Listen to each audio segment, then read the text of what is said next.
Master Your Emotions, a practical guide to overcome negativity and better manage your feelings, by Thibaut Meurisse. Introduction.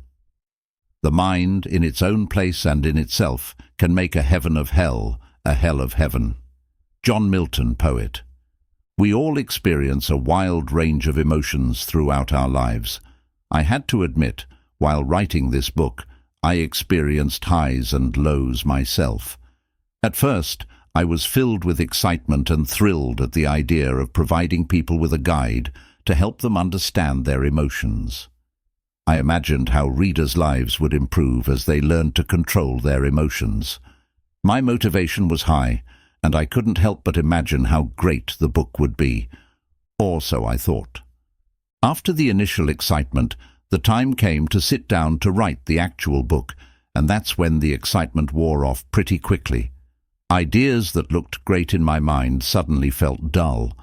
My writing seemed boring, and I felt as though I had nothing substantive or valuable to contribute.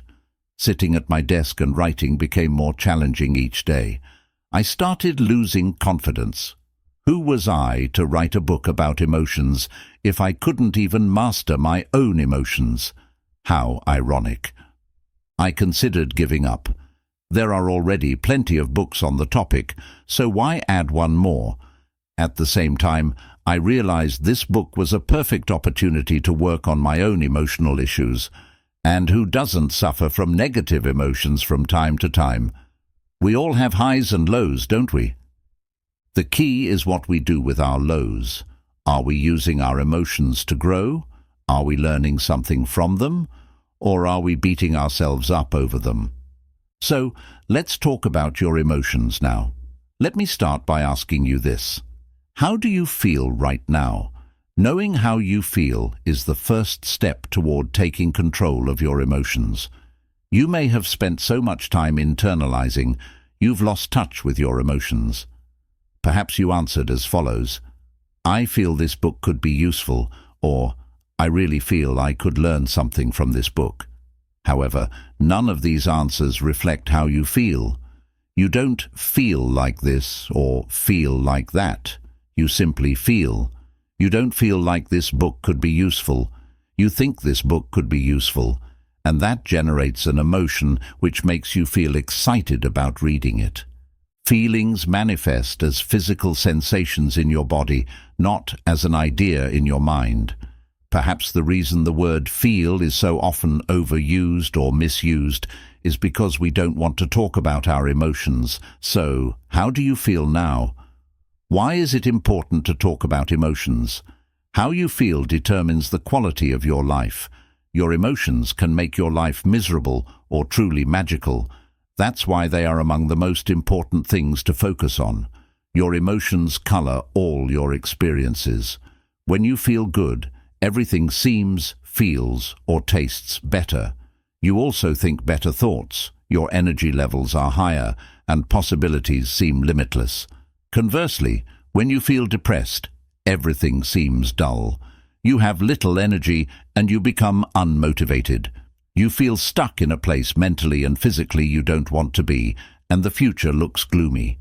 Your emotions can also act as a powerful guide. They can tell you something is wrong and allow you to make changes in your life. As such, they may be among the most powerful personal growth tools you have. Sadly, neither your teachers nor your parents taught you how emotions work or how to control them. I find it ironic that just about anything comes with a how-to manual, while your mind doesn't. You've never received an instruction manual to teach you how your mind works and how to use it to better manage your emotions, have you? I haven't. In fact, until now, I doubt one even existed. What you'll learn in this book. This book is the how-to manual your parents should have given you at birth. It's the instruction manual you should have received at school. In it, I'll share everything you need to know about emotions so you can overcome your fears and limitations and become the type of person you really want to be. You'll learn what emotions are, how they are formed, and how you can use them for your personal growth. You'll also learn how to deal with negative emotions and condition your mind to create more positive emotions. It is my sincere hope and expectation that by the end of this book, you will have a clear understanding of what emotions are and will have all the tools you need to start taking control of them. More specifically, this book will help you understand what emotions are and how they impact your life, identify negative emotions that control your life and learn to overcome them, change your story to take better control over your life and create a more compelling future, and reprogram your mind to experience more positive emotions. Here is a more detailed summary of what you'll learn in this book. In Part 1, we'll discuss what emotions are. You'll learn why you are wired to focus on negativity and what you can do to counter this effect. You'll also discover how your beliefs impinge upon your emotions. Finally, you'll learn how negative emotions work and why they are so tricky. In Part 2, we'll go over the things that directly impact your emotions. You'll understand the roles your body, your thoughts, your words, or your sleep play in your life, and how you can use them to change your emotions. In Part 3, you'll learn how emotions are formed. You'll also learn how to condition your mind to experience more positive emotions. And finally, in Part 4, we'll discuss how to use your emotions as a tool for personal growth. You'll learn why you experience emotions such as fear or depression and how they work. You'll then discover how to use them to grow. Let's get started. How to use this book. I encourage you to read all the way through this book at least once. After that, I invite you to revisit the book and focus on the sections you want to explore in more depth. In this book, I include a number of different exercises, though I don't expect you to go through them all. My hope is you'll pick some and apply them in your life. Remember, the results you'll get out of this book depend on how much time and effort you're willing to put in. If you feel this book could be of any use to your family members or friends, make sure to share it with them. Emotions are complex, and I believe it would benefit us all to deepen our understanding of the topic. Part 1. What emotions are. Have you ever wondered what emotions are and what purpose they serve? In this section, we'll discuss how your survival mechanism affects your emotions. Then, we'll explain what the ego is and how it impacts your emotions. Finally, we'll discover the mechanism behind emotions and learn why negative emotions can be so hard to deal with. 1. How your survival mechanism affects your emotions. Why people have a bias towards negativity. Your brain is designed for survival, which explains why you're able to read this book at this very moment. When you think about it, the probability of you being born was extremely low. For this miracle to happen, all the generations before you had to survive long enough to procreate. In their quest for survival and procreation, they must have faced death hundreds or perhaps thousands of times. Fortunately, unlike your ancestors, you're probably not facing death every day. In fact, in many parts of the world, life has never been safer. Yet your survival mechanism hasn't changed much. Your brain still scans your environment, looking for potential threats. In many ways, some parts of your brain have become obsolete. While you may not be seconds away from being eaten by a predator, your brain still gives significantly more weight to negative events than to positive ones. Fear of rejection is one example of a bias toward negativity. In the past, being rejected from your tribe would reduce your chances of survival significantly. Therefore, you learned to look for any sign of rejection, and this became hardwired in your brain. Nowadays, being rejected often carries little or no consequence to your long-term survival. You could be hated by the entire world and still have a job, a roof, and plenty of food on the table. Yet, your brain is still programmed to perceive rejection as a threat to your survival. This is why rejection can be so painful. While you know most rejections are no big deal, you nevertheless feel the emotional pain. If you listen to your mind, you may even create a whole drama around it. You may believe you aren't worthy of love and dwell on a rejection for days or weeks. Worse still, you may become depressed as a result of this rejection. In fact, one single criticism can often outweigh hundreds of positive ones. That's why an author with 55-star reviews is likely to feel terrible when they receive a single one-star review. While the author understands the one-star review isn't a threat to her survival, her authorial brain doesn't. It likely interprets the negative review as a threat to her ego, which triggers an emotional reaction. The fear of rejection can also lead you to over-dramatize events. If your boss criticized you at work, your brain may see the event as a threat, and you now think, what if I'm fired? What if I can't find a job quickly enough, and my wife leaves me? What about my kids? What if I can't see them again? While you are fortunate to have such an effective survival mechanism, it is also your responsibility to separate real threats from imaginary ones. If you don't, you'll experience unnecessary pain and worry that will negatively impact the quality of your life. To overcome this bias towards negativity, you must reprogram your mind. One of a human being's greatest powers is our ability to use our thoughts to shape our reality and interpret events in a more empowering way. This book will teach you how to do this. Action step: complete the corresponding exercise in the workbook. Section 1. What emotions are. 1. Bias towards negativity. Why your brain's job isn't to make you happy. Your brain's primary job is not to make you happy, but to ensure your survival. Thus, if you want to be happy, you must take control of your emotions rather than hoping you'll be happy because it's your natural state. In the following section, we'll discuss what happiness is and how it works. How dopamine can mess with your happiness. Dopamine is a neurotransmitter which, among other functions, plays a major role in rewarding certain behaviors. When dopamine is released into specific areas of your brain, the pleasure centers, you get a high. This is what happens during exercise, when you gamble, have sex, or eat great food. One of the roles of dopamine is to ensure you look for food so you don't die of starvation, and you search for a mate so you can reproduce. Without dopamine, our species would likely be extinct by now. It's a pretty good thing, right? Well, yes and no. In today's world, this reward system is, in many cases, obsolete.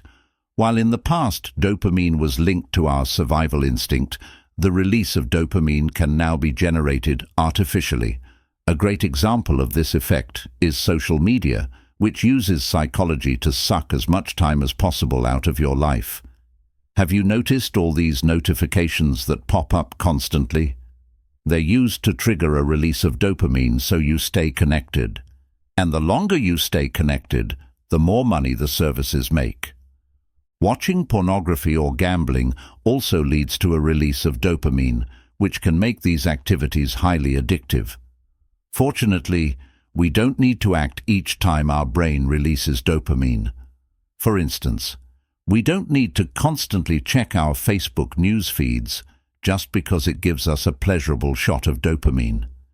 Today's society is selling a version of happiness that can make us unhappy.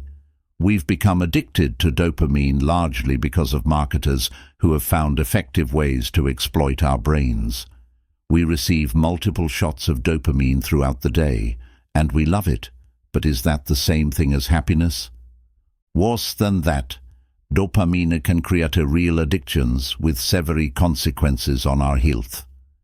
Research conducted at Tulane University showed that when given permission to self-stimulate their pleasure center, participants did it an average of 40 times per minute. They chose the stimulation of their pleasure center over food, even refusing to eat when hungry. Korean Lee Sun-seap is an extreme case of this syndrome. In 2005, Mr. Siap died after playing a video game for 58 hours straight, with very little food or water and no sleep. The subsequent investigation concluded the cause of death was heart failure, induced by exhaustion and dehydration. He was only 28 years old. To take control of your emotions, it is essential you understand the role dopamine plays and how it affects your happiness. Are you addicted to your phone? Are you glued to your TV? Or maybe you spend too much time playing video games. Most of us are addicted to something. For some people it's obvious, but for others it's more subtle. For instance, you could be addicted to thinking.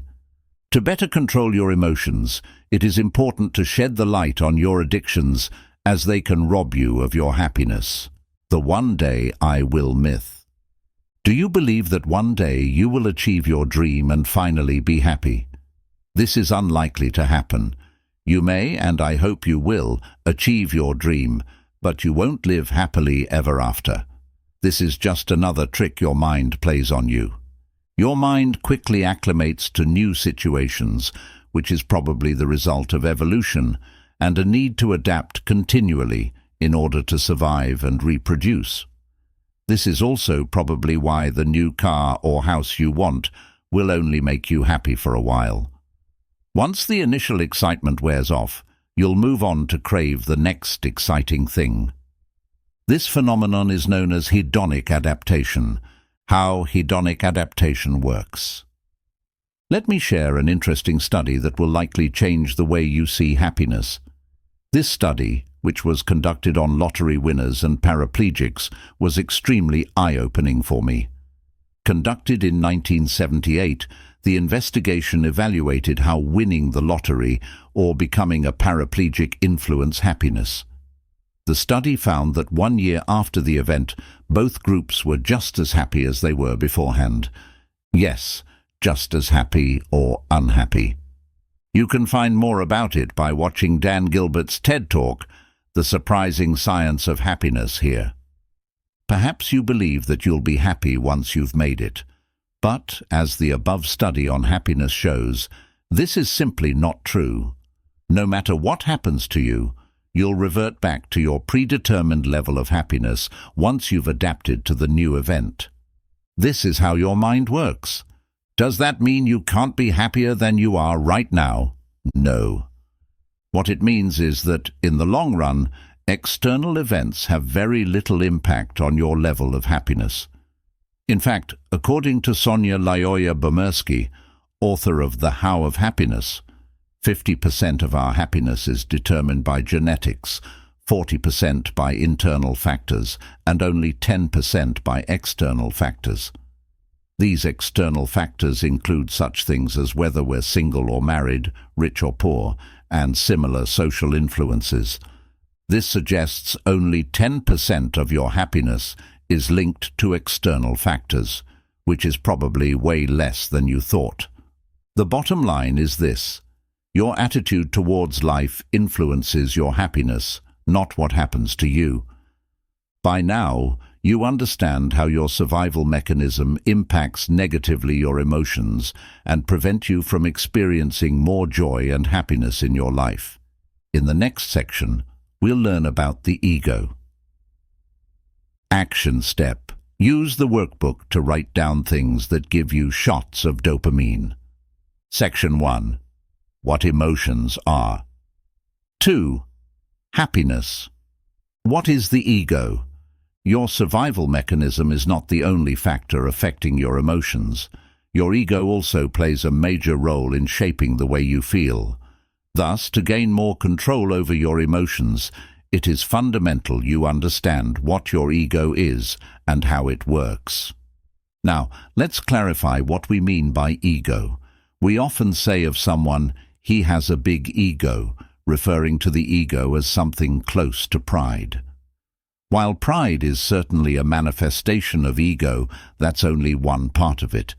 You may show no pride and appear humble while still being controlled by your ego. So, what is the ego?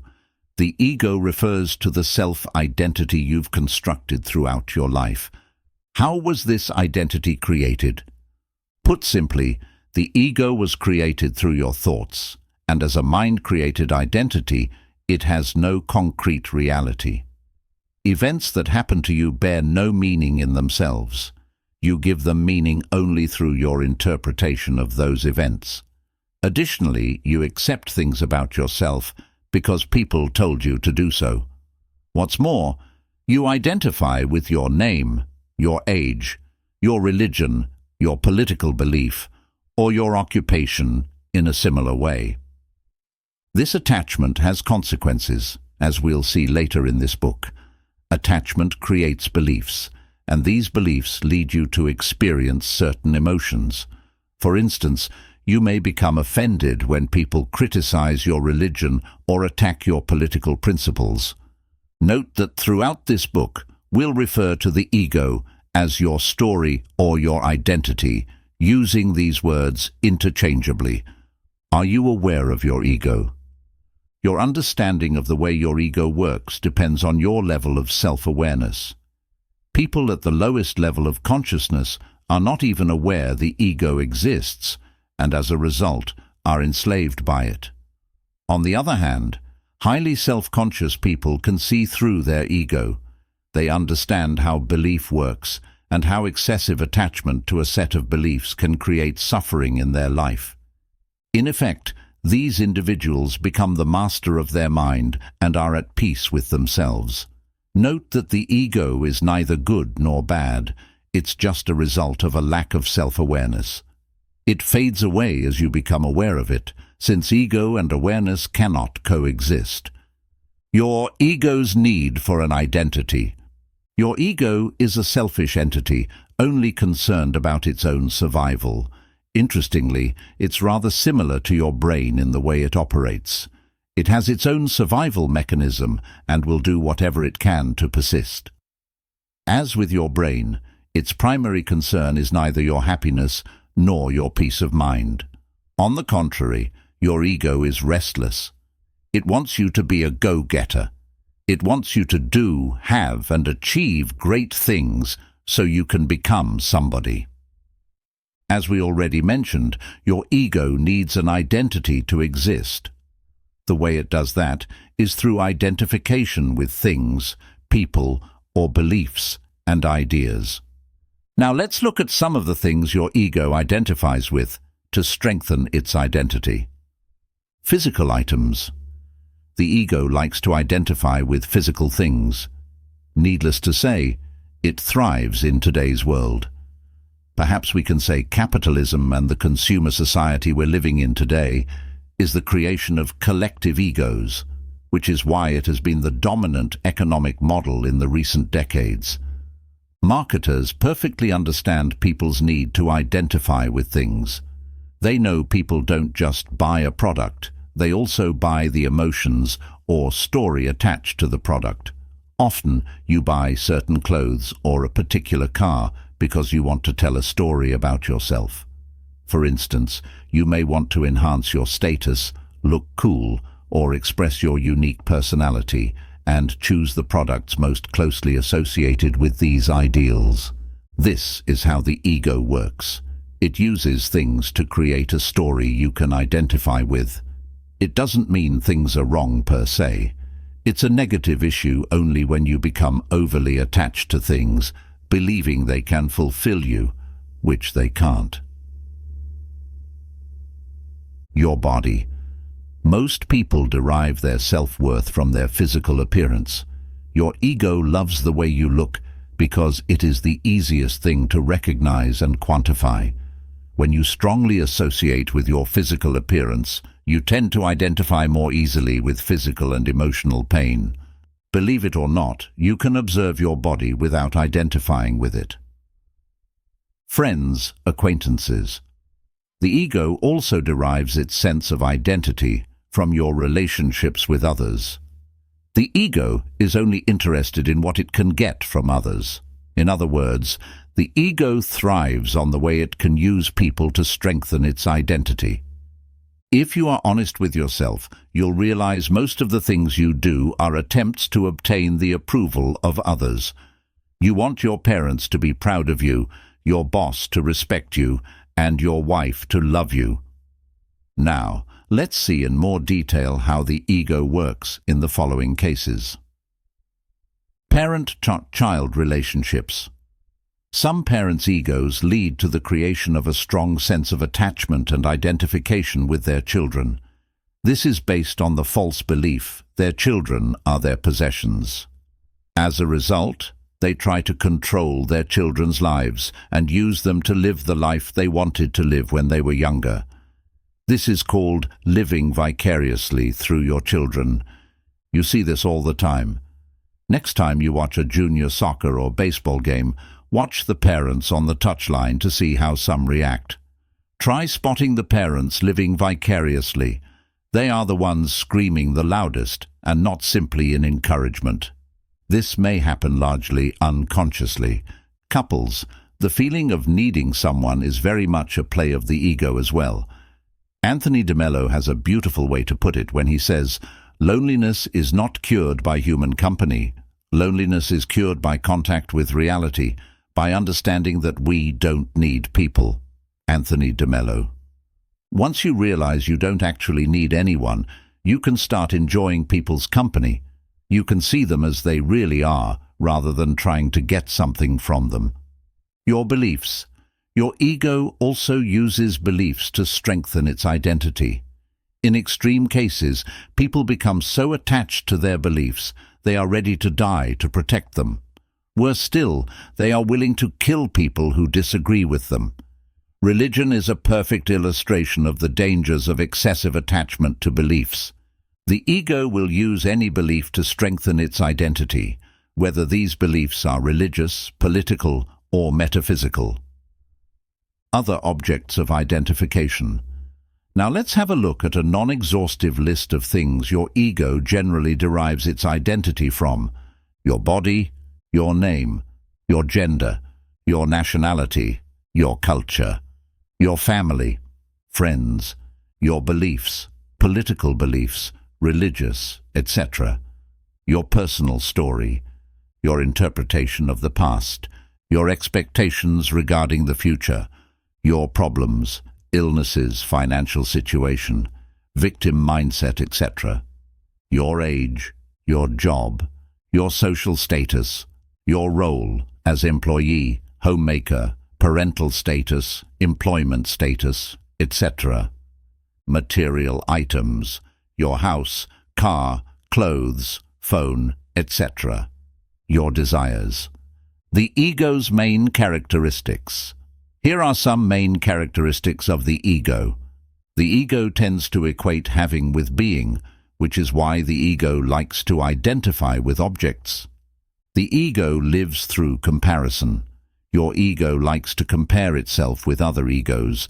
The ego is never satisfied. Your ego always wants more fame, more stuff, more recognition, and so on. The ego's sense of self-worth often depends on the worth you have in the eyes of others. Your ego needs the approval of other people to feel valued. The ego's need to feel superior.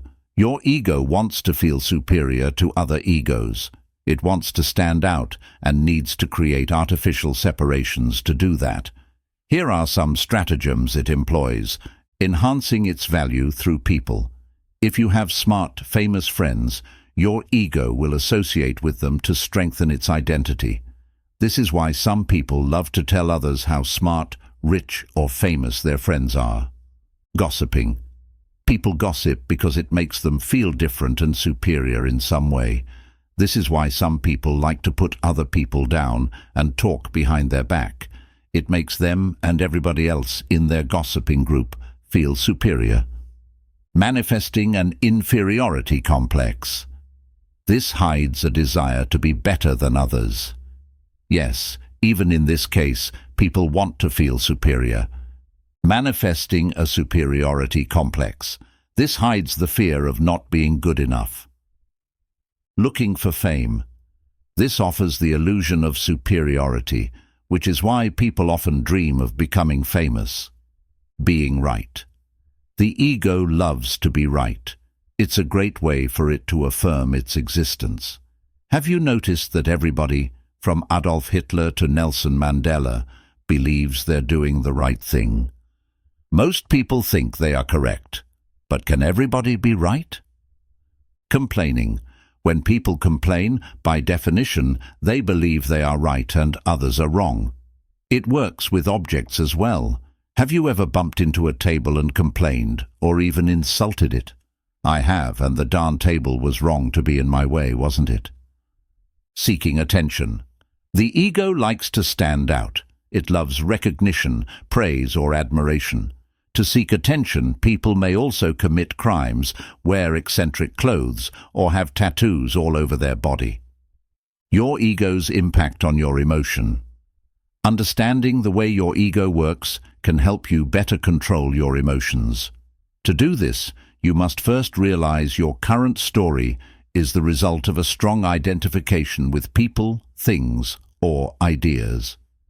This strong identification is the root of many of the negative emotions you experience in your life. For instance, when life doesn't unfold according to your personal story, you get upset. Or when someone challenges one of your beliefs, you become defensive. In short, most of your emotions are based on your personal story and the way you perceive the world. As you replace your current story with a more empowering one, while at the same time letting go of your excessive attachment to things, people, or ideas, you will be able to experience more positive emotions. Later in this book, we'll see how you can change the way you interpret events. Action step. Take a few minutes to answer the questions in the workbook. Section 1. What emotions are. 3. The nature of the ego. 3. The nature of emotions. Emotions can be tricky. In this section, we'll discuss in depth how they work. By understanding the mechanism behind emotions, you'll be able to manage them more effectively as they arise. The first thing to understand is that emotions come and go. One moment you feel happy, the next you feel sad. While you do have some control over your emotions, you must also recognize their unpredictable nature. If you expect to be happy all the time, you set yourself up for failure. You then risk blaming yourself when you fail to be happy, or even worse, beat yourself up for it. To start taking control of your emotions, you must accept they are transient. You must learn to let them pass without feeling the need to identify strongly with them. You must allow yourself to feel sad without adding commentary such as, "I shouldn't be sad," or "What's wrong with me?" Instead, you must allow reality to just be. No matter how mentally tough you are, you'll still experience sadness, grief, or depression in your life. Hopefully not at the same time and not continually.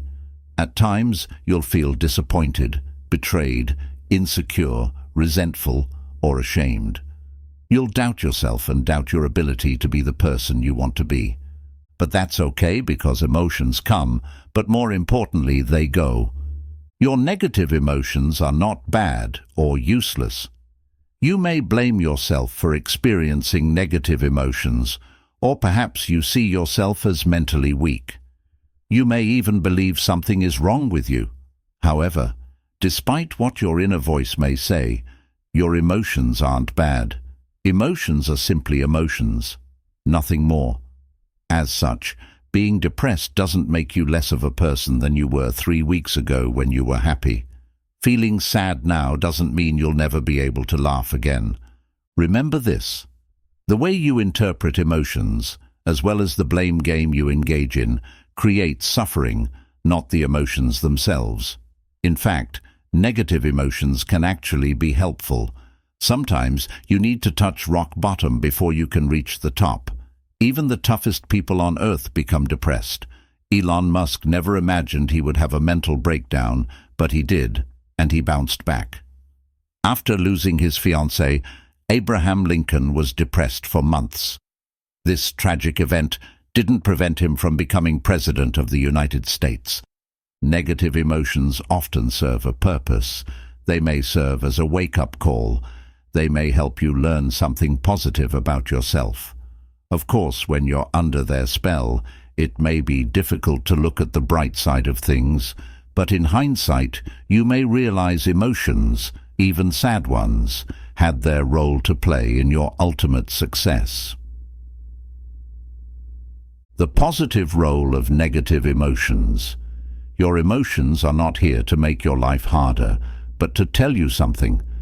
Without them, you wouldn't grow. Think of your negative emotions as the emotional equivalent of physical pain.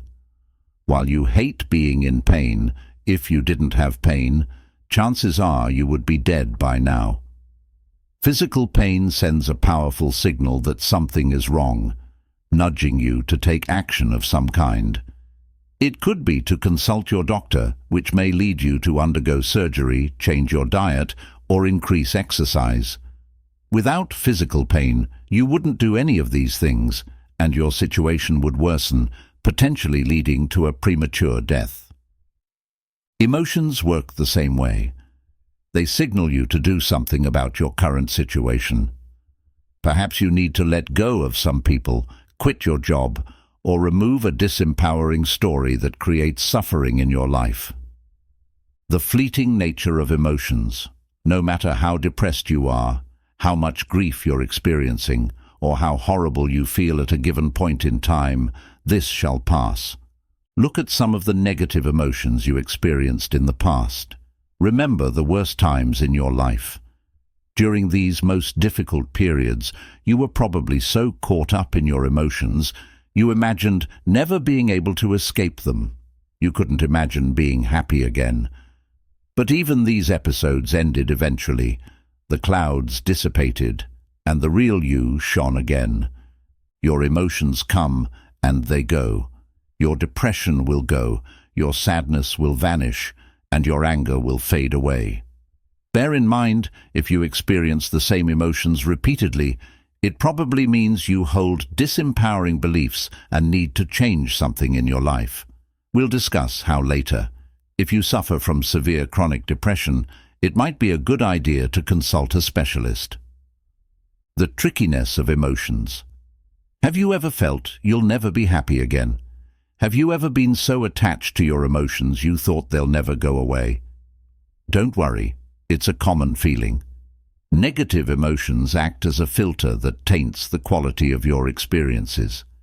During a negative episode, every experience is perceived through this filter. While the world outside may remain the same, you will experience it in a completely different way based on how you feel. For instance, when you're depressed, you don't enjoy the food you eat, the movie you see, or the activities in which you engage. You only see the negative side of things, feeling trapped and powerless. On the other hand, when you're in a positive mood, everything in life appears better. Food tastes great, you're naturally friendlier, and you enjoy all the activities you partake in. You may now believe that armed with the knowledge you have gained from this book, you'll never be depressed again. Wrong. You'll keep experiencing sadness, frustration, depression or resentment, but hopefully each time these occur, you'll become wiser and wiser, remembering that this too shall pass. I have to admit I can easily be fooled by my emotions. While I know I am not my emotions, I still give them too much credit and fail to realize they are just temporary visitors. More importantly, I fail to remember they are not me. Emotions always come and go, but I remain. Once the emotional storm has passed, I generally feel like an idiot for having taken my emotions so seriously. Do you? Interestingly, external factors might not be, and often aren't, the direct cause of a sudden change in your emotional state. You can be in the exact same situation, with the same job, the same amount of money in your bank account, and have the same problems as always, but experience radically different emotional states. In fact, if you look at your past, this is often what happens. You are mildly depressed for a couple of hours or a few days before bouncing back to your default emotional state. During this period of emotional stress, your environment doesn't change at all. The only thing that changes is your internal dialogue. I encourage you to make a conscious effort to notice whenever such events happen and start seeing through your emotions' trickery. You might want to go one step further and record these events in a journal. By doing so, you will gain a deeper understanding of how emotions work, and as a result, you will be better equipped to manage them. The evil power of emotions. An emotion usually represents an amplified, energized thought pattern, and because of its often overpowering energetic charges, it is not easy, initially, to stay present enough to be able to watch it. It wants to take you over, and it usually succeeds unless there is enough presence in you. Eckhart Tolle, The Power of Now. Negative emotions are like a spell. While you're under their influence, breaking free from them seems impossible. You may know dwelling on the same thoughts is pointless, yet you can't help but go along with the flow. Feeling an intense pull, you keep identifying with your thoughts, and as a result, feel worse and worse. When this happens, no rational argument seems to work. The more these emotions fit your personal story, the stronger the pull becomes. For instance, if you believe you aren't good enough, you may experience negative emotions such as guilt or shame each time you judge what you do is not good enough. Because you've experienced these emotions so many times before, they have become an automatic response. For more information on how the identification with emotions works, refer to the section Identification. The filtering power of emotions. Your emotional state can drastically affect your outlook on life, leading you to act and behave differently. When you're in a positive state, you have more energy available. This gives you more confidence in everything you do, an openness to consider new actions that could improve your life, the ability to leave or break out of your comfort zone, more emotional room to persevere during tough times, better ideas, and enhanced creativity, and easy access to positive emotions within the same emotional range. When you're in a negative state of mind, you have less energy available, giving you a lack of confidence that affects everything you do, a lack of motivation that reduces the scope of actions you're willing to take, a reluctance to take on new challenges and leave your comfort zone, a reduced ability to persevere in face of setbacks, and a propensity to attract negative thoughts within the same emotional range. Let's have a look at a real example. Real-life example. Let me share with you a real example from my own life. Both cases happened under the same external conditions. The only difference was my emotional state at the time. Case 1. Feeling excited about my online business. More confidence in everything I do. I feel as though my ideas are good. I'm excited to work on my books and eager to write articles. I'm open to sharing my work and promoting it. An openness to consider new courses of action. I'm open to new ideas or to work on a new project. I can think of ways to collaborate with other authors and start building a new coaching program to offer my audience. The ability to get out of my comfort zone. It becomes easier for me to push myself beyond my comfort zone. I may contact people I don't know, or run Facebook Lives, for instance. More emotional room to persevere. I stick to my projects even when I lack motivation. Better ideas and enhanced creativity. I am open to new ideas. I might come up with new ideas for books, articles, or other creative projects. Easy access to more positive emotions. I attract more positive emotions. At the same time, my mind rejects negative thoughts more easily by refusing to identify with them. Case 2. Feeling mildly depressed due to my lack of results. A lack of confidence. I start doubting myself and all the projects I'm currently working on. Suddenly, everything I do becomes useless or not good enough. Thoughts like, "What's the point? I'm not going to make it," or "I'm stupid," cross my mind. Needless to say, promoting myself becomes a major challenge. a lack of motivation. I don't feel like doing anything. I'm attacked by and am unable to escape negative thoughts. I have the same negative thoughts again and again, which repeat like a broken record. They seem so real and taint all my experiences. A difficulty to take on new challenges. I have little energy left over to leave my comfort and undertake challenging projects. A reduced ability to persevere. I have difficulty finishing tasks, and I procrastinate over tasks I should be working on. A propensity to attract negative thoughts. I attract more and more negative thoughts. Although these thoughts may have been crossing my mind before, now they stick fast. By identifying with these thoughts, I generate more negative emotions. Both cases happened only a few days apart. The external environment was the exact same, but my emotional state was radically different and led me to take different actions. The magnetic power of emotions. Your emotions act like magnets. They attract thoughts on the same wave. That's why when you're in a negative state, you easily attract other negative thoughts. And by latching onto these thoughts, you make the situation worse. As Eckhart Tolle wrote in The Power of Now, often a vicious circle builds up between your thinking and the emotion. They feed each other. The thought pattern creates a magnified reflection of itself in the form of an emotion, and the vibrational frequency of the emotion keeps feeding the original thought pattern. Eckhart Tolle. Now, let's see what you can do to break free from that magnetic power. Breaking the magnetic power of emotions. Let's say you have a bad day at work and you're in a terrible mood. The negative state you're in causes you to attract more negative thoughts.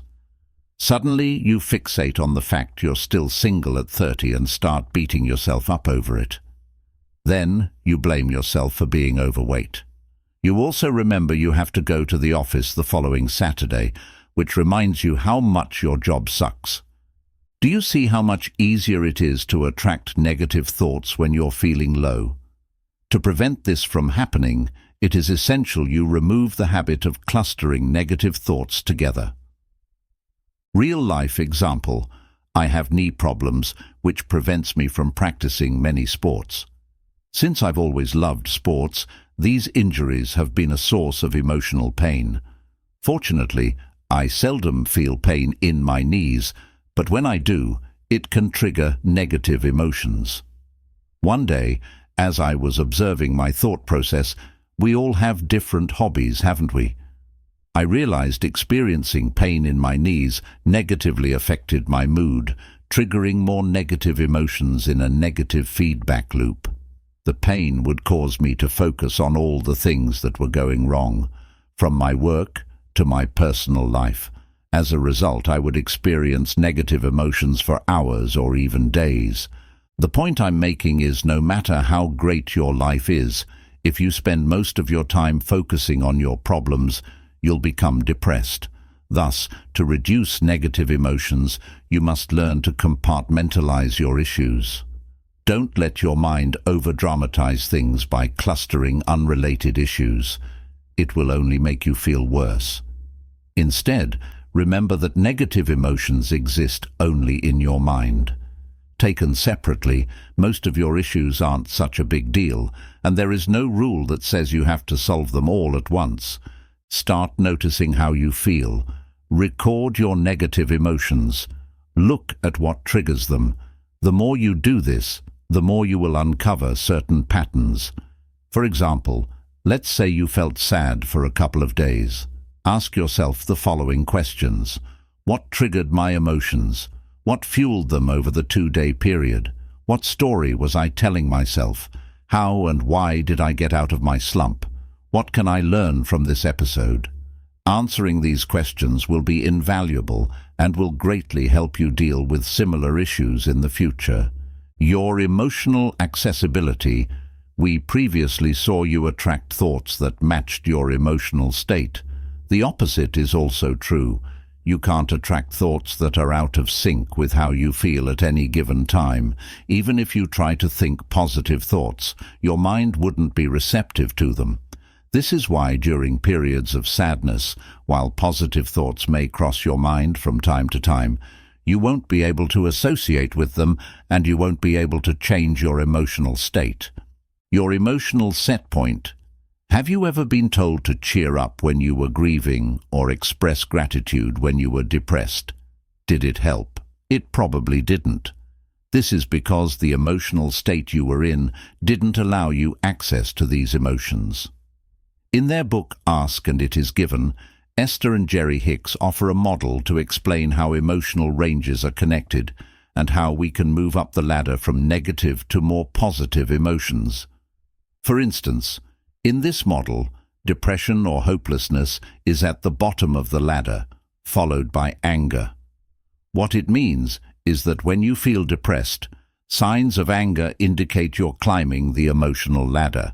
This makes sense. When you're angry, you have more energy than when you're depressed, right? Recently, after being depressed for a while, I experienced feelings of anger. For some reason, I got tired of the stories and excuses running through my mind, and I used the anger as a fuel to complete the tasks I had been avoiding. As a result, I was able to create momentum and climb the emotional ladder. Whenever you experience negative emotions, watch for emotions that give you more energy. So-called negative emotions like anger can help you overcome even more disempowering emotions like hopelessness. Only you know how you feel. Therefore, if anger feels better, accept it. Emotions and mental suffering. Did you know you create a lot of unnecessary pain in your life? Each time you lock onto a thought or hold on to an emotion, you suffer. A great example of this is how you react to physical pain. Whenever you feel pain, your first reaction is to interpret it. When you do so, you generate negative thoughts. Your identification with these thoughts is what creates mental suffering. Below are some of the thoughts that may cross your mind in these situations. What if this pain never goes away? What if I can't do X, Y, Z anymore because of the pain? What if it gets worse? What if I need to undergo surgery? What if I can't go to work? I have an important project I must finish on time with this pain. Today is going to be challenging. I don't have money. How will I pay hospital bills if things get worse? This internal dialogue creates suffering, but does nothing to help solve the problem. You can still function properly and take appropriate actions without dwelling on any of the above worries. Negative emotions are not the problem. The mental suffering you create out of these emotions is. Another example of mental suffering is procrastination. You ever delayed starting a task for days or weeks just to realize it wasn't a big deal once you completed it? I have. What was the most exhausting part? The task itself, or the time you spent worrying about it? Or perhaps you didn't sleep long enough and keep telling yourself today is going to be a rough day. As you imagine all the tasks you need to do, you already feel exhausted. Psychologists have shown that mental suffering is what consumes most of your energy. After all, sitting at a desk all day shouldn't be that tiring, yet many of us feel exhausted at the end of the day. In his classic book, How to Stop Worrying and Start Living, Dale Carnegie wrote the following. One of America's most distinguished psychiatrists, Dr. Brill, goes even further. He declares 100% of the fatigue of the sedentary worker in good health is due to psychological factors, by which we mean emotional factors. Dale Carnegie. People inflict a tremendous amount of suffering on themselves. As you continue reading this book, you'll realize the idiocy of this activity. You'll notice people around you dwelling on a past they cannot alter. You'll see your family members and friends worrying about a future they cannot predict. You'll witness people having the same repeated thoughts, running in circles to fight a problem that exists only in their mind. For thousands of years, mystics have told us that problems are in our mind. They have repeatedly invited us to look. Within yet today, how many people are listening? Too many of us are addicted to our problems Instead of letting go, we complain, we play the victim, we blame other people, or we discuss our problems without doing anything to solve them. To reduce this mental suffering, we must refuse to interpret our emotions in a negative and disempowering way. Why problems don't exist. If we go one step further and look at reality in an objective way, we can say that problems don't actually exist. Here is why: what you don't focus on doesn't exist. A problem only exists when you give it your attention. From your mind's perspective, what you don't give any thought to doesn't exist. Let's take a hypothetical example. Imagine you lost your legs. If you accept that fact immediately and refuse to give it any thought, there will be no problem and thus no mental suffering. You would simply be living in reality of course, that's usually not what happens. A problem exists only in time. A problem can only exist in the past or in the future, and where do the past and future exist? A problem needs to be labeled as a problem to actually exist. A problem exists only when you interpret a situation as being a problem. Otherwise, there is no problem. This concept may be hard to grasp at first, but it's a key fear in the next section. We'll look at the different components affecting your emotions action step. Explore the nature of emotions using the workbook section. 1. What emotions are for. The nature of emotions. Part 2. What impacts your emotions. Your mind operates on the famous computing principle of gigo garbage in, garbage out. If you do ill, speak ill and think ill, the residue is going to leave you sick. If you do well, speak well and think well, the outcome is going to be well. Osamt emotions are complex and a variety of factors influence how you feel. In this section, we'll cover some of the elements affecting what drives your emotions. The good news is you have some control over them if we exclude spontaneous emotional reactions resulting from your survival mechanism. Most of your emotions are self-created. They result from the way you interpret thoughts or events. However, these aren't the only elements that affect your emotional state. Your body, your voice, the food you eat, or how much you sleep also play a role in determining the quality of your emotions and therefore the quality of your life. Let's see how each of these elements impact your emotions. For the impact of sleep on your mood. The quality of your sleep and how much of it you get affects your emotional state. You've probably experienced the side effects of sleep deprivation yourself. Perhaps you felt grumpy, unable to concentrate, listless, or had difficulty dealing with negative emotions.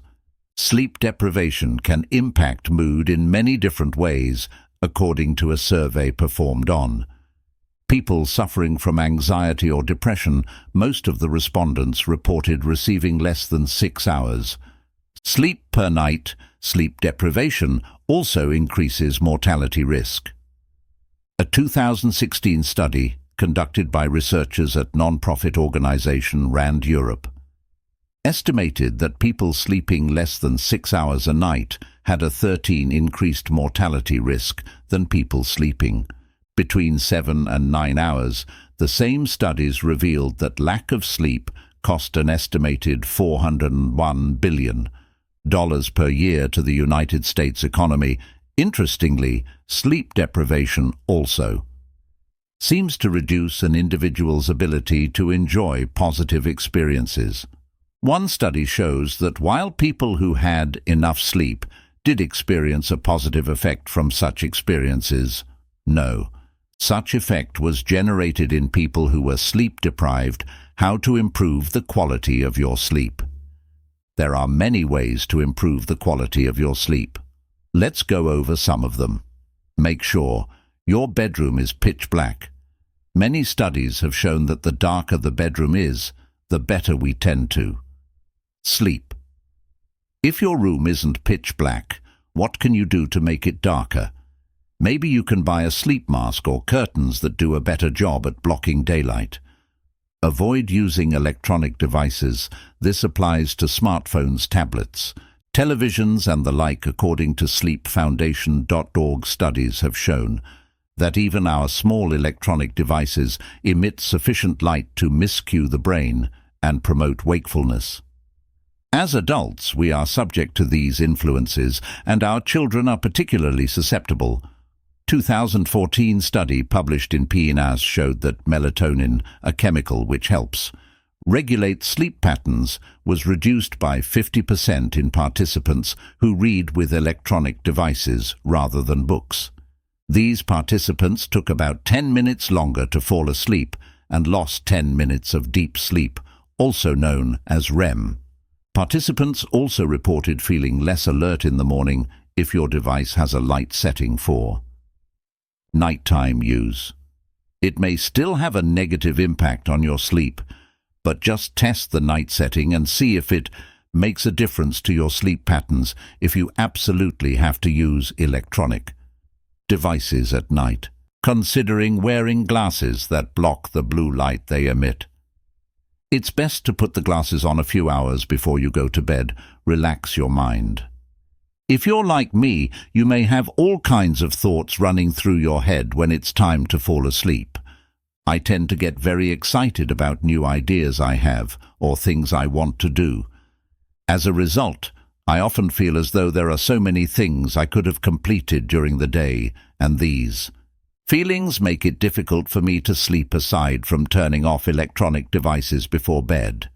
I found that listening to soothing music really helps. Reading a physical book can also help me relax as long as I don't get too excited by the book, which has been known to happen. Avoid drinking too much water within 2 hours of going to bed. This one is obvious, but still worth mentioning. If you have to go to the bathroom in the middle of the night, it's going to interrupt your sleep pattern. This, of course, will probably make you more tired the next day. Have an evening ritual. This alone will help you fall asleep more easily. It's best to try going to bed at the same time every night, including the weekends if you like to go out during the weekend and stay up late. This will present a challenge, but I encourage you to give it a try and see how it goes. An evening ritual will also help you stay on track with your morning ritual. It will be easier to wake up every day at the same time without feeling tired if you have a morning and a nighttime ritual. If you do go out and stay up late during the weekend, one thing you can do is still wake up as early as during the weekdays and have a couple of naps throughout the day as necessary. If you have difficulty sleeping, well, try to implement some of the things mentioned above. The best advice I can give you is to keep trying different strategies until you figure out what works best for you. 5. Using your body to influence your emotions. Our bodies change our minds change our behavior, and our behavior changes our outcomes. Amy Cuddy, social psychologist. Body language and body posture. By changing your body language and your body posture, you can alter the way you feel when you are confident or happy. You expand your body and make yourself bigger. Have you noticed how men straighten their backs, expand their chests, and tighten their stomachs when they see an attractive woman? That's an unconscious behavior designed to show confidence and power. The same way gorillas pound their chests in one of her experiments. Amy Cuddy, a social psychologist at Harvard Business School, showed that participants who adopted a high-power pose for just 2 minutes displayed characteristics similar to those of confident and powerful people. More specifically, she noticed the following hormonal changes after adopting a high-power pose for 2 minutes. Testosterone increased by 25, cortisol decreased by 10, and risk tolerance increased, with 86% of participants choosing to partake in a game of chance after adopting a low-power pose for 2 minutes. Testosterone decreased by 10%, Cortisol increased by 15%, and risk tolerance decreased with only 60% of participants choosing to partake in a game of chance. As you can see, you can actually change the way you feel merely by changing your body posture or facial expression. It is what some people call fake it. Until you make it, for instance, you can put a smile on your face to make you feel happier. Conversely, you can negatively affect your mood and even create a depression by changing your body posture. David K. Reynolds, in his book Constructive Living, explained how he changed his identity for his alter ego, David Kent, and created a depressed suicidal patient. The goal was to be accepted as an anonymous patient into various psychiatric facilities to assess them from the inside. Note that he wasn't simulating depression, he was actually depressed. Psychological tests proved it. Here is how he created depression. Depression can be created by sitting slouched in a chair, shoulders hunched, head hanging down. Repeat these words over and over. There's nothing anybody can do. No one can help. It's hopeless. I'm helpless. I give up. Shake your head. Sigh, cry in general. Act depressed and the genuine. Feeling will follow in time. David K. Reynolds. Constructive living. The benefits of exercising, according to Michael Otto, professor of psychology at Boston University. Failing to exercise when you feel bad is like explicitly not taking an aspirin when your head hurts. When the time came for David Kent to bring David K. Reynolds back to life, what do you think he needed to do? He needed to change his body position. Easy to say, but hard to do when you're clinically depressed. Of course he knew that better than anybody else. Still, he had to force himself to become physically active despite not wanting to do so. As he started increasing his physical activity and getting busy, he felt better and better until he fully recovered.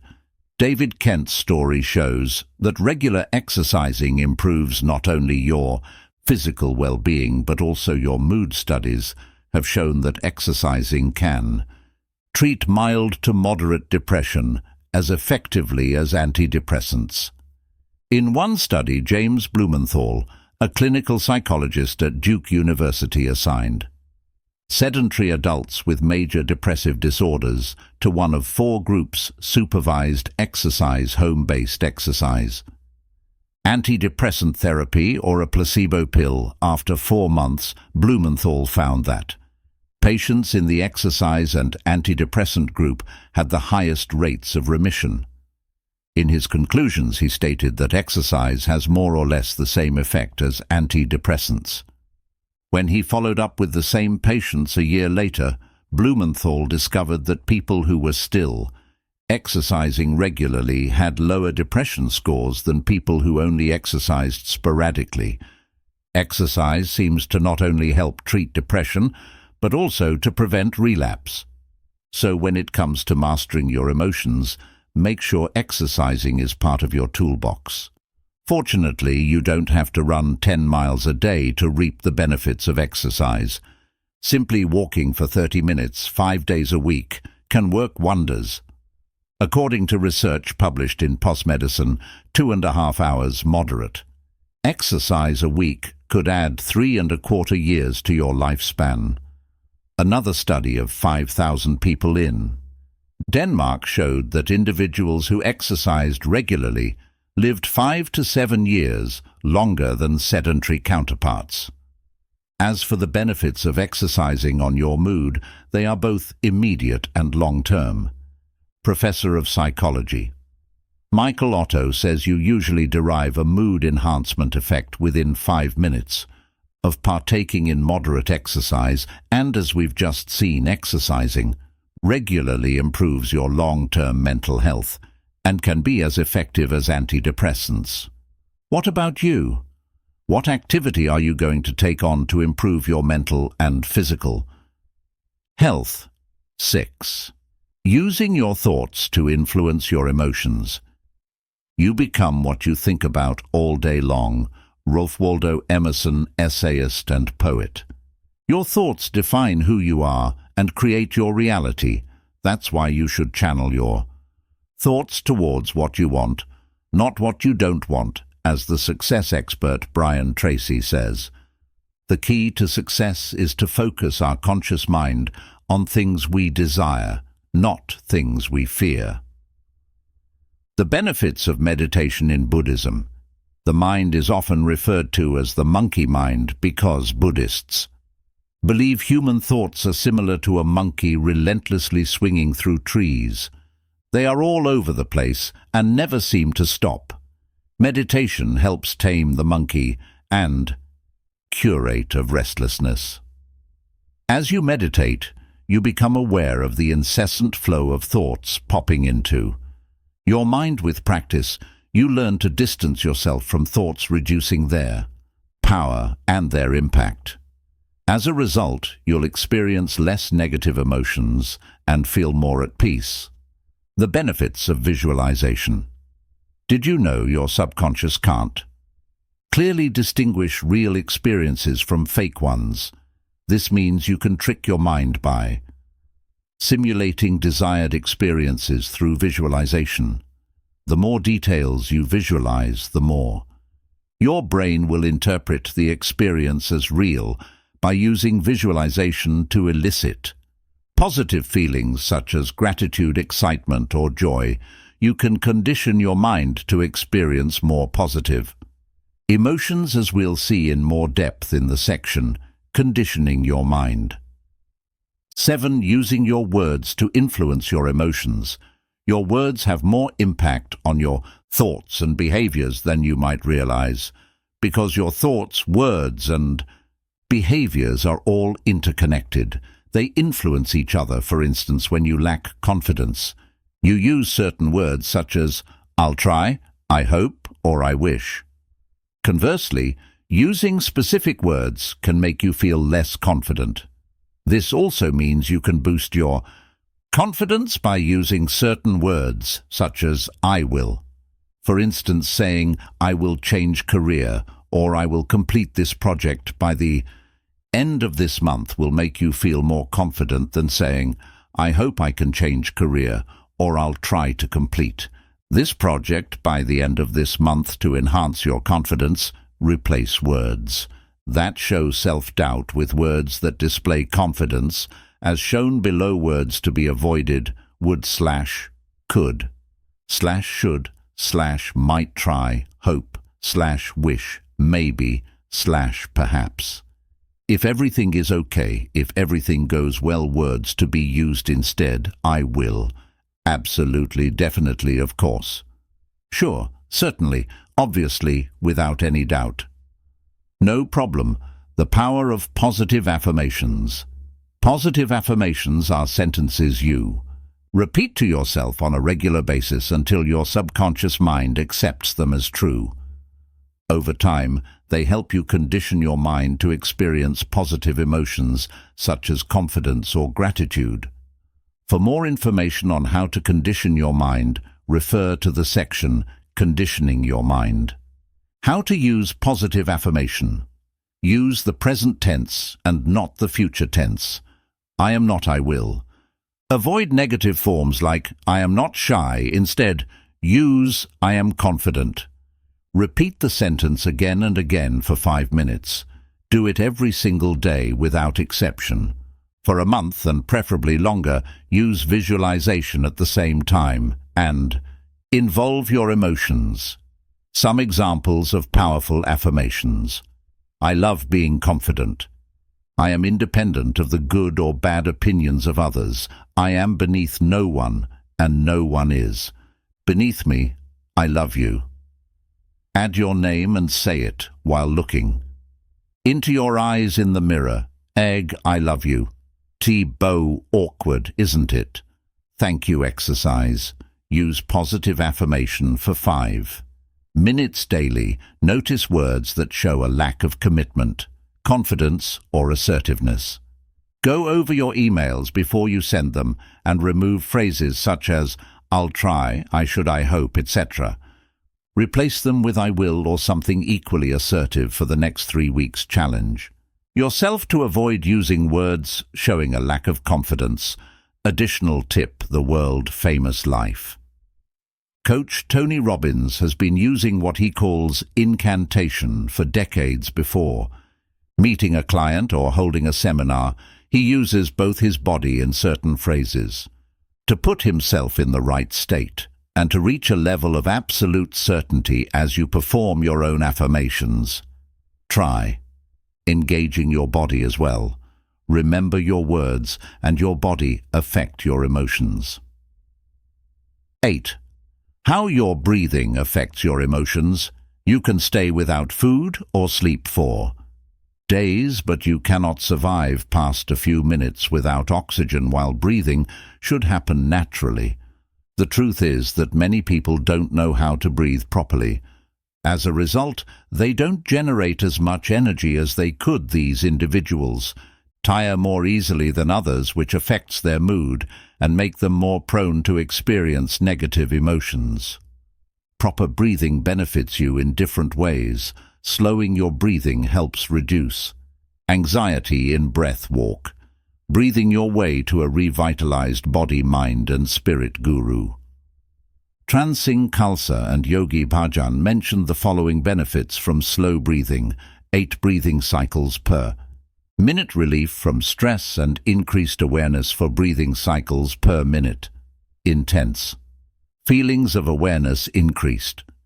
Visual clarity heightens bodily sensitivity. 1 breathing cycle per minute, optimized cooperation between brain hemispheres. Dramatic calming of anxiety, fear and worry. Rapid breathing such as the breath of fire allows you to release stress, be more alert and have more energy, alongside with other benefits. You can watch a tutorial video here for a more general overview on how to breathe properly. I invite you to watch the video here for more on how to use breathing to change your mood. You can refer to breath walk, breathing your way to a revitalized body, mind and spirit, or search out other books on breathing. 9. How your environment affects your emotions. Your environment also influences the way you feel. By environment, I mean everything around you can affect you in some way. It could be people you hang out with, TV shows you watch, or the place you live. For instance, negative relatives may drag you down, while a messy desk may be demotivating. I've noticed that when I feel demotivated, decluttering my desk, cleaning my room or reorganizing files on my computer often gives me a boost of motivation. For more on how you can use your environment to change your emotions, see the section Changing Your Environment. 10. How music affects your emotions. We all know music affects our mood. Who hasn't listened to Rocky's song? While working out, for instance, music can help you relax when you're tired, motivate you when you're in a slump, help you persevere when you're at the gym, help you access feelings of gratitude and put you in a positive mood state. Some studies have shown that listening to positive music can help people boost their mood. In a study conducted in 2012, participants reported higher positive mood after listening to a positive song for just 12 minutes 5 times over a 2-week period. Interestingly, it only worked with participants who were told to make an effort to boost their mood. Other participants didn't report such mood improvement. Another study conducted in 2014 showed that music can help reduce negative mood and boost self-esteem, as indicated below. Specifically, the most significant results of the music interventions on the psychological side can be identified in the aspects more closely related to mood, especially in the reduction of the depressive and anxieties component and in the improvement of the emotional expression, communication and interpersonal skills, self-esteem and quality of life. Valerian Stratton, Ph.D., and Annette H. Zalinowski of Penn State University also studied the effect of music on mood. They asked their students to keep music diaries for 2 weeks. Stratton concluded that not only did our sample of students report more positive emotions after listening to music, but their already positive emotions were intensified by listening to music. Interestingly, the music genre and the context in which students listened to the music didn't affect the result. Students' mood improved whether they listened to rock or classical music, or whether they were at home driving or socializing. Using music to condition your mind, you can go one step further and use the power of music to condition your mind by creating playlists tailored to your emotional needs. Building playlists is time-consuming, but well worth the effort. The world-class endurance athlete and coach Christopher Berglund uses music to help him stay motivated and perform at his best. This is what he wrote in an article published in Psychology Today. As an athlete, I developed an ideal mindset for peak performance and used an arsenal of time-tested songs to fortify this alter ego and invincible state of mind. During my training and races, it became obvious that even in really horrible weather conditions, or when I was physically suffering, that I could use music and my imagination to create a parallel universe that had little to do with reality. I used music to stay optimistic and see the glass as perpetually half full while doing ultra-endurance races. You can use music as a tool when you work out or in your daily life, the same way Christopher also enjoys listening to specific songs before a big interview or when he does public speaking personally. I like to listen to songs that make me feel grateful. What about you?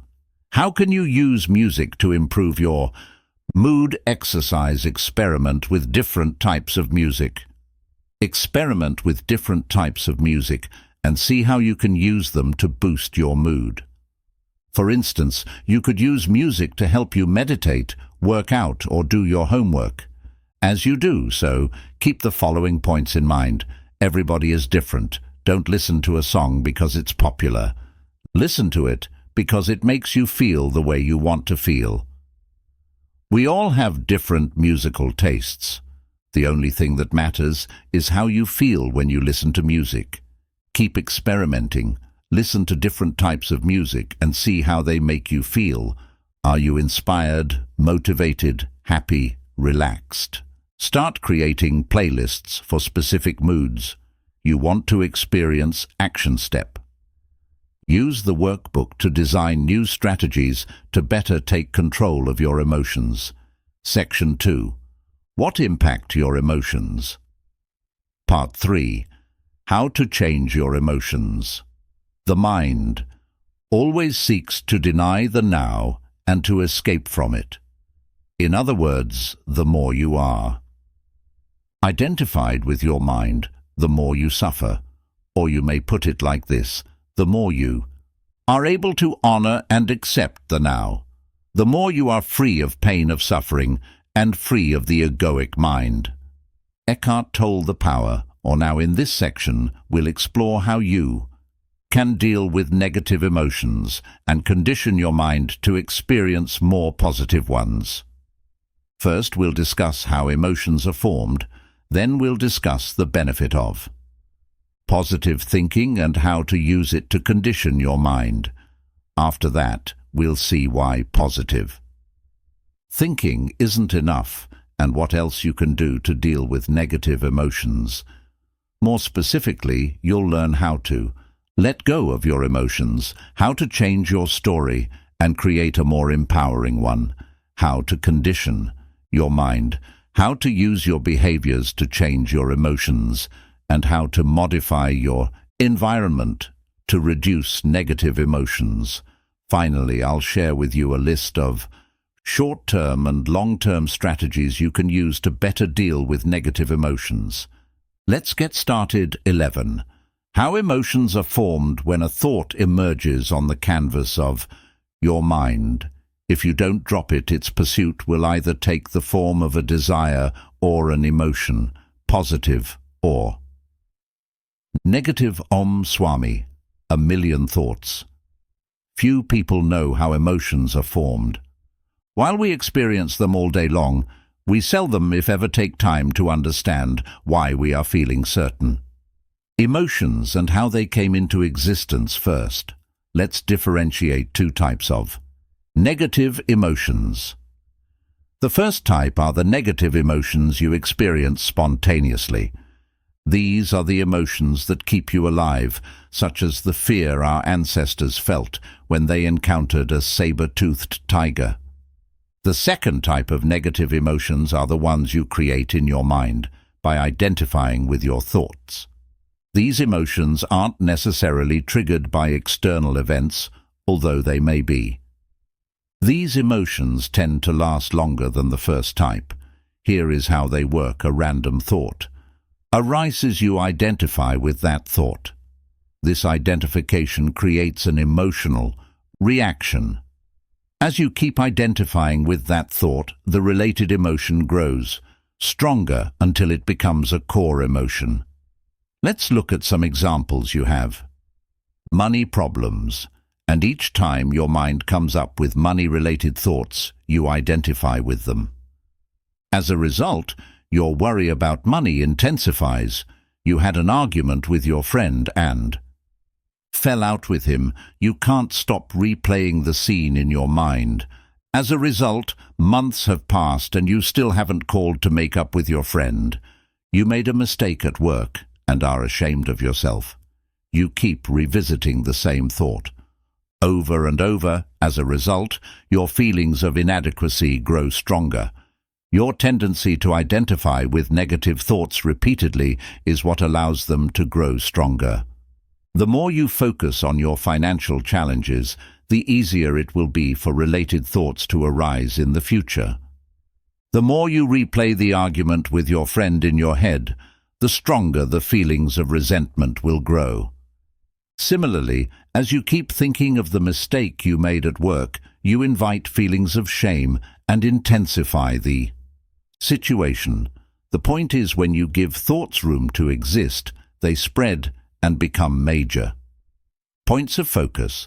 This simple process of identification allows seemingly inoffensive thoughts to take control of your mind. This identification with your thoughts, and more importantly, how you choose to interpret them, creates suffering in your life. Now, let's see in more detail how your emotions are formed. This will help you better deal with negative emotions while allowing positive emotions to grow. Here is a formula to explain how emotions form. Interpretation plus identification plus repetition equals strong emotion. Interpretation is when you interpret an event or a thought based on your personal story. Identification is when you identify with a specific thought as it arises. Repetition is having the same thoughts over and over. Strong emotion is when you experience an emotion so many times it has become part of your identity. You then experience that emotion. Whenever a related thought or event triggers it, altogether, interpretation, identification, and repetition give room for emotions to grow. Conversely, whenever you remove one of these elements from the equation, these emotions start losing their power over you. To sum up, for an emotion to grow in intensity and duration, you must first interpret an event or a thought. Then you must identify with that thought as it arises. Finally, you must repeat the same thoughts again and again and identify with it. Now, let's discuss in more depth each component of the formula. 1. Interpretation. Interpretation plus identification plus repetition equals strong emotion. Negative emotions always result from your interpretation of events. That's why two different people might react to the same event in different ways. One might be devastated while the other might be unaffected. For instance, for a farmer, rain could be a blessing, but for someone going on a picnic, it would be seen as a curse. That's because of the meaning they give to the event. In short, for negative emotions to arise, you must add your interpretation to a specific event. The event in itself cannot trigger negative emotions without your consent. So why do you keep experiencing negative emotions? I believe it's because reality fails to meet your expectations. You want reality to be one way, but it turns out to be another. You go on a picnic and want the weather to be good, but it rains. You want a promotion at work, but you don't get it. You want to make money with your side business, but it's not working. Your interpretation of reality creates suffering in your life. Reality in itself can never be upsetting. This is worth repeating. We'll discuss in depth how you can change your interpretation in the next section entitled Changing Your Story. 2. Identification. Interpretation plus identification plus repetition equals strong emotion. Now let's focus on the second part of the formula identification for an emotion to survive long term. There must be a process of identification. Emotions cannot persist unless you give them your attention. The more you focus on your emotions and identify with them, the more powerful they become. People often feel the urge to identify with their emotions and find themselves unable to disengage from them. They fail to realize one of the most important truths in this world. You are not your emotions. Your emotions will come and they will go. So when you catch yourself saying, "I'm sad," remember you are incorrect. Nobody has ever been sad because your emotions are not who you are. They can appear to be you, but they will soon disappear like clouds in the sky. Think of yourself as the sun, and the sun is always there whether or not you perceive it, whether or not it's hidden. By the cloud, you are not your emotions, you are not sad, you merely experience feelings that you may call sadness at a given point in time. This is an important point. I hope you can see the difference. Another way to see your emotions is as the clothes you wear. What emotional clothes are you wearing right now? Are they clothes of excitement, depression, sadness? Bear in mind tomorrow or a week from now, you will likely be wearing different clothes.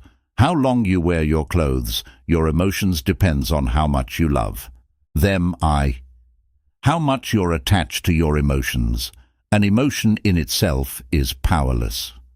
What gives it power is your conscious or unconscious identification with it. That's why an emotion given no attention will eventually fade away. Try the following exercise whenever you're angry. Get busy with any activity requiring your full attention.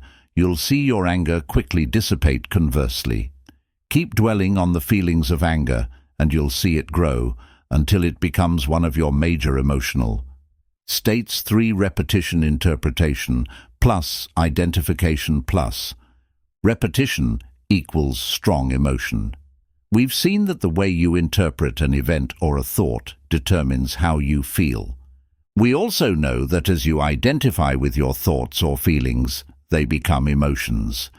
Now, if you keep repeating that process, you'll condition your mind to experience these specific emotions, positive or negative. For instance, if you focus your attention on what you believe your friend did to you, feelings of resentment will grow. As a result, you could hold a grudge for months. People often do this.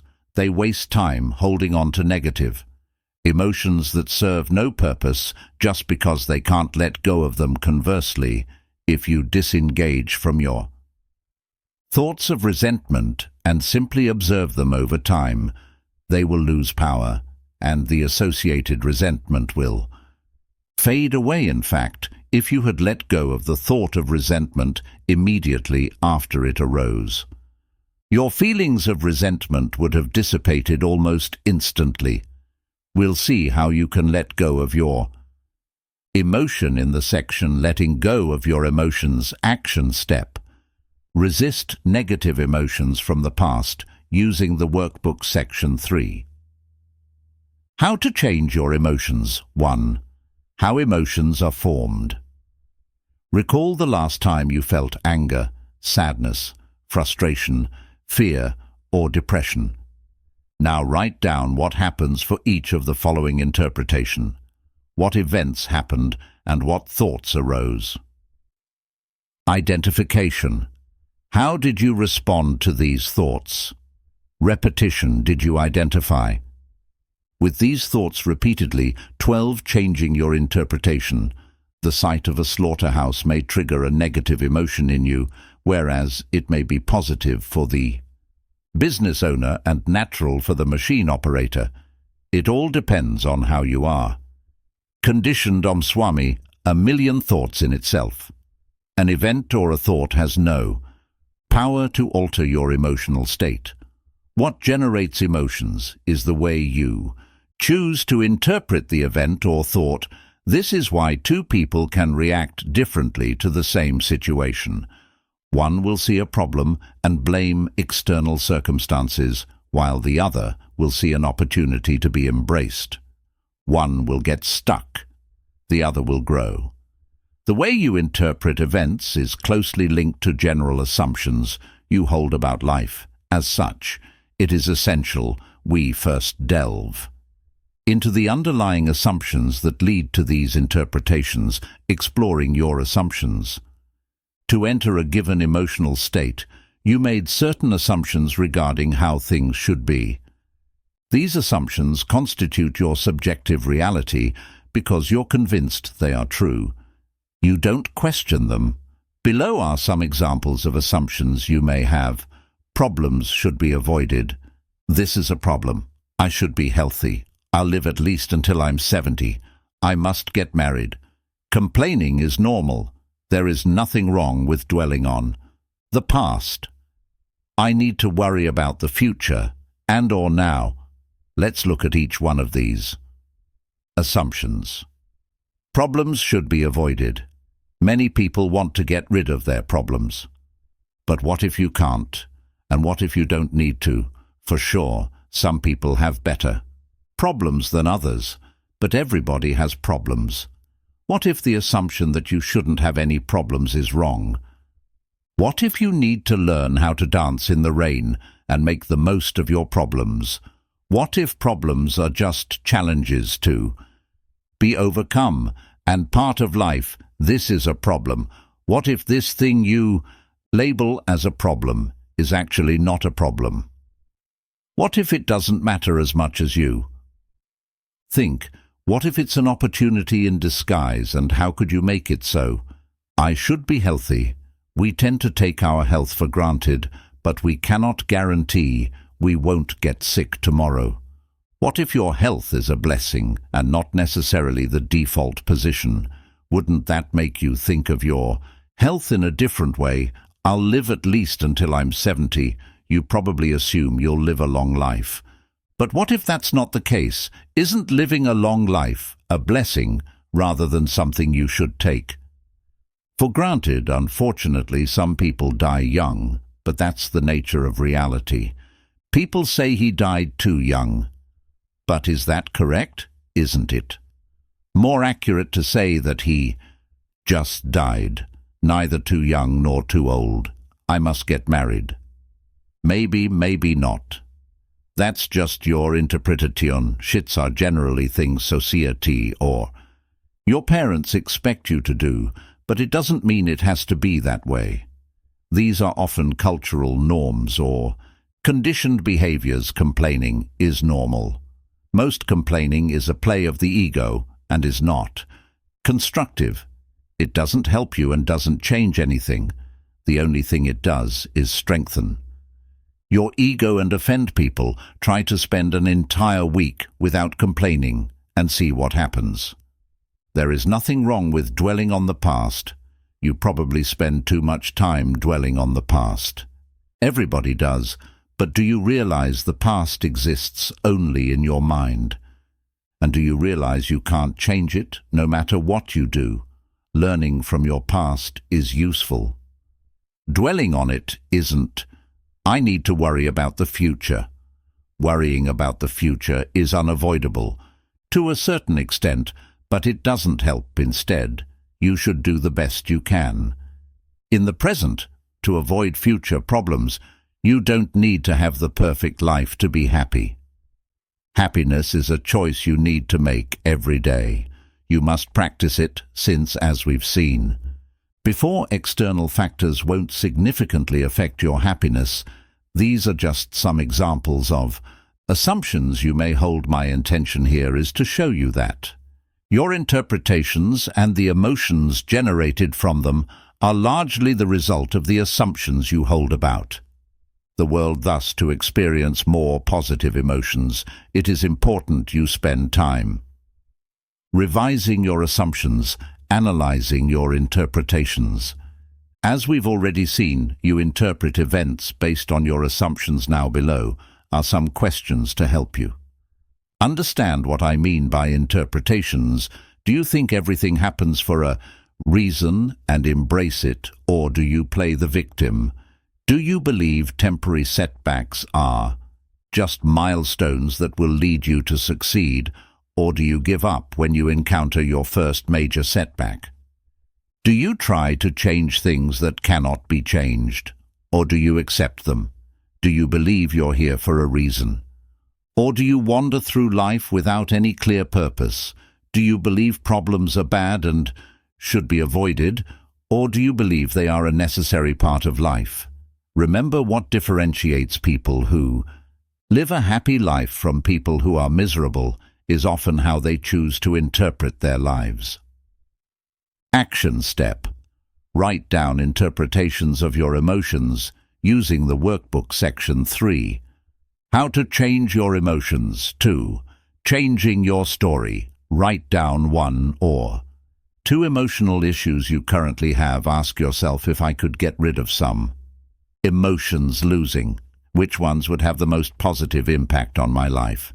Your interpretation of these issues. Ask yourself, what would I need to believe for my story to be true? New empowering interpretations that will help you deal with these issues. Ask yourself, what do I need to believe to avoid experiencing these negative emotions? 13. Letting go of your emotions. Emotions are just emotions. They are not you. They are not facts. And you can let them go. Hailed working the Sedona method. As we've seen, interpretation, identification and repetition can lead to the creation of strong emotions. In this section, we'll see what you can do to start letting go of emotions that aren't helping you achieve the life you want. Emotions are energy in motion. But what happens when you prevent the energy from moving? It accumulates when you repress your emotions. You interrupt the natural flow of energy. Sadly, nobody taught you how to deal with your emotions, or even that both positive and negative emotions are a natural phenomenon. Instead, they told you that your negative emotions should be repressed because they are bad. As a result, you may have been repressing your emotions for years.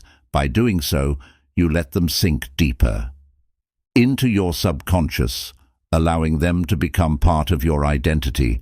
They have often become patterns you may be unaware of. For instance, perhaps you feel you aren't good enough, or maybe you experience guilt on a regular basis. These are the results of core beliefs you developed over time by repressing your emotions. Most of us have too much emotional baggage and need to learn to let go of it. We need to declutter our subconscious and get rid of the negative emotions, preventing us from enjoying life to the fullest. The fact is, your subconscious is already programmed to help you deal with life. Your subconscious ensures you don't accidentally forget to breathe, keeps your heart beating, and regulates your body temperature, among millions of other things. It doesn't need additional beliefs to function well. Neither does it need to store emotions. If you're like most people, You spend the majority of your time living in your head. As a result, you're largely out of touch with your emotions. To start letting go of your emotions, you must first become aware of them. By becoming more in touch with your body and the way you feel below are a few simple steps you can take to start letting go of your emotions. 1. Observe your emotions with detachment. Whenever you experience a negative emotion, simply observe it with as much detachment as you can. That means getting in touch with your body. Realize that each thought or image crossing your mind isn't the emotion itself, it's only your interpretation of it. Practice feeling how it feels. Try to locate the emotion. Think of the way you would describe the emotion to someone else. Remember, don't engage in a story revolving around that emotion, and believe in whatever images or thoughts that arise when you experience that emotion. 2. Label your emotion. Remember, emotions are merely temporary experiences, or if you prefer, clothes you wear for a while. They aren't you. When you experience an emotion, you say things like, "I am angry," "I am sad," or "I am depressed." Notice how you instantly identify with your emotions. However, this is factually incorrect. The emotions you experience have nothing to do with who you really are. If you were your depression, you'll be depressed all day long, every single second of your existence. Fortunately, that's not the case. Let's assume you feel sad rather than saying, "I'm sad." A more accurate way to describe that emotion would be, "I feel sad," or "I experience a feeling of sadness." Can you see how different it is from saying, "I'm sad"? It gives you more space to distance yourself from your emotions. The more you become aware of your emotions, the more you can label them and detach yourself from them, and the easier it will be to let go of these emotions. 3. Let go of your emotions. Too often, you over-identify with your emotions and cling to them for the following reasons. They're part of the story you're telling yourself. Sometimes you can't stop clinging to a story, even a disempowering one. Yes, you can become addicted to destructive stories despite knowing they aren't helping you. You believe the emotions are you and feel a strong need to identify with them. You may fall into the trap of believing you are your emotions. As a result, you identify heavily with them, which creates suffering. Real-life example: I regularly felt that I wasn't good enough. As a result, I believed I should work harder. This belief led me to create lists of daily goals that were impossible to complete. Even when working from morning to night, I often fell short on my goals, which reinforced the belief that I wasn't good enough. By realizing this was just a story, I started letting go of this belief after doing so. I noticed I was actually getting almost as much work done, but without the need to struggle and feel stressed out. I'm still working on that issue, but I gained tremendous value from this process. The challenging part was to let go of the attachment to my story by letting go of the following: the belief that I'm not good enough and must work harder, the pride I feel from working harder than most people, the victim mentality that comes from working hard while not getting the results I want, the idea I'm somewhat special, the idea the world needs to be changed, and the need to control the outcome of my actions. As you can see, letting go of core emotions is not easy. They've become part of our identity, and we often derive a twisted pleasure from them. We may even wonder who we will be without them. For a 5-step process to let go of emotions in his book, The Sedona Method, Hale Dwoskin explains there are 3 different ways to release your emotions as they arise. You can 1. Let them go when you experience negative emotions. You can consciously choose to release them rather than repressing them or clinging to them. 2. Allow them to be here. You can allow them by acknowledging their existence without clinging to them. Or you can 3. Welcome them. You can accept them and have a closer look at them to discover what the core of these emotions are according to Hale Dwoskin. The first step in each case is to become aware of your emotions as they arise. He then introduces a 5-step process. To let go of your emotions, step 1. Focus on a certain emotion you would like to work on so you can feel better. This doesn't need to be a big emotion. It could be something as simple as not feeling like working on a specific task or being mildly annoyed about something. Step 2. Ask yourself one of the following questions. 1. Could I let this feeling go? 2. Could I allow this feeling to be here free? Could I welcome this feeling depending on which way you want to go? Release, allow, or welcome. Answer the corresponding question. Step 3. Then ask yourself, would I let this feeling go? 2. Would I allow this feeling to be here? 3. Would I welcome this feeling? Answer yes or no to each question while being honest with yourself. Do you feel like you can let go / allow / welcome the emotion, even if no will help you let go of it?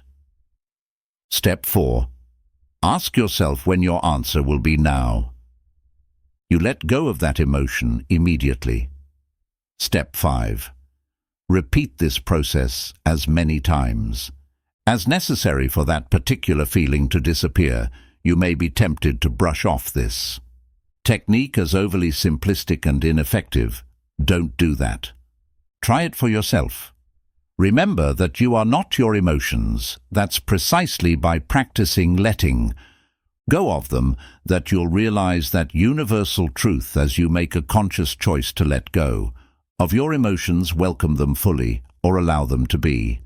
You'll gain a whole new understanding of how emotions work and how to release them. Action step. Use the exercises in the corresponding section of the workbook to start letting go of your emotions. Section 3. How emotions are formed. 3. Letting go of your emotions. Make a list of all the emotions you would like to let go of. Perhaps you feel as though you aren't good enough. Perhaps you struggle with procrastination and experience guilt and shame. Maybe you blame yourself for something you did in the past, or you worry about your future. Just write down whatever comes to your mind. Now use the method mentioned above. Select one emotion. Then ask yourself, could I let this feeling go? Would I? Yes/no. When now? Don't worry if you're not successful at first. You'll have plenty of opportunities to practice in the future. 14. Conditioning your mind to experience more positive emotions. Try to see that a thought about a person or event is merely a thought about that person or event. It is the thought about them that makes you feel the way you do. To change the way you feel, change the way you think. Vernon Howard, The Power of Your Supermind. We've discussed how emotions are formed, and we've introduced a process you can use to release your negative emotions. Now, let's see how you can condition your mind to start experiencing and intensifying positive emotions in your life. You are what you think about most of the time.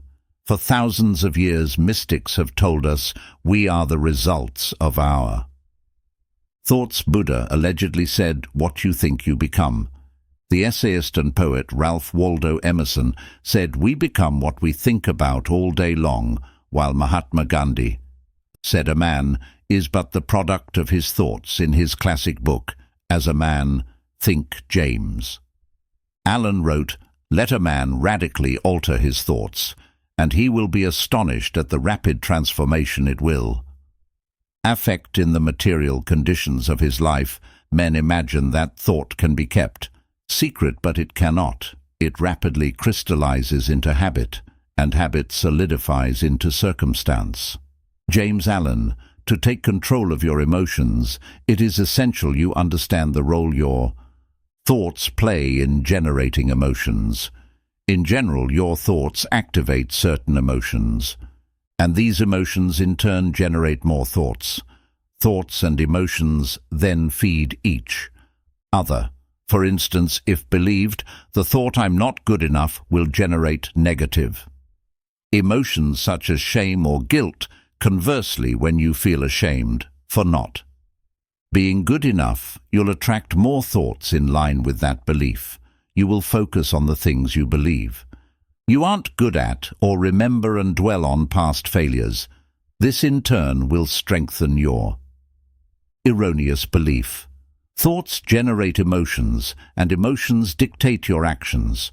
If you feel you don't deserve a promotion, you won't ask for it. If you believe a man or woman is out of your league, you won't ask him or her out. In a nutshell, this is the way thoughts work. They generate emotions that dictate your actions and shape your reality. While this may not be obvious to you in the short term, in the long term, you'll realize your thoughts have a tremendous impact on your life. Thoughts and emotions determine your future. Humans possess a power no other. Living beings have their imagination. We can use our thoughts to manifest things and turn the invisible into the visible. However, a thought in itself isn't enough.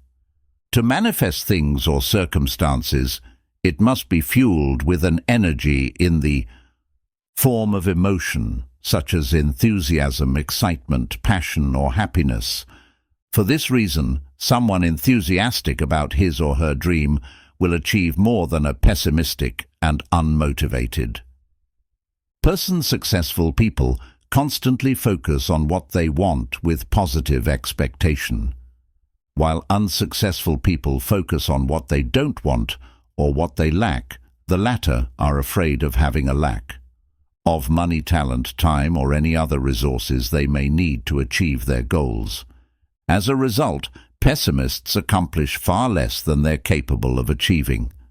Thus, one of the most important skills you can master is your ability to control your thoughts and emotions.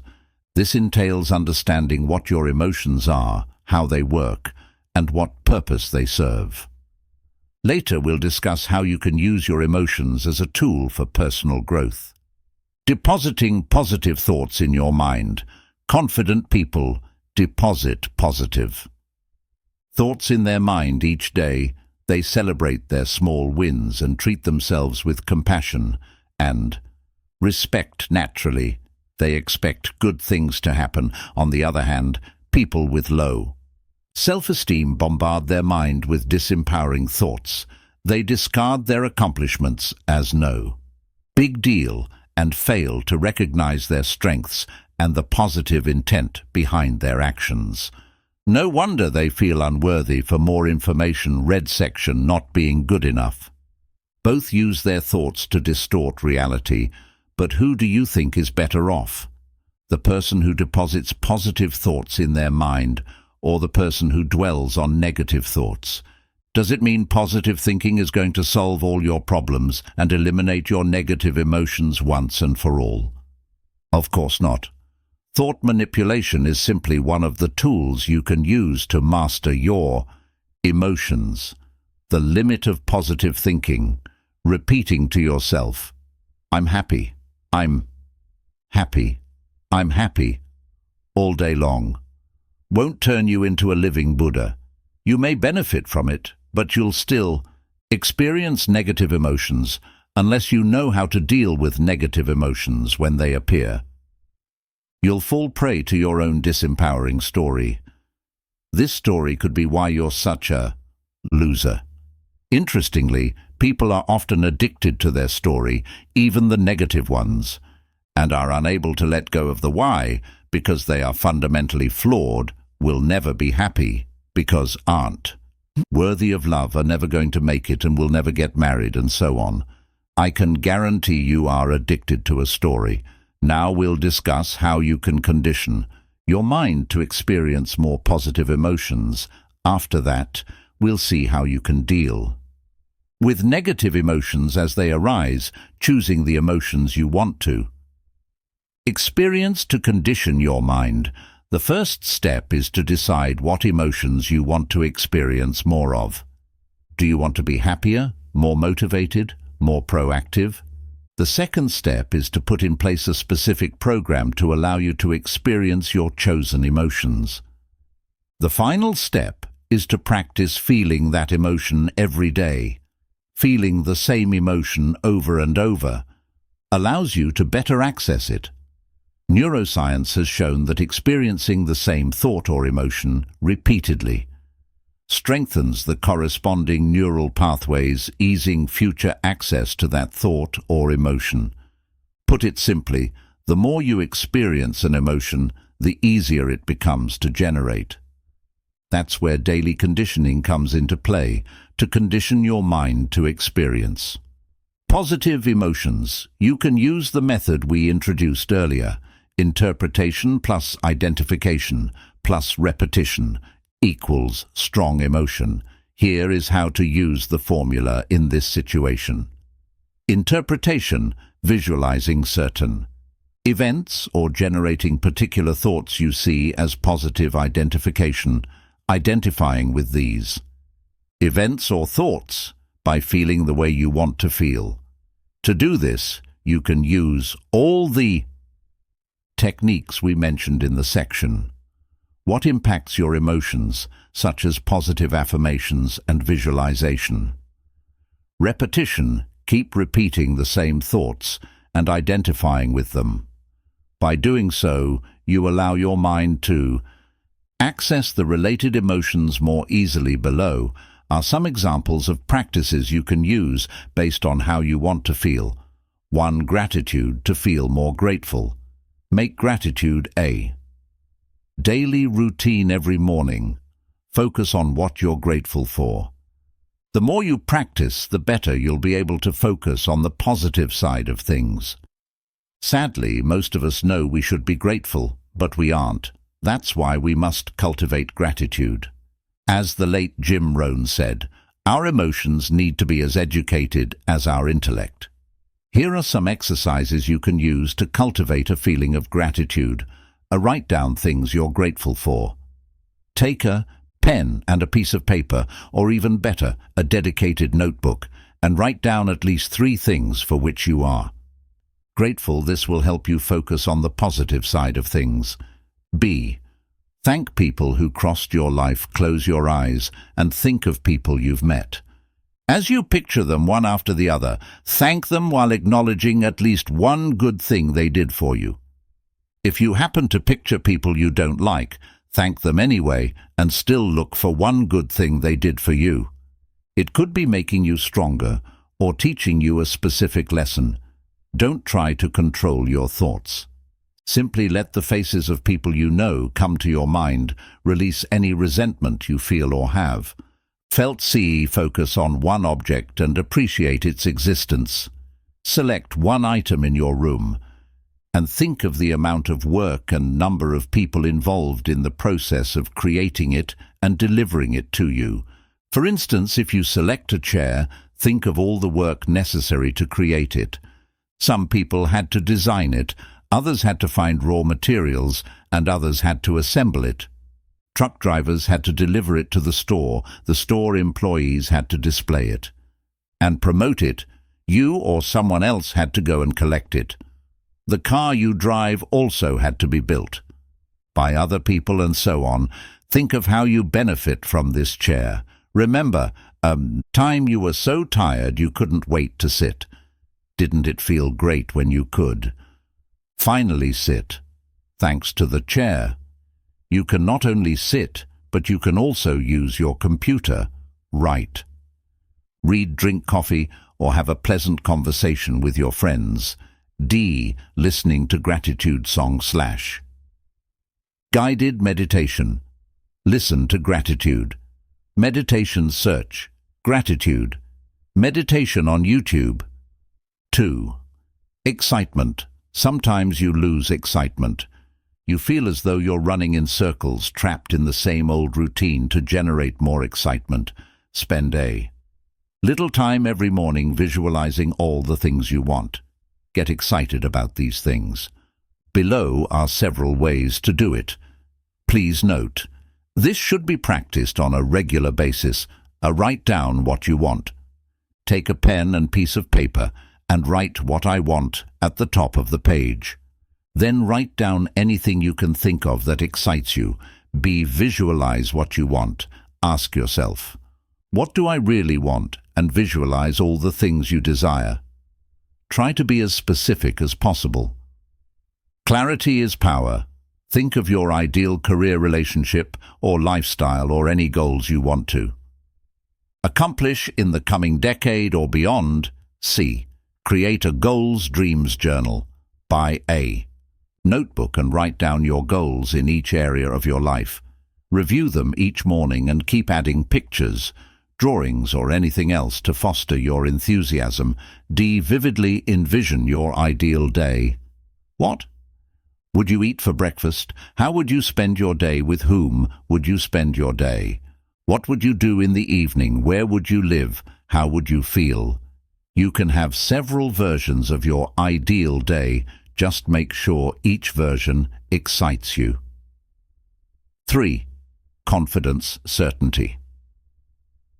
If you want to have more confidence in your ability to achieve your goals, visualize yourself as having already accomplished them and feel good about it. Practice developing a sense of certainty. Commit to your vision in your mind each time you visualize your goal. Give the energy of commitment to it. Know it's going to happen. 4. Self-esteem. To boost your self-esteem, keep track of your daily accomplishments. You do many things right, but you tend only to remember things you do wrong. No wonder your self-esteem suffers. Buy a notebook and dedicate it to this purpose. Record your accomplishments every day. Some examples of accomplishments would be: I woke on time. I ate some fruit. I cleaned my desk. I completed Project A. I exercised. I completed my morning ritual. Or I read.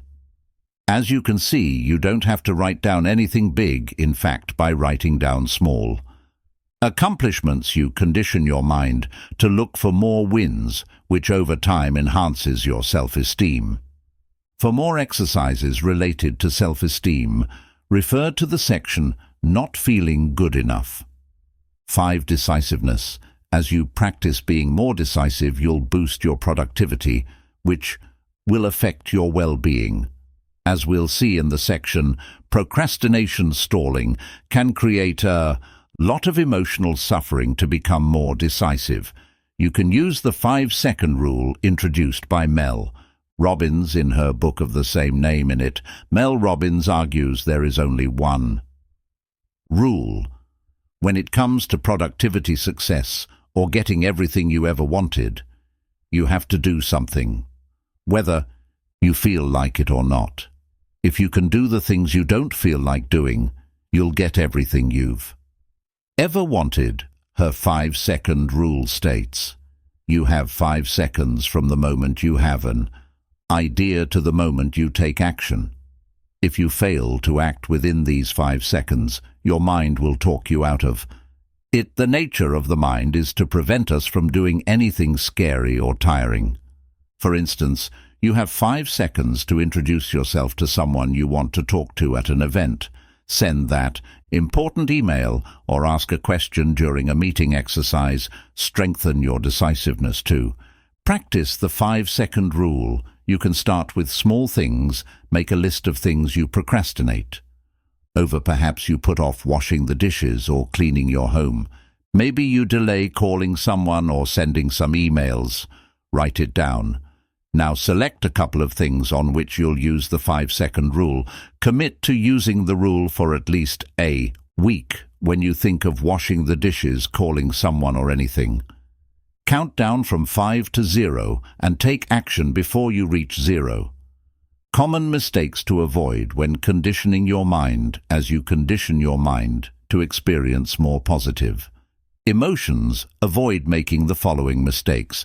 Trying to implement too many changes at once. Stick to 1 or 2 exercises for a month or so before trying any other exercises. Starting too big, keep it small and make Sure, the exercises aren't too challenging.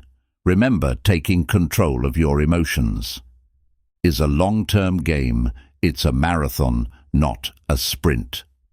To learn and more about how to create an exciting morning ritual, please consult my book, Wake Up Call: How to Take Control of Your Morning and Transform Your Life.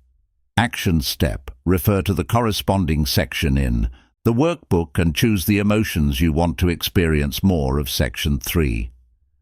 How to change your emotions. 4. Conditioning your mind. 15. Changing your emotions by changing your behavior. Action seems to follow feeling, but really action and feeling go together, and by regulating the action which is under the more direct control of the will, we can indirectly regulate the feeling, which is not. William James, philosopher and psychologist. We've seen you can influence your emotions by using your body-mind, or words. We've also discussed how you can change your interpretations of thoughts or events to change your emotional state. Unfortunately, when negative emotions suddenly arise or are too strong, changing your body posture or using positive affirmation might not be enough. In fact, trying to replace a negative emotion by a more positive one often fails. You cannot always overcome depression by cheering up or counteract grief by deciding to just feel good. Neither can you expect profound sadness to disappear by repeating the phrase/mantra, "I'm happy, I'm happy, I'm happy." However, you can influence the way you feel by changing your behavior. As you alter your behavior, your feelings will change accordingly. It may happen almost immediately, as when you distract yourself from mild anger by performing a task, or it may take weeks or even months while you deal with profound emotions, such as intense grief or depression, to start changing the way you feel. Whenever you experience a negative emotion, ask yourself the following questions. What causes that emotion, and what can I do about my present reality? After asking these questions, identify concrete actions you could take to change your emotional state. Remember, by nature, emotions will fade as time passes, that is, unless you reinforce them by replaying the same situation over and over in your mind. Below are some real-world examples to help you better understand how it works. Example 1. If after your boyfriend or girlfriend broke up with you, you keep remembering the good times you had. Together with sadness, it will take longer to get over the breakup, although there is nothing wrong with feeling sad for remembering the past. If you want to move on, a better option is to avoid revisiting the past wherever possible. In this case, changing your behavior would be do your best to stop revisiting the old memories. Example 2. If you constantly worry about an upcoming presentation at work, changing your behavior might be rehearsing your speech for hours. Doing this, you'll know the text so well. You'll be able to perform well, even under pressure, to give yourself an even better chance at success. You could also rehearse in front of your colleagues or friends. Example 3. If you've been resenting a particular friend for weeks because of something he said or did, changing your behavior might be having an honest talk with him and share your feelings. This will allow you to clear the air, clarify any misunderstandings, and avoid building up resentment. Oftentimes we misinterpret events or see things that aren't there. Example 4. Sometimes you feel sad, angry, or even depressed and can't do anything about it. In this instance, the best you can do is to avoid focusing on your feelings and just let them be your job. Here is to do what you have to do and live your life until these emotions fade. Don't forget to practice letting go of negative emotions as they arise. As you learn to detach yourself from the negative emotions, it will help prevent them from growing and becoming more entrenched. Action step: using the workbook, Let's do an exercise using an example from your Life Section 3, How to Change Your Emotions. 5. Changing your emotions by changing your behaviors. Remember the last time you experienced a negative emotion that lasted more than a couple of days. Now think of what you did specifically to overcome this negative emotion, if anything. Then ask yourself, how could I have changed my behavior to influence my emotions positively? 16. Changing your emotions by changing your environment. You cannot always control your emotions. Certain events, such as a breakup, the loss of a loved one, or a severe disease, can trigger negative emotions. However, you do have control over some events. Do you have daily life situations that affect your peace of mind? What if you could do something about them sometimes to reduce negative emotions?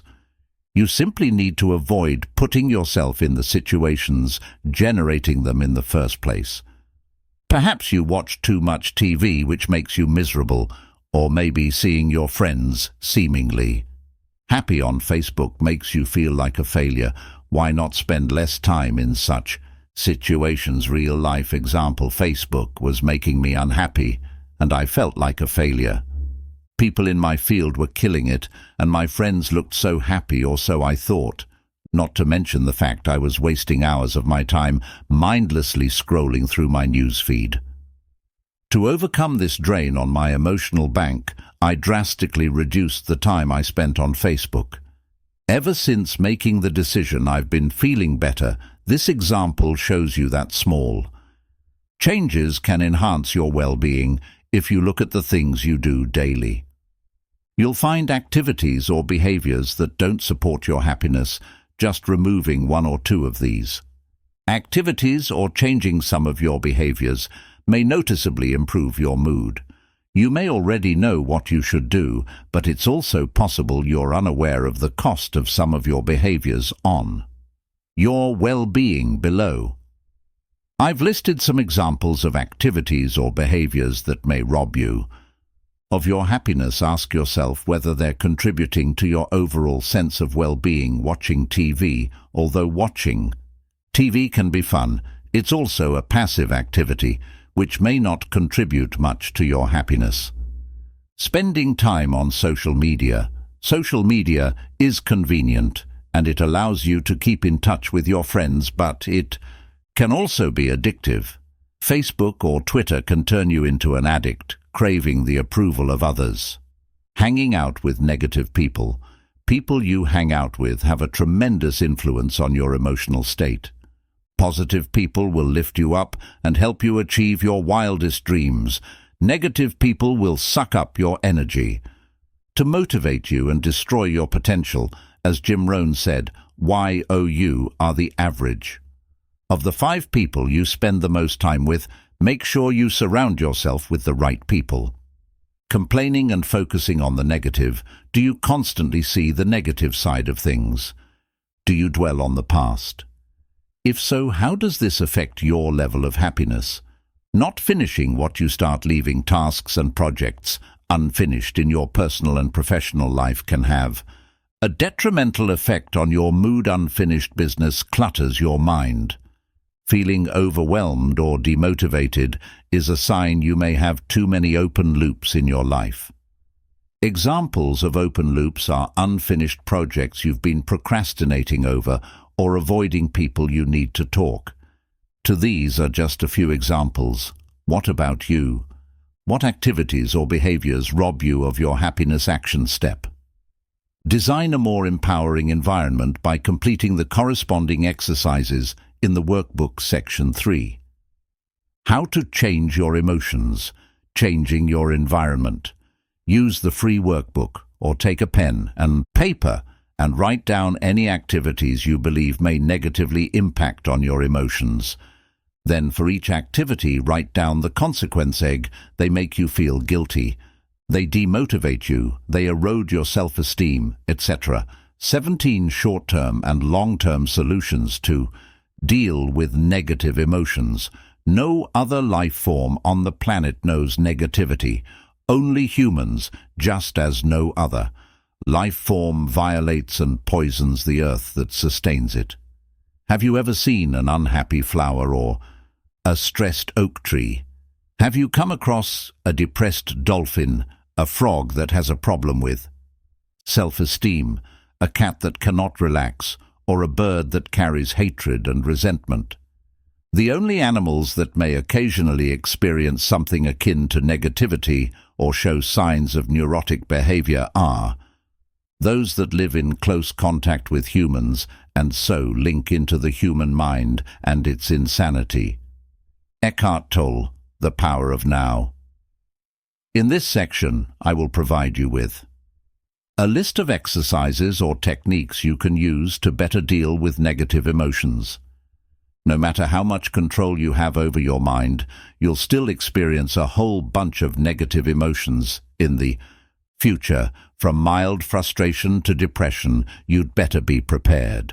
I've listed below some things you can do to deal with negative emotions and have included both long-term and short-term. Solutions. 1. Short-term solutions. The following techniques will help you manage negative emotions as they arise. Try them out and keep the ones that work for you or change your emotional state. Distract yourself.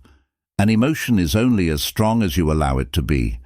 Whenever you experience a negative feeling, instead of focusing on it, get busy right away. If you're angry about something, cross something off your to-do list. If possible, do something that requires your full attention. Do something silly or unusual to break the pattern. Shout. Do a silly dance or speak with a strange voice. Move. Stand up. Go for a walk. Do push-ups, dance, or use a power posture by changing your physiology. You can change the way you feel. Listen to music. Listening to your favorite music may shift your emotional state. Shout. Talk to yourself with a loud and authoritarian voice and give yourself a pep talk. Use your voice and words to change your emotions. B. Take action. Do it anyway. Leave your feeling alone and do what you have to do. Mature adults do what they have to do, whether they feel like it or not. Do something about it, your behavior. Indirectly changes your feelings. Ask yourself, what action can I take in today to change the way I feel? Then go do it. C. Become aware of your emotions. Write it down. Take a pen and paper and write down what you worry about, why, and what you can do about it. Be as specific as possible. Write down what happened. Take a piece of paper and write down what exactly happened to generate the negative emotion. Don't write down your interpretation of it or the drama you created around it. Write down the raw facts. Now ask yourself, in the grand scheme of your life, is it really that big a deal? Talk. Have a discussion with a friend. You may be overreacting, making things worse than they are. Sometimes all you need is a different perspective. Remember a time when you felt good about yourself. This can help you get back in that state and gain a new perspective. Ask yourself the following questions. How did it feel? What was I thinking at the time? What was my outlook on life at the time? Let your emotion go. Ask yourself, can I let that emotion go? Then allow yourself to release it.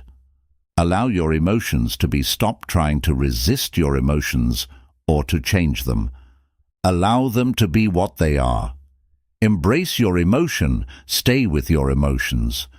Look at them as closely as possible while doing your best to remain detached. Become curious about them. What are they exactly at their core? Just relax, rest, take a nap or a break. When you're tired, you're more likely to experience negative emotions than when you are properly rested. Breathe. Breathe slowly to relax. The way you breathe affects your emotional state. Use breathing techniques to calm you down or to give you more energy. Relax. Take a few minutes to relax your Muscles start by relaxing your jaw, the tension around your eyes, and the muscles on your face. Your body affects your emotions. As you relax your body, your mind also relaxes. Bless your problems. Thank your problems. Understand they are here for a reason and will serve you in some way. 2. Long-term solutions. The following techniques will help you manage your negative emotions long-term. Analyze your negative emotions. Identify the story behind your emotions. Take a pen and paper and write down all the reasons why you have these emotions. In the first place, what assumptions do you hold?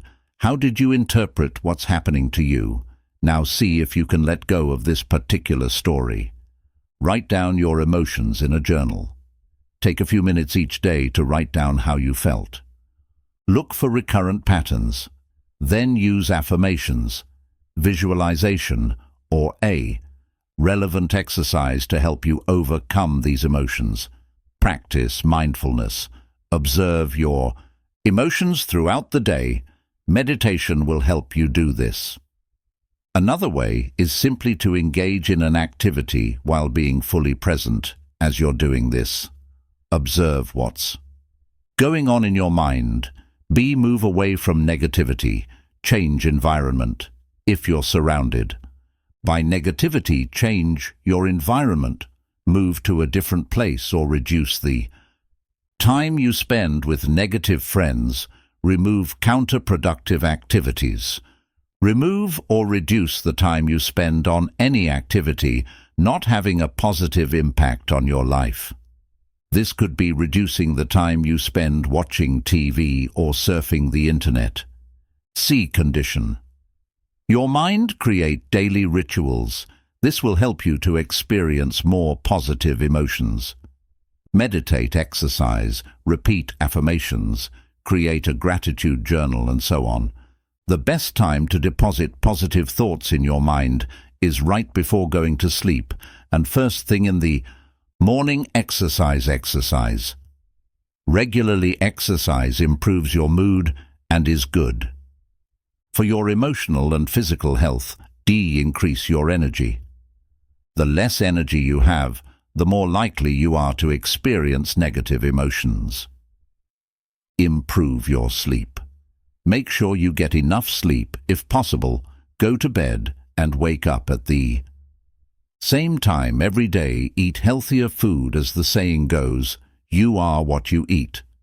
Junk food will negatively impact your energy levels, so take steps to improve your diet. Rest, take regular naps, or take a few minutes to relax. Breathe. Learn to breathe properly. Ask for help.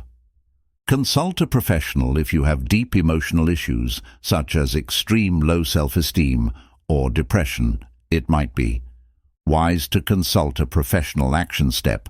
Write down one short-term and one long-term technique you want to use. Ask yourself among the items on the list, what is the one technique that will best help me deal with negative emotions? Section 3. How to change your emotions. Short-term solutions / long-term solutions. Part 4. How to use your emotions to grow. I suggest to you that every situation, every moment provides the opportunity for self-growth and development of your character. Reality keeps bringing us circumstances. Sometimes I picture them as waves breaking on the shore, and we have the chance to keep merging with that reality, to fit ourselves to it, to dive into those waves. David K. Reynolds, author of Constructive Lighting. We've seen what emotions are, how they are formed, and how you can reprogram your mind to experience more positive emotions. Now let's see how you can use your emotions as a tool for personal growth. Most people underestimate how useful emotions can be. They never truly realize they can use their emotions to grow. Think of it this way: your emotions send you a message. They tell you that your current interpretation of reality is biased. The problem is never reality, but the way you interpret it. Never forget you have the power to find meaning and joy even in the worst situations. For instance, Alice Summer had every reason in the world to feel hopeless. She was imprisoned in a concentration camp during World War II and didn't know how long she had left to live.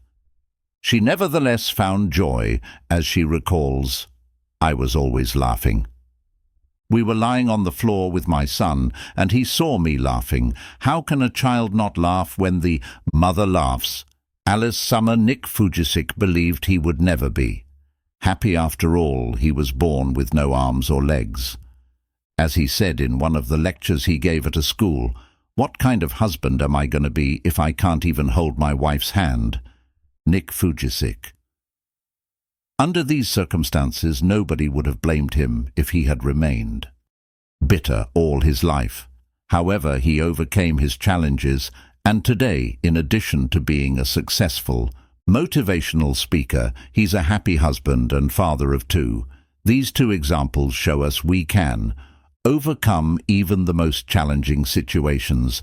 They show us negative emotions don't last forever. Challenging times in our life are often the events that allow us to grow as human beings. Even a complete nervous breakdown can serve as a wake-up call for people. In this section, you'll learn how emotions work and how you can use them to grow while simultaneously reducing the emotional suffering they create.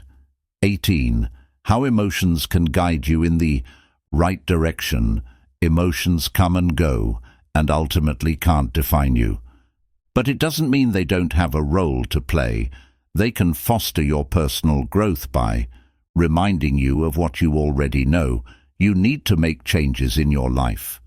The more you ignore your emotions, the louder they will become. It starts with a small voice, a gut feeling, or an intuitive knowledge.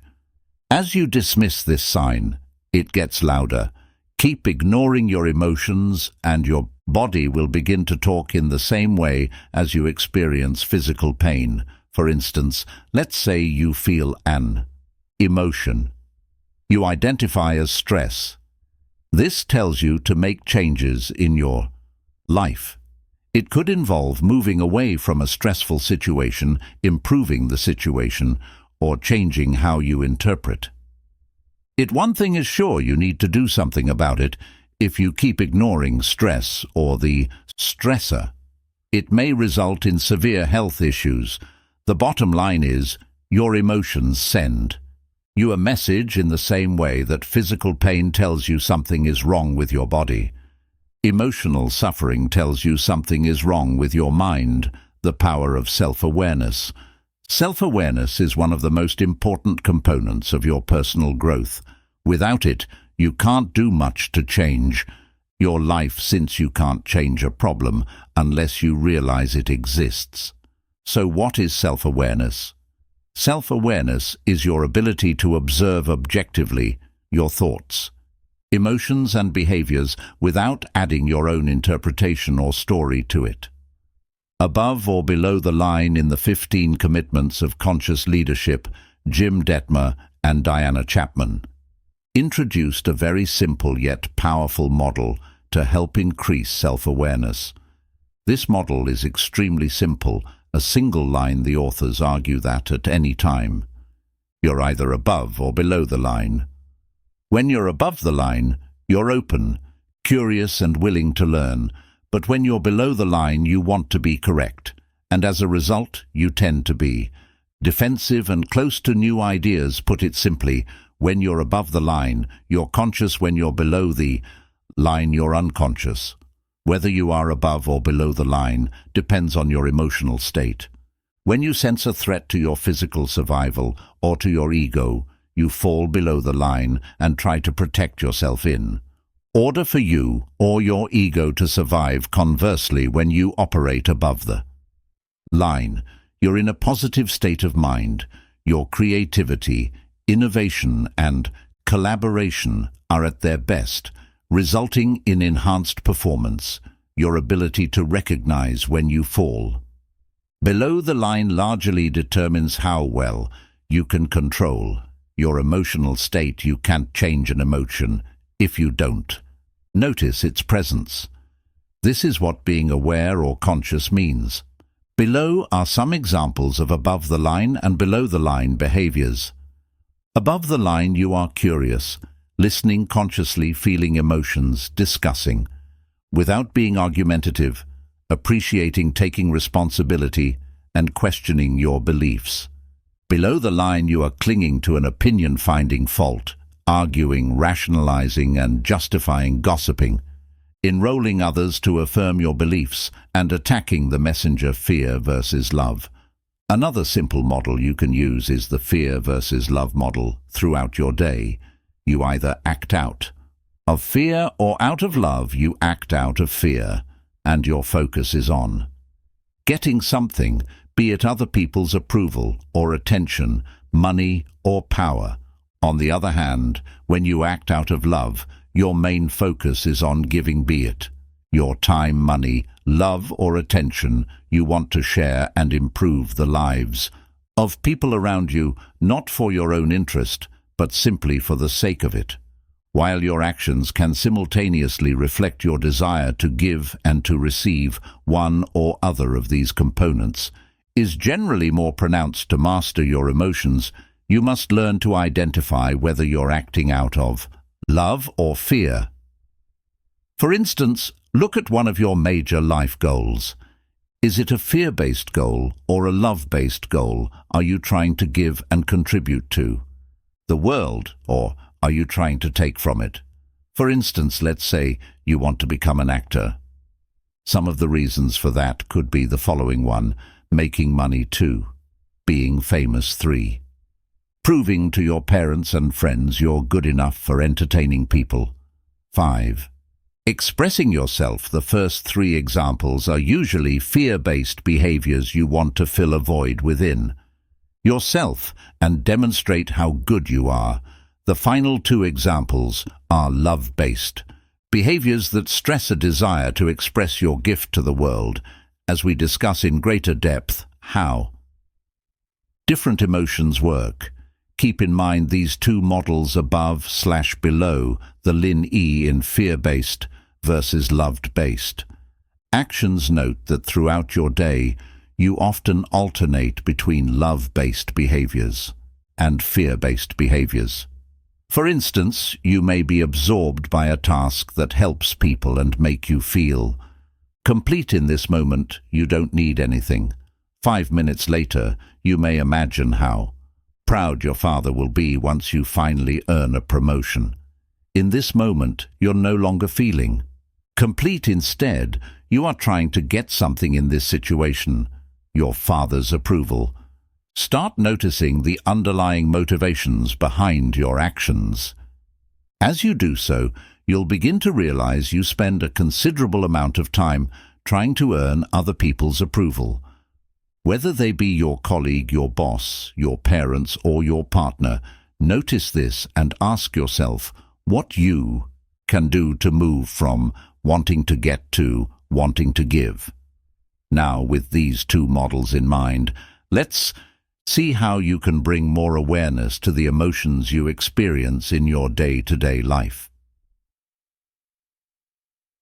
19. Recording your emotions. The first step to improve the way you feel is to become more aware of the emotions you experience on a regular basis.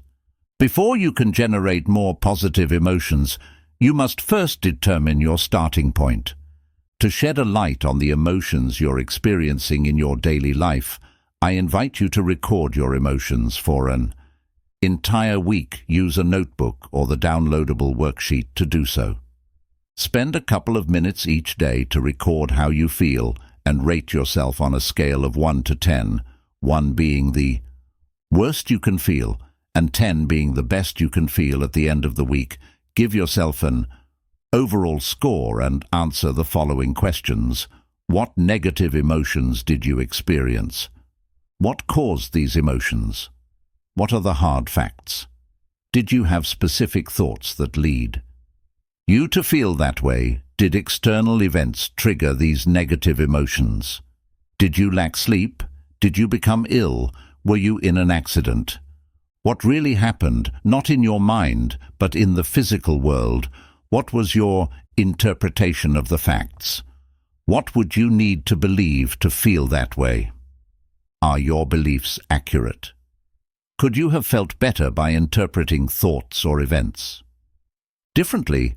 How did you return to your neutral state? What happened exactly? Did you change your thoughts? Did you take action on things you were avoiding doing? Did it just happen naturally? What could you have done to avoid or reduce these negative emotions? Concrete example, let's say you record your emotions for a week and notice that you were mildly depressed for a couple of days. Here is what it could look like. What caused this emotion? I was asked to do a task at work and felt unable or incompetent to complete it. What really happened? I was asked to complete a task, and I did it. What was your interpretation of the facts? I felt like I was incompetent and everybody in the office but me could do the task. I felt as though I should have been able to do the task well. I felt as though everybody was judging me. What would you need to believe to feel that way? I would need to believe I am incompetent. Being incompetent is unacceptable. I should have been able to do that task. Everyone is judging me. Are your beliefs true? Are you really incompetent? Maybe I'm biased and I judged myself too harshly. Is being incompetent unacceptable? No, the fact is, I cannot always be competent at everything. Should you be able to do that task? I haven't much experience performing similar tasks, and there was no way I could do it without asking for help. Is it true that everyone judging you? Some people may judge me, but that's probably not true of everyone. It's also possible nobody really cares. After all, they have their own issues to deal with. And what if nobody noticed? Or perhaps I did okay and the negativity is all in my mind. How did you return to your neutral state? I realized it was actually no big deal. I asked a colleague whether I did the task correctly. He helped me and gave me some advice. He also recommended some good books to help improve my skills. What could you have done differently to avoid or reduce this negative emotion? I could have asked someone to help me. Instead of trying to do everything on my own, as you go through this process, you'll notice what causes you to experience negative emotions. You'll be able to identify self-defeating behaviors and overcome them using daily conditioning and affirmation. Additional tip, remember to write down how you feel each day using a dedicated journal. This will help you detach yourself from your emotions as you realize ups and downs are a normal part of living. Action step. Record your emotions using the workbook section 4. How to use your emotions to grow. Record your emotions. 20. Not being good enough. When I won the Oscar, I thought it was a fluke. I thought everybody would find out and they'd take it back. They'd come to my house, knocking on the door. Excuse me, we meant to give that to someone else. That was going to Meryl Streep, Jodie Foster. You think, why would anyone want to see me again in a movie, and I don't know how to act anyway, so why am I doing this? Meryl Streep, do you feel as though you aren't good enough? Guess what? You're not the only one. The other day, I wrote the following to a fellow blogger. There are a lot of topics I could write about, but there are already so many books out there. Sometimes I'm like, what's the point? He replied, I know the feeling of what's the point. Everything worth saying has already been said, and who am I to write about it anyway? What have I achieved so far? Well, I guess it's natural good to know that we're not the only ones struggling, whether or not you're aware of it. Millions of people feel the same way. The feeling of not being good enough alone must have killed more dreams than anything else. And who has never felt that way? Here is a non-exhaustive list of how I felt in my life. I'm not a good enough writer. I'm not charismatic enough. I'm not competent enough. I'm not confident enough.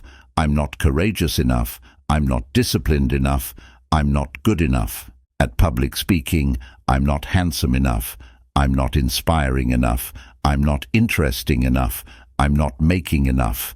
Money, I'm not muscular enough, I'm not patient enough, I'm not perseverant enough, I'm not proactive enough, I'm not productive enough, I'm not smart enough, I'm not taking enough action, I'm not tough enough, I'm not working hard enough, my English isn't good enough, my Japanese isn't good enough, and my memory isn't good enough.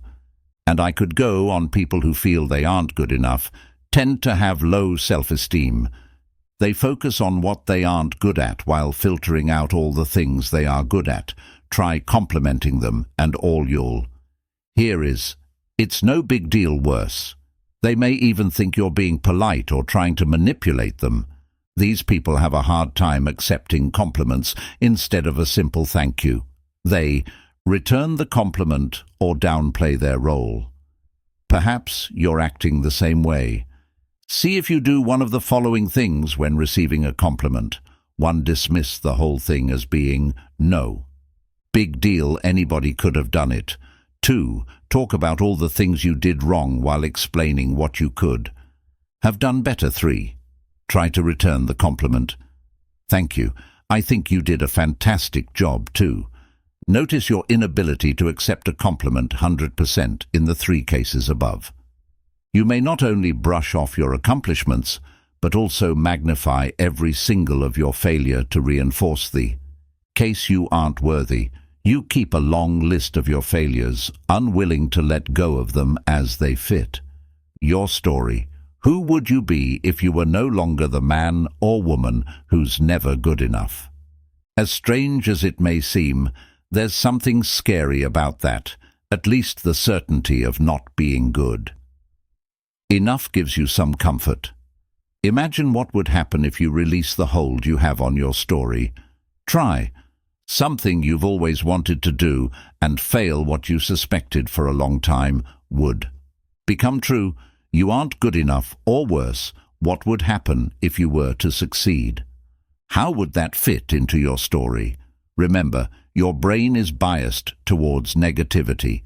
Adding your own bias will certainly not help you feel good about yourself. The fact is, you do most things well. Although a lack of experience, interest, or talent may explain why you aren't doing as well as you would like to in certain areas, it has nothing to do with you not being good enough. How to use the feeling of not being good enough to grow. Not feeling good enough is a sign of low self-esteem. Many people experience low self-esteem in various degrees. I certainly do. For some, every single thing they do is insufficient. For others, they feel inadequate only in certain situations or areas of their life. Wherever you are on the self-esteem spectrum, you can probably benefit from a boost in your self-esteem, identifying what triggers your feelings of inadequacy. The first step is to find out what triggers these feelings. What thoughts are you identifying with? Which areas of your life are concerned?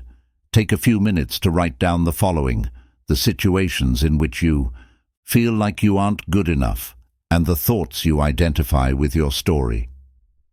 Keeping track of your accomplishments. The second step is to keep track of your accomplishments.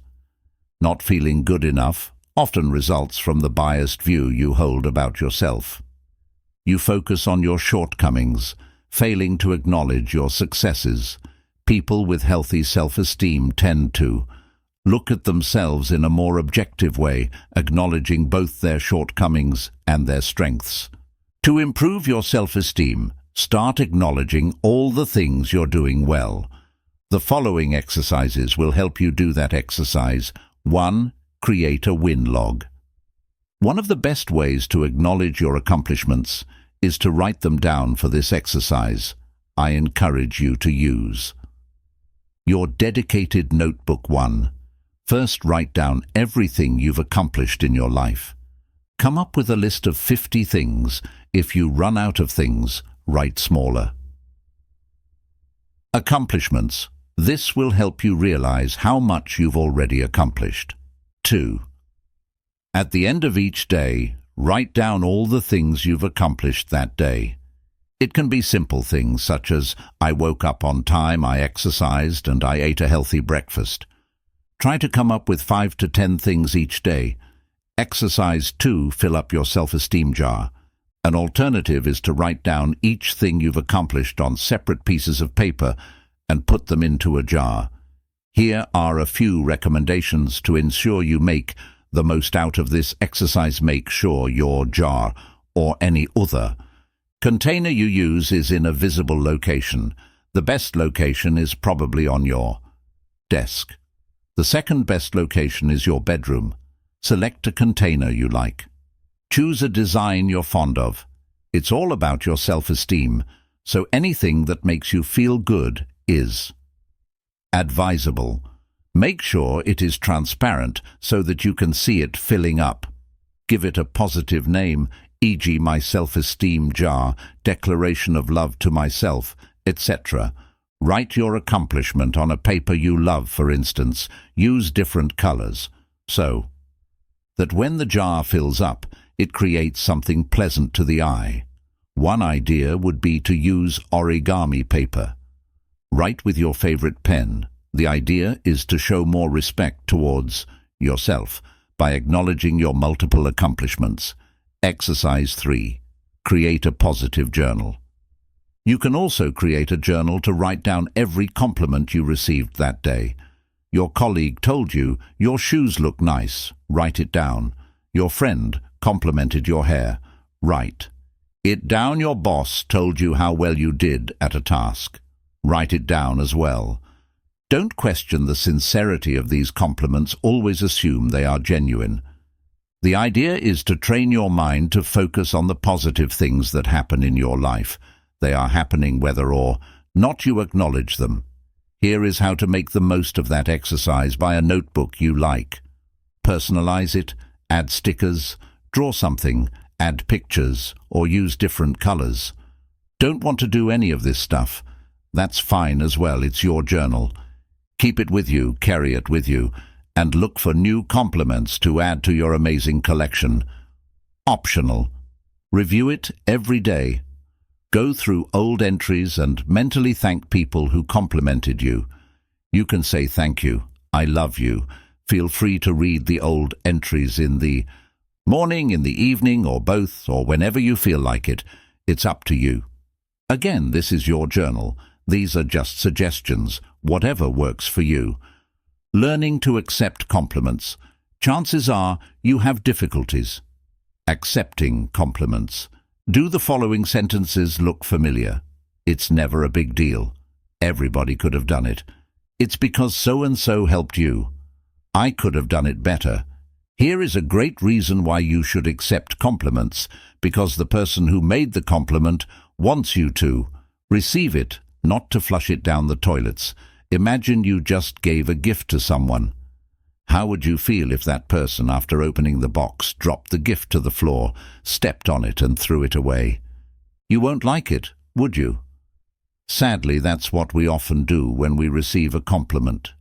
When we refuse to accept a compliment, we are disrespecting the person who went out of their way to deliver it. Wouldn't you want your compliment to be accepted? Wholeheartedly exercise 1. Accept compliments. This simple exercise will help you accept a compliment. Whenever someone compliments you, say the following thank you. That's it. There is nothing simpler. No thank you, but thank you, you too. Or it wasn't a big deal. Simply say thank you. Here is how to make the most of that exercise. Say thank you out loud and clearly. You may discover you have the tendency to repress your feelings and end up saying thank you almost mechanically. In fact, you may realize you've never really said thank you with all your heart. Let it sink in before you start a new sentence. Give space for the feeling of gratitude to express itself. Don't downplay the compliment or explain why you're worthy or unworthy of it. Tell it the way you feel. It show your appreciation by telling the person who complimented you how you feel. You may experience resistance. Many of us have difficulties expressing gratitude because our pride prevents us from doing so. After all, we're strong, don't need anybody's help or compliments, do we? We don't want to feel vulnerable. If you experience resistance and find the exercise difficult, recognize this is normal. Your ability to accept a compliment can be a good indicator of your level of self-esteem. Practice accepting compliments and allow yourself to feel vulnerable. Accepting you're worthy of compliments will help you boost your self-esteem. Exercise 2. The appreciation game. The purpose of this game is to learn to appreciate things in yourself you didn't previously acknowledge or like. It will work well if you have a partner you can play the game with on a regular basis. Tell your partner 3 things you appreciate in them and ask them to do the same. Be as specific as possible and don't worry about coming up with big things. Here are some examples. I appreciate that you prepared breakfast this morning, even though you were in a rush.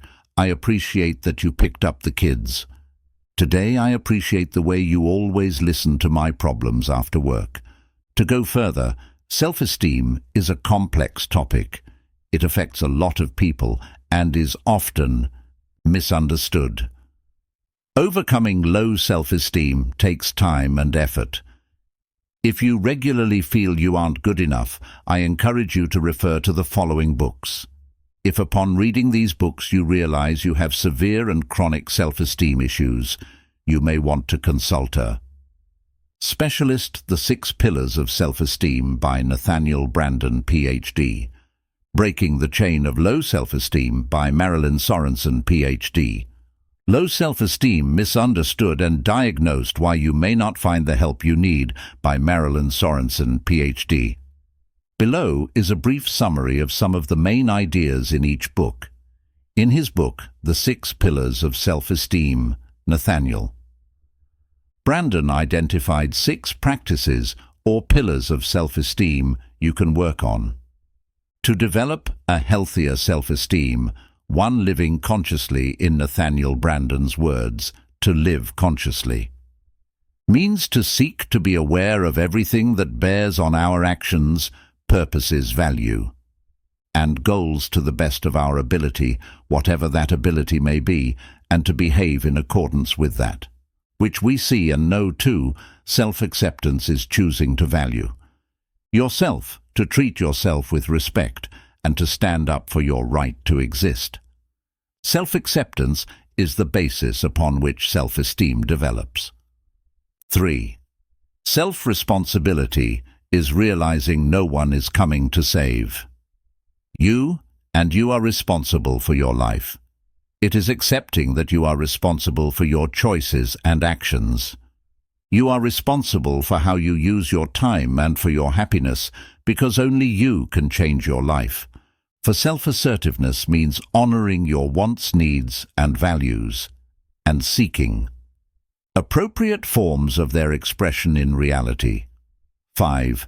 Living purposefully is to use your powers to achieve the goals you have selected.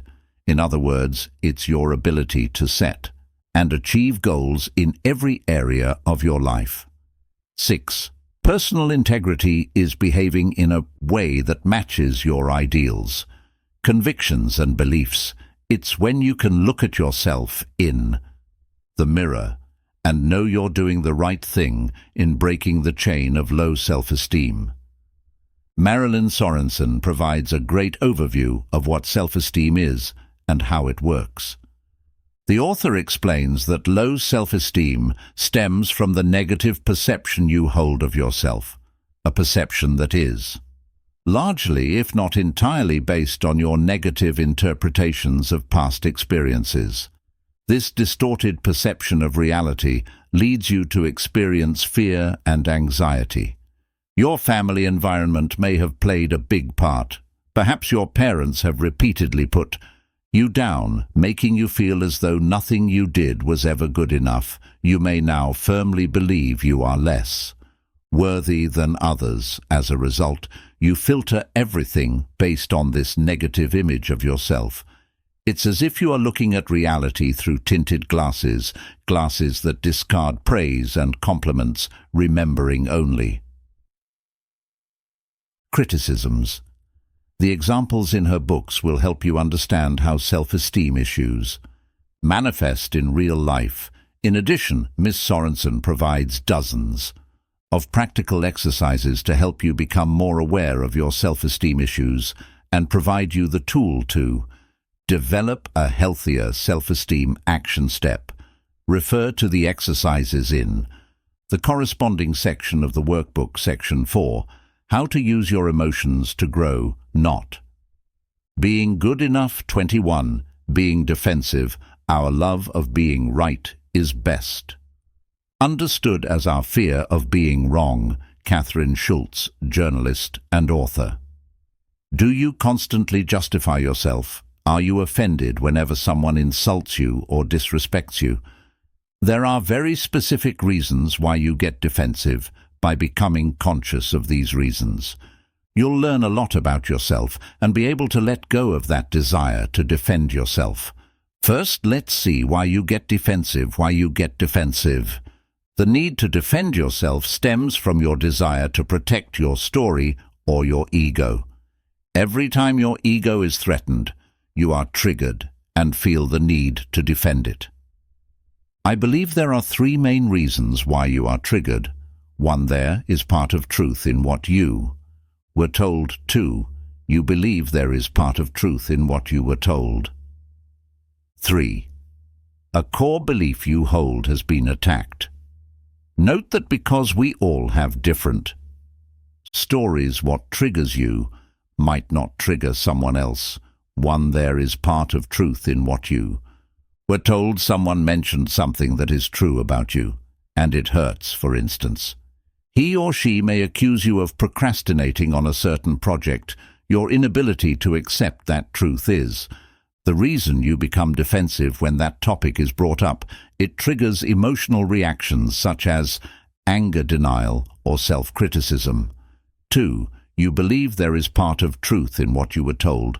You were told something you believe to be true and feel hurt. In this case, the criticisms you received may be unfounded, yet you still feel hurt. Why is that? It's because what you are told confirms the disempowering beliefs you hold about yourself. For instance, let's say you believe you aren't good enough. This belief pushes you to work harder than anybody else. Now, how would you feel if someone accused you of being lazy? You would feel offended, wouldn't you? However, that wouldn't be because you're actually lazy, but because of your belief that you should work harder. 3. One of your core beliefs has been attacked. Someone directly or indirectly attacks one of your core beliefs, and you feel the need to defend yourself. This could be a religious belief, a political belief, or a more general belief about the world for yourself. The more attached you are to this belief, the stronger your emotional reaction will be. Here is a great example because they believed Donald Trump was evil. Some liberals had strong emotional reactions after he was elected president. Some shouted and even became violent. On the other hand, many conservatives were delighted by Trump's victory. How come people can react so differently to the same event? This is because of their core beliefs. Both Democrats and Republicans strongly identify with their political beliefs. This led hardcore Democrats to burst into tears and hardcore Republicans to rejoice whenever a belief you're strongly attached to is attacked or challenged. You'll experience an emotional reaction. The deeper the belief is, the stronger the emotional reaction will be when it is attacked. An extreme example would be someone ready to kill anybody who dares to criticize his or her religion. How to use this emotion to grow? Look at the situations that triggers you. Whenever you feel offended, ask yourself why. What belief led you to defend yourself? Can you let go of this belief? And is this belief really true? By doing this, you'll learn a great deal about yourself. You'll be able to let go of beliefs that aren't serving you well, and you'll realize that in most cases, you don't even need to defend yourself. Action step: refer to the exercises in the corresponding section of the workbook. Section 4. How to use your emotions to grow, getting defensive. Whenever you become defensive, remember to ask yourself the following questions. What am I trying to protect here? Can I let go of that belief? What would I be without that belief? 22. Stress and worry within every worry is an opportunity for positive action. In every lie, there is a kernel of truth.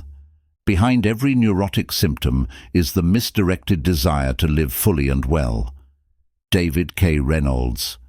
Constructive living. Have you ever wondered what stress is and why you experience it? Most people believe a situation can be stressful. The truth is, stress doesn't exist outside of yourself, and therefore no situation can be said to be stressful in itself. Yet my guess is you experience stress on a regular basis, and probably more often than you would like to. Stress alone is responsible for tens of thousands of deaths every year. Stress does more harm than many diseases and leaves countless families grieving the loss of a loved one. This is why it is essential you take active steps towards reducing your stress levels. Taking responsibility for your stress. Stress is something you have some control over, and therefore must take responsibility for. The more you take responsibility for it, the better you'll be able to reduce it. Stress happens for various reasons and manifests in numerous situations. The traffic jam on your way to work, a business presentation, tensions with your boss, or frequent disputes with your spouse all constitute potential sources of stress. There are two ways you can reduce stress: by avoiding situations you perceive as stressful, and by becoming better at dealing with stressful situations. We'll see how you can use these methods to reduce your stress levels, how you can use stress to grow. Exercise. Make a list of your major sources of stress. Let's look at specific situations that are sources of stress. For you using the workbook, write down what causes the most stress in your typical week. Come up with at least 10 things. Reframing stress. Emotions arise as a result of your interpretation of events, the mere fact you experience stress. Or, any other emotion means you've added your own interpretation to what is happening. Otherwise, you would have a stress-free life now. Look at your list of stressful situations. For each situation, ask yourself the following questions. Is that situation stressful in itself? What do I need to believe to experience stress in that specific situation? What would I need to believe to reduce or remove stress in that particular situation? Let's say you're stuck in a traffic jam and you find it stressful. Is that situation stressful in itself? No, not necessarily. The traffic jam exists, and there is nothing wrong with it per se. What would I need to believe to experience stress in that specific situation? I would need to believe there shouldn't be any traffic jams, and therefore something is wrong. The traffic jam is a stressful event in itself. I should be where I need to go instead of being stuck in traffic. I can do something about it. What would I need to believe to reduce/remove stress in that particular situation? I would need to believe that a traffic jam is a normal event like anything else. I don't necessarily have to experience stress just because I'm stuck in traffic. I'm here caught in a traffic jam, and I don't need to be there wherever I want to go for a while. I can't do anything about it, so I might as well enjoy it, or at least don't stress over it. Dealing with worry differs from stress, as it isn't the result of something you experience in the present, but a concern you have regarding events from the past or events that may happen in the future. You experience stress when you face a stressful situation in the present moment. For instance, a stressful situation would be being stuck in a traffic jam or having your boss yell at you. Worrying would be remembering past or anticipating/imagining these stressful situations' future. Interestingly, most of your worries are unnecessary for the following reasons: they happen in the past, and there's absolutely nothing you can do about them, and/or they may happen in the future, and you can't control the future. Exercise. Make a list of your worries. Make a list of things you worry about. Past or future, they may be similar to the things you wrote in the previous exercise. Examples of things you may worry about are your health, your financial situations, your work, your relationships, and/or your family. Now write at least 10 things you tend to worry about in a typical week. Sorting out your worries. Constant worry results from trying to control events over which you have no control.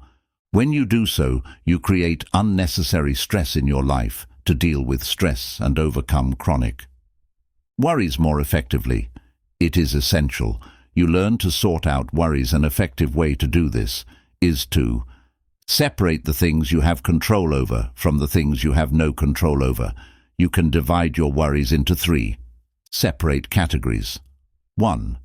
Things you have control over to things you have some control over. And 3. Things you have no control over whatsoever. 1. Things you have control over. This category includes things such as your actions and behaviors. For instance, you can choose what to say and how to say it. You can also decide what actions you'll take to achieve your goals. 2. Things you have some control over. There are things you have only limited control over, such as a competition or a job interview. You can't be absolutely certain you'll win a tennis match, but you do have some control over its outcome. For instance, you can choose to train harder or hire a great coach. Similarly, you can prepare for a job interview by conducting extensive research about the company you apply to, or by doing a mock interview. You don't, however, have absolute control over the outcome of the interview. 3 things you have no control over. Unfortunately, there are also many things you have no control over. These are things such as the weather, the economy, or traffic jams. Exercise. Sort out your worries. Look at your list of stressful situations. Next to each item, put C control, C some control, or NC no control. This simple act of sorting out your worries already helps reduce them. As you identify things you have no control over, you can let go of your urge to worry. Now for things you have some control over, write down what you could do about it. What concrete actions could you take to alleviate them? For things you have no control over, can you let go of your need to control them and instead accept them, taking 100% responsibility for your stress and worries? What if you have more control over your worries than you believe? Look at the situations you have no control over and ask yourself, if I had control over them, what would I do? What would it look like, and how could I prevent them from happening? Often you'll realize you have some control over these situations. This can be by changing, reframing, or eliminating them from your life. Let's say you identify traffic jams as something you have no control over. This sounds reasonable. Once you're caught in the traffic jam, you can't do much about it. But could you do things differently? For instance, could you leave home earlier or take a different route? What about reframing the situation? Instead of escaping the situation mentally, you could choose to be fully present by making traffic jams a productive part of your day. You could then make the most of it by listening to audiobooks. Imagine how much you could learn if you listen to books every working day for an entire year. Go over your list and look for things you have no control over. Write down what you could do to change, reframe, or eliminate these events. Action step. Refer to the exercises in the corresponding section of the workbook. Section 4. How to use your emotions to grow stress/worry. 23. Caring what people think of you. How on earth can another's thought about you harm you? It is your thought about his thought that harms. Change your thought, Vernon Howard, The Power of Your Supermind. Are you overly self-conscious in this section? I'll explain why you care so much what people think of you. And what you can do, alleviate the situation. You are the most important person in the world. First, realize you are the most important person in the world. If you don't believe me, remember the last time you felt intense pain. Perhaps it was toothache or surgery, or maybe you broke your leg in an accident. What were you thinking back then? Were you concerned about the famine in Africa? Did you worry about innocent people being killed in wars in the Middle East? No. The only thing you wanted is for the pain to go away. This is because you are the most important person in the world. Since you must live with yourself 24/7. It is normal to be concerned about your own mental and physical well-being. You have to realize the same goes for every other human on the planet. For me, you're not the most important person in the world. I am. And from their perspective, so are your close friends, family members and colleagues. Because you live with yourself 24/7, you incorrectly assume, often unconsciously, people think about you significantly more often than they actually do. In fact, for the most part, people do not care about you. While it may sound depressing, it's actually liberating. It means you don't have to worry so much what people think of you. As the famous saying goes, when you're 20, you care what everyone thinks. When you're 40, you stop caring what everyone thinks. And when you're 60, you realize no one was ever thinking about you in the first place, while you keep track of all your mistakes and awkward moments. Nobody else does. People are simply too busy worrying about themselves. In short, people don't keep track of your past failures. Read everything you post on social media.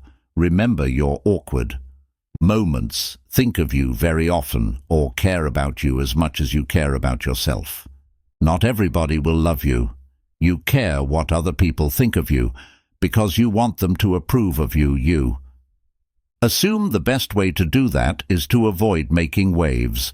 As a result, you may spend your whole life trying to be the perfect person, hoping to be loved. However, it usually doesn't work.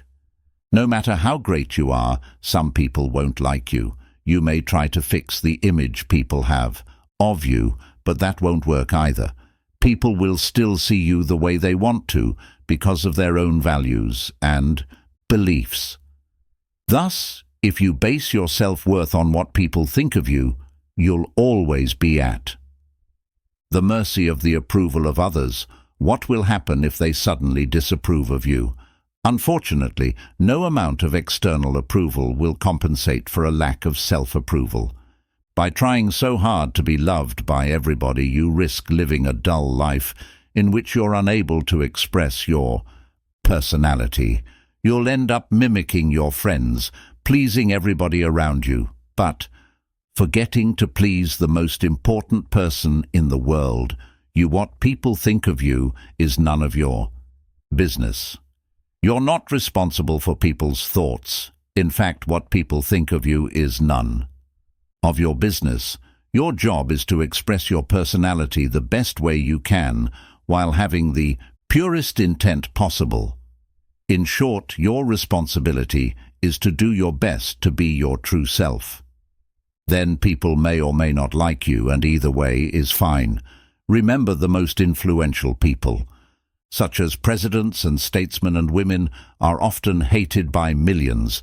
Therefore, don't make it your personal mission to change people's image of you. People are entitled to their beliefs and values, and they have the right to dislike you. They are free to interpret your actions and behaviors through their own filter. Part of your personal growth is to accept you don't have to be liked by everybody, and finally you can be yourself. How to use this emotion to grow. Being overly self-conscious means, 1, you have a distorted view of the way people perceive you, and 2, you are attached to a self-image you want to protect. To stop being so self-conscious, you must address these 2 points. 1. Change your interpretation of the way people perceive you to care less about what people think of you. It is essential for you to redefine your relationships with other people. This entails realizing that, in general, people don't care about you, and you don't care about people. Exercise 1. Realizing people don't care. This exercise will help you understand at a deep level most people are not really concerned about you. Choose one person. You know, it might be a friend, an acquaintance, or a colleague. Ask yourself how often you think about that person in your daily life. Now put yourself in the shoes of that person. How much do you imagine he or she thinks about you during an average day? How much does he or she keep track of what you do or say? What do you think he or she is worrying about right now? Repeat this process with at least 2 more people. As you do this exercise, you'll probably realize other people are simply too busy to think of you often. After all, they live with themselves 24/7. In their own eyes, they are the most important person in the world, not you, and this is only to be expected. Exercise 2. Realizing you do not care. You're not that concerned about other people either. The following exercise will make you realize this. Go through your day and try to remember all the people you met or interacted with. It might be the waitress or the customers in the restaurant you lunched, in the people you saw on the street, and so on. Ask yourself how much you thought about these people prior to this exercise. You probably didn't think of them at all, did you? As you can see, you don't really have time to worry about other people. Most of the time you are concerned only about yourself. It's not to say you have no compassion or are a selfish jerk. You're merely being human. Stop being overly attached to your self-image. If you are overly self-conscious, chances are you worry too much about the way people perceive you. Perhaps you want their approval or are afraid they will judge you. It is essential you learn to let go of this self-image exercise. Letting go of your self-image. Write down all the things you're afraid to be judged on. Maybe you worry about your look, or you're afraid of saying something silly. Write down why you care. What is the issue here? What image are you trying to protect? Do people believe you're smart and you're afraid you can't live up to this image? Are you afraid of being rejected as a result of saying something wrong? This exercise will bring awareness to the things you're worrying about and will help you address them. In addition, don't forget to complete the exercises mentioned in the section.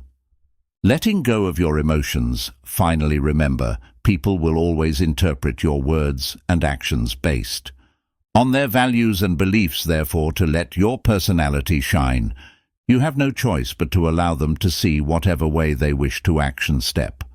Refer to the exercises in the corresponding section of the workbook. Section 4. How to use your emotions to grow. Caring what people think of you. 24. Resentment. Even if we can't love our enemies, let's at least love ourselves. Let's love ourselves so much that we won't permit our enemies to control our happiness, our health, and our looks. Dale Carnegie.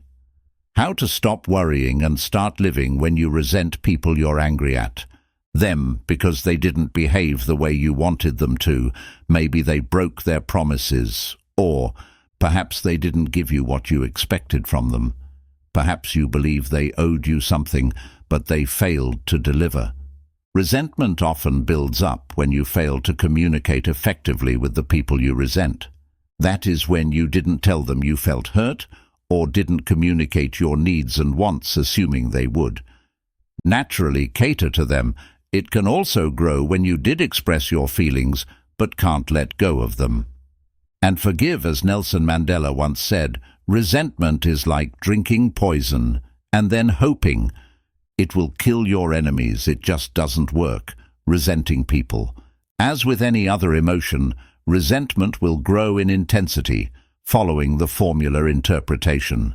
Plus, identification plus repetition equals strong emotions. You can resent someone for years for a rather insignificant event based on your interpretation of the event, your identification with the story you're telling yourself about it, and/or the number of times you replay the event in your mind. Let's say one of your friends betrayed you by not inviting you to a party. In your mind, your friend truly betrayed you, and you deeply resent him for it. You can't stop thinking, how could he do that to me? The thought consumes you for weeks, and you decide to cut ties with him months later. You're still resenting him. Notice that the event in itself isn't upsetting. What creates resentment is your interpretation of the event now. Is it possible that your interpretation was wrong? What if your friend assumed you wouldn't like the party? What if he thought you were too busy? Sure, he should have at least invited you, but nobody is perfect. If you put aside your interpretation and confronted him at the time, maybe things would have turned out differently. The danger of letting resentment build up, often what adds fuel to the fire is your inability or unwillingness to confront the people you resent. Instead of this, you keep revisiting in your mind what you think happened. As a result, your resentment grows stronger. As time passes, this is especially true if you regularly interact with people you resent. How to use resentment to grow? Resentment occurs when you are unable to forgive and move on with your life. It is the result of being attached to what was in the past instead of focusing on what could be in the future. When you experience resentment, you are provided with an opportunity to learn how to forgive and let go, and more. Importantly, how to love yourself. Resentment is here to tell you that you must love yourself and value your peace of mind more than anything else. Your peace of mind must become more important than being right, taking revenge, or hating someone else. In short, moving beyond resentment is making a declaration of love to yourself so you can move on while at the same time showing compassion to others. Loving yourself. Paraphrasing Nelson Mandela's words, resentment is a poison you consented to. Drink resentment are the weeds you allow to grow in your garden. When you experience resentment, you believe that something you were legitimately entitled to was unjustly taken from you. For instance, it could be someone else's trust, respect, or love. As a result, you feel as though you've been attacked. Personally, resentment will subsist as long as your need for being right and getting even is more important than your peace of mind. It will keep growing as long as you keep feeding the emotion with thoughts of resentment, and it will remain as long as you repress it. That's why it's important you make your peace of mind a priority and learn to forgive others as well as yourself. Loving others. Your ability to release resentment is linked to your level of compassion. The more compassionate you are, the easier it will be to let go of resentment. One important thing to understand is that people always act based on their level of consciousness or unconsciousness. You may wish someone had acted differently toward you, but if he or she didn't, it's probably because he or she was unable to do so. Thus, rather than saying people are good or bad, it is more accurate to say they are either conscious or unconscious when they do terrible things to you. It's often because of their lack of consciousness or the negative emotional state they were in at the time. Sadly, most people are deeply conditioned. Their upbringing leads them to act in a certain way. People often act the same way as their parents, which is why you often hear of people who've been abused by their parents becoming in turn abusive with their children. As Eckhart Tolle wrote in The Power of Now, the mind, conditioned as it is by the past, always seeks to recreate what it knows and is familiar with. Even if it is painful, at least it is familiar. The mind always adheres to the known. The unknown is dangerous because it has no control over it.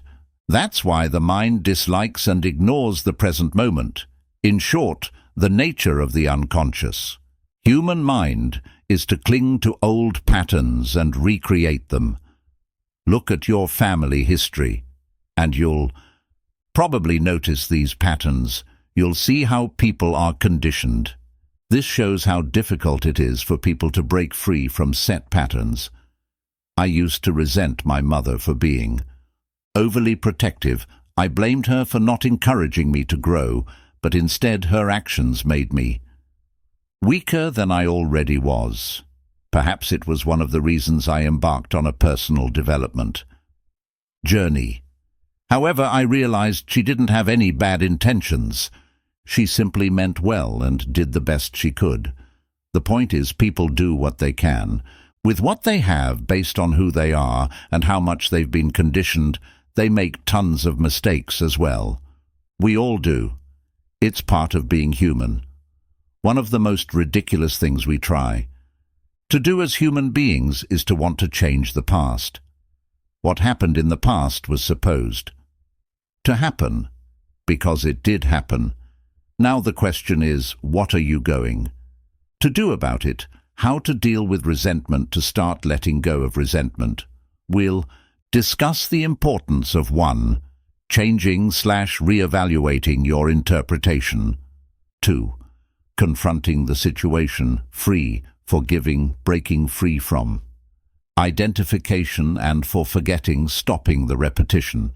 Resentment results from your interpretation of something that happened to you. This interpretation leads you to feel betrayed and to experience anger, or even a desire for revenge by revisiting the scene in your mind. You allow resentment to build, and because you avoid confronting the situation or person at the root of your resentment, the emotion continues to grow to prevent resentment from building. It is necessary for you to reevaluate your interpretation of what happened while confronting the situation or person you resent. After doing this, you must be willing to forgive and release your resentment. Finally, you must choose to forget. This entails not replaying the scene in your mind over and over again. 1. Changing/reevaluating your interpretation to put things into perspective. It is important for you to look at your interpretation of what happened.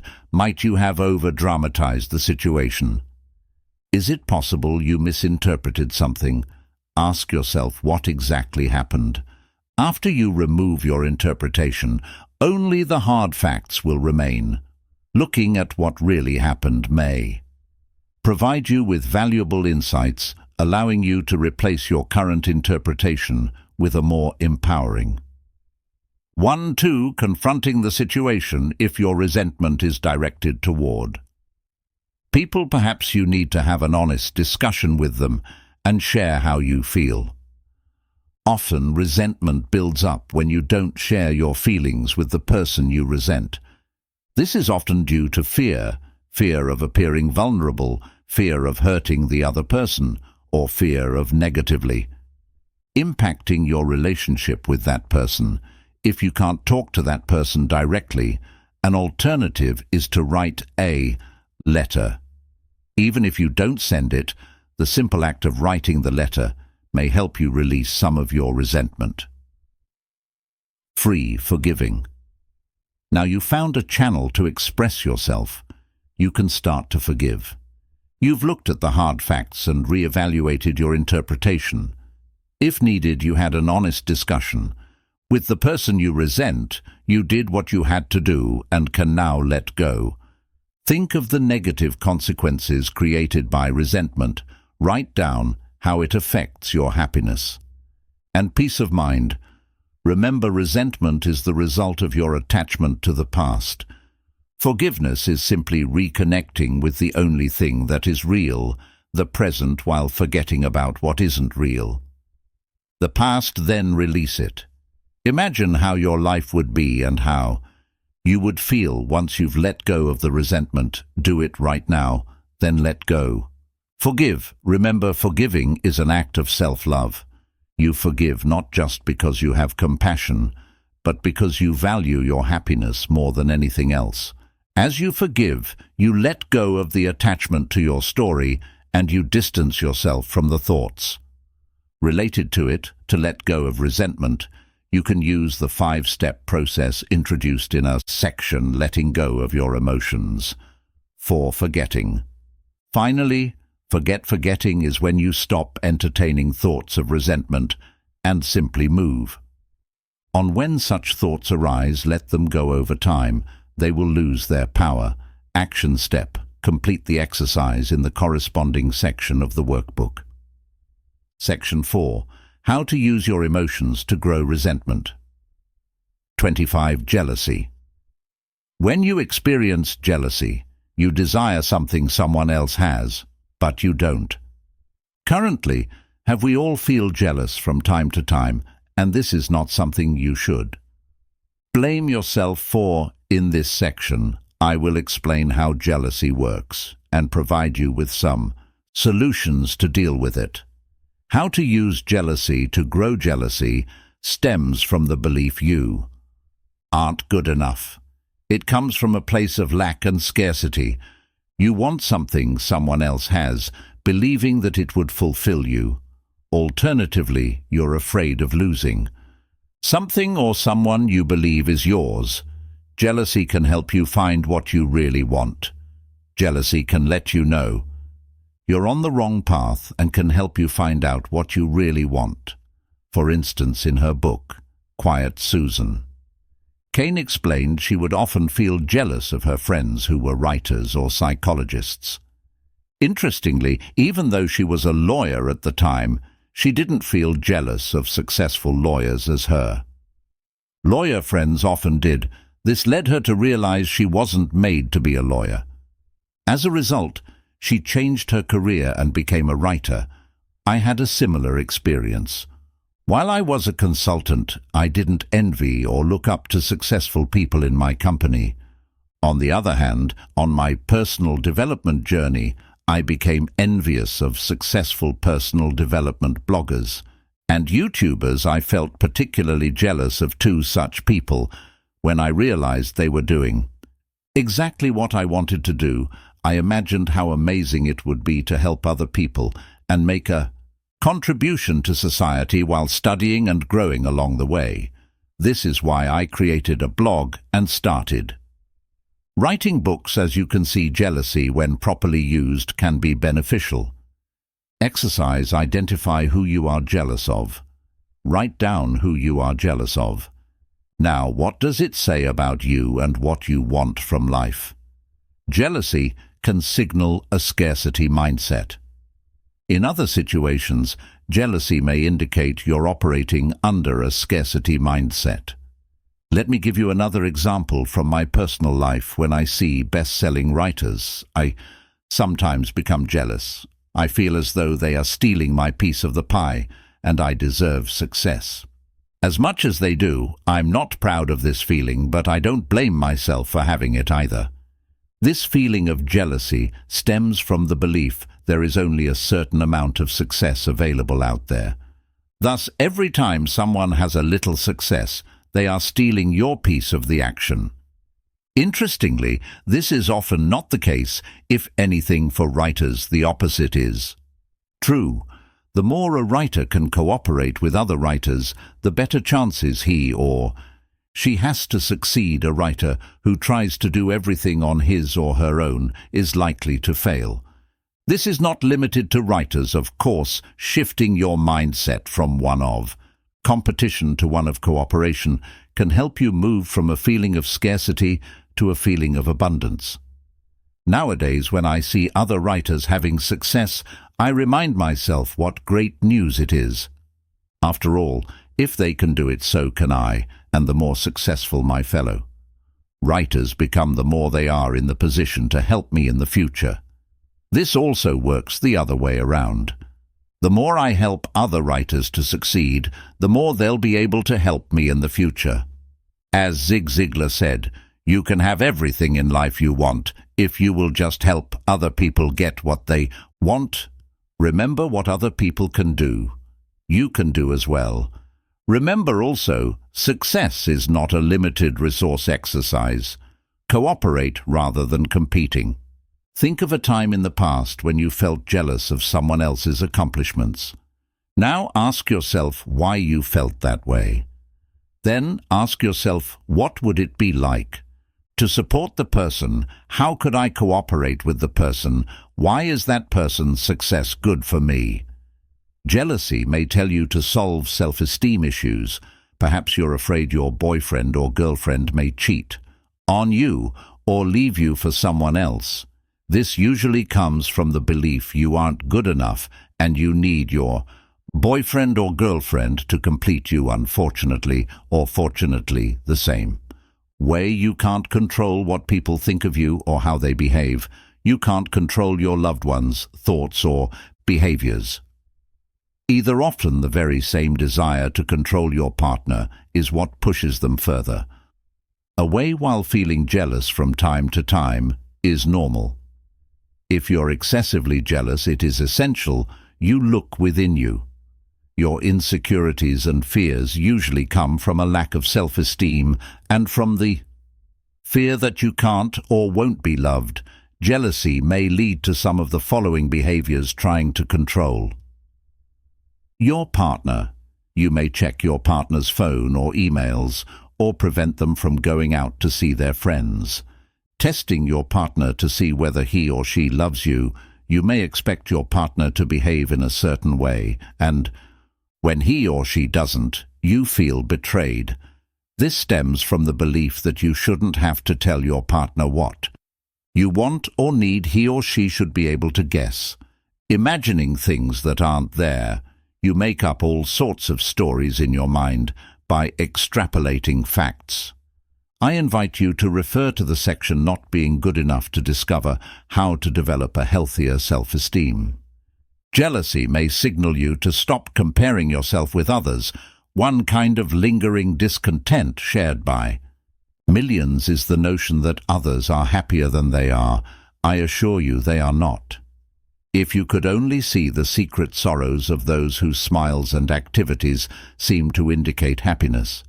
If you could only see how fervently they wish to be somewhere else, doing something different, being someone other than who they are. Vernon Howard. The Power of Your Supermind. Jealousy often results from comparison with others. It is important to realize this type of comparison is generally as counterproductive as it is biased. Indeed, you seldom compare apples to apples. You look at some of your friends' successes, but you fail to realize this is only part of the picture. While they may seem happy and successful on the surface, it is quite possible they are unhappy or even depressed. The point is, rather than assuming your friends are happier than you are, it is better to assume that you are as happy as they are. Also, guard against looking only at areas in which your friends seem to have it better than you. Perhaps you focus on the fact they're making more money than you, or have a partner while you are single, or perhaps you envy them for some of their natural strengths and abilities. The problem here is you fail to make an apple-to-apple comparison. You dismiss your own strengths or qualities, which make you feel as though you're not as good as they are. Even worse, you may often compare yourself with several other people. You look at areas in which they are successful, and then you look at your own life to see how well you compare. Of course, not very well. How could you compete with the combined strengths of several people? Can you see how biased and unrealistic this type of comparison is? Yet this is what many of us do, albeit unconsciously. The bottom line is, if you feel jealous, it may be because you engage in this type of unfair comparison instead. Why not compare your today's self with your yesterday's self? After all, the only thing you can do is to try to be better than you were yesterday, last month, or last year, because we all start with different circumstances, skills, and personalities. There is no such thing as a fair comparison. Exercise. Compare apples to apples. This exercise will help you compare yourself to others more fairly. Select someone you often compare yourself with. Write down all the things you're doing better than that person. Action step. Refer to the exercises in the corresponding section of the workbook. Section 4. How to use your emotions to grow jealousy. 26. Depression. The hardest thing about depression is that it is addictive. It begins to feel uncomfortable not to be depressed. You feel guilty for feeling happy. Pete Wentz, musician. Non-clinical depression occurs when you're not where you want to be in life. You have lost any hope to ever be and can't accept it. This might happen after a tragic event in your life, or more progressively as some aspects of your life slowly fall apart. Depression results from feeling hopeless in one or several areas of your life. Here are some examples. You lost your job and have no hope of finding a new one to match your expectations. You're sick and have no hope to recover as well as you would like to. You are divorced from your partner and can only see your kids once in a while. You have little hope of finding a suitable partner. You're in so much debt that it seems as though you'll never get out of it. You suffered a bereavement. While the events above are tragic, depression can also be created out of more ordinary, less severe events. For instance, some people may spend so much time dwelling on the past or worrying about the future, they eventually become depressed. This may happen even though no significant events have occurred in their lives. It is essential to remind yourself that depression, like other emotional states, is neither good nor bad. It just is. You are not your depression. You existed before it. You exist during it. And all things being equal, you will exist after it. Depression is an active process. While it may seem as though depression is happening to you, it is in fact created by the negative thoughts you identified with. Thus you do have some responsibility in creating your depression. Does it mean you should feel guilty or beat yourself up for being depressed? Of course not. Never. In fact, you should never beat yourself up for any of the emotions you feel. That would be pointless. What it means, however, is that because you've played a part in creating your current emotional state, you also have the power to get out of it. And that's great news, right? Remember Dr. David K. Reynolds' first-hand experience with depression. He wrote the following: depression can be created by sitting slouched in a chair, shoulders hunched, head hanging down. Repeat these words over and over. There's nothing anybody can do. No one can help. It's hopeless. I'm helpless. I give up. Shake your head. Sigh, cry in general. Act depressed, and the genuine feeling will follow in time. David K. Reynolds, Constructive Living. David K. Reynolds' depression was entirely self-created. It was an active process that involved adopting a certain body language, repeating certain words, and having certain thoughts. He had to act in a certain way to become depressed. The good news is that because you have the power to create depression, you also have the power to climb out of it. However, in a negative state, such as depression, ignoring negative thoughts and replacing them with more positive ones can be extremely challenging, even if you try to think positive thoughts of gratitude, joy, or happiness. At first, they will seem to have no power, but you may experience other negative emotions, such as anger. For instance, you may ignore your anger at first. Your friends may even encourage you to do so. They would rather see you quiet and depressed than angry. However, sometimes anger may help you move up the emotional ladder and overcome depression.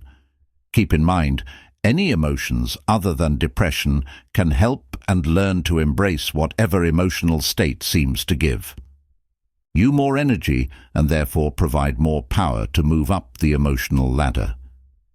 David K. Reynolds also suggests that feelings fluctuate over time even with depressed people. He wrote, in the deepest depression, there are ripples and waves of somewhat lighter moods. You can use moments when you feel slightly better to take whatever action may be beneficial to you at that time. How to use depression to grow. Depression is a sign you've lost touch with reality. Have you noticed that human beings are one of the few species on Earth that have the ability to become depressed? This is because they are the only ones who can get lost in their mind and become enslaved by negative thoughts and disempowering stories. Depression is a sign that you need to move away from your mind by letting go of your worries about the past, future, or your interpretation of the present situation and reconnect to the present moment. It can be a powerful invitation to let go of the identity you've been clinging to for so many years. This identity is what led you to believe you should be doing certain things, making a certain amount of money, adopting a certain lifestyle, or developing a certain social status. Depression invites you to reconnect with your body and emotions while getting out of your head. After all, didn't your mind create the depression in the first place? Some people who experience severe grief, sadness, or depression like to keep themselves busy to avoid thinking.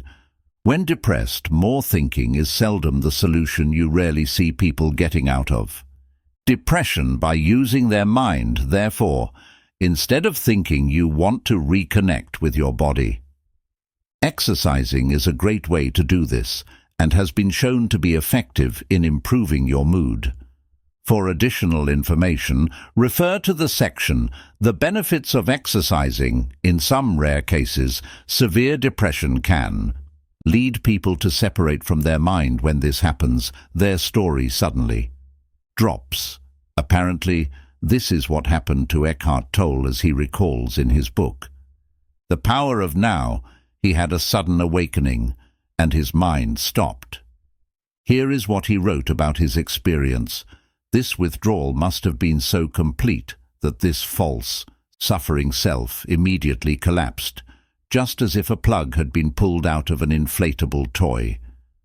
Eckhart Tolle, in summary, depression tells you to let go of your ego and reconnect with reality. It invites you to get out of your mind, which can only recall the past or anticipate the future, and live more in the present. Severe depression may require the help of a professional, but for milder depression, here are some mediating strategies. Exercise. Reconnect with your body in your emotions to overcome depression. It is essential for you to escape your mind. It's easier to feel your way out of depression than to think your way out of it. I would venture to say that most people spend over 90% of their lives in their mind. They have only rare moments of lucidity when they are fully aware and present. For instance, they don't listen to people, but they judge and interpret what they say, anticipate what they'll say next, and/or get lost in their thoughts. All these things happen at that mind level and show how people are not fully present, because they either live in the past or in the future, i.e., in their mind, they experience a number of negative emotions. Below are some of the things you can do to reconnect with your body and your emotions. Exercise. As previously discussed, exercising is a great way to calm your mind and connect with your body, and it has a positive effect on your mood. Meditate. Meditation is an effective way to observe your mind and stop identifying with your thoughts so heavily. Meditation is simply a tool to help you reconnect with reality by observing thoughts, emotions, and sensations instead of getting lost in your mind. Activity. Getting busy allows you to avoid excessive thinking. Instead of feeding your depression with constant negative thoughts, concentrate your attention on something else. Focus on others, as mentioned in Dale Carnegie's book, How to Stop Worrying and Start Living. Alfred Adler used to say to his melancholia patients, "You can be cured in 14 days if you follow this prescription." Try to think every day how you can please someone, whether or not it is accurate. Focusing on others can certainly help you forget about your own issues and focus on something more positive. Unfortunately, when you feel depressed, you won't want to do any of these things. However, as you start moving and start keeping yourself busy, your situation will gradually improve, and it will become easier and easier.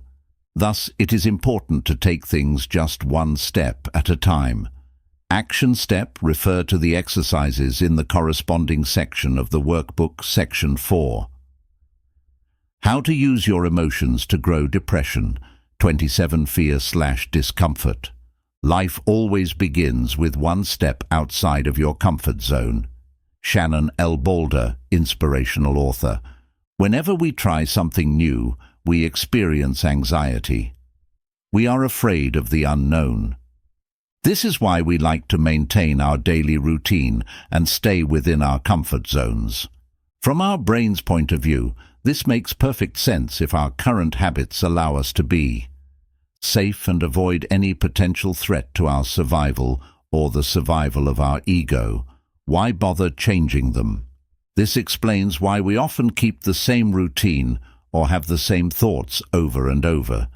It is also why we may experience a lot of internal resistance when trying to change ourselves. Thus, when we try to move beyond our comfort zones, we experience fear and distress.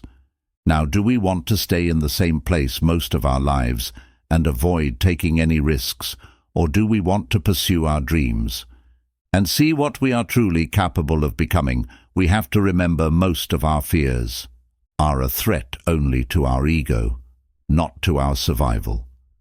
Generally, they aren't physical threats, but imaginary ones. If we play it safe, we risk missing out on life, and we may regret it later. Below are common fears. You may experience fear of rejection. You're afraid of being rejected. This may be physical rejection from a specific group, but it is generally more subtle. For instance, you may be afraid of making a comment. People could disapprove of asking someone out and being turned down, or sharing your work and being criticized for it. Fear of failure. You're afraid of failing. This usually comes from the deepest fear of not being good enough. You are afraid of being ridiculed and believe that failure will erode your self-esteem.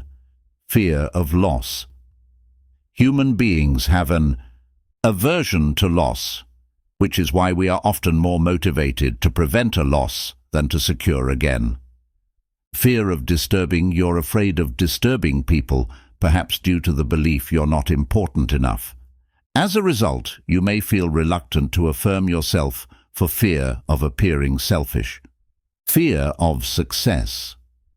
You're afraid of success. You may worry you won't be able to sustain it with all the added pressure on your shoulders. How to use fear to grow. The fear of doing something new is often a sign you should go ahead and do it anyway. This indicates a great opportunity for personal growth. Fear, as with any other emotion, only exists in your mind. This is why we often realize what a fool we've been after we've completed something we were initially wary of starting. People who end up reaching their wildest goals often do so because they are willing to leave their comfort zone. Over time, they learn to be comfortable with the uncomfortable. Picture one thing you were once afraid to do that is now no big deal for you. For instance, I bet you were scared the first time you drove or on your first day at work. Now, didn't you get used to it? The truth is, people have the formidable ability to learn. The key is to grow accustomed to experiencing discomfort once in a while. By not facing your fears on a regular basis, you will greatly limit your potential for development. Staying inside your comfort zone can also erode your sense of self-esteem, as in the back of your mind you know you're not doing what you're supposed to do. There is a law in nature: things either grow or die.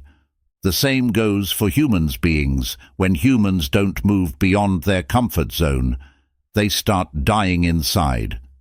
Don't let that happen to you. As Benjamin Franklin said, some people die at 25 and aren't buried until 75. Make sure some people doesn't include you taking action. The first step to move out of your comfort zone is to realize even the most successful people on earth feel fear. Courage is not the absence of fear. It is taking action despite the fear. Courage is realizing fear is not going to go away and doing what you want to do anyway. Without fear, there is no courage. As you face fear on a regular basis, you cultivate courage and turn it into a habit. You don't need to avoid fear or numb yourself to it before you can take action. Instead, you must accept the fact that fear won't go away and get used to it. Then you must decide to take action. Exercise. Move out of your comfort zone to start moving out of your comfort zone. You can ask yourself, what is the one thing I should be doing?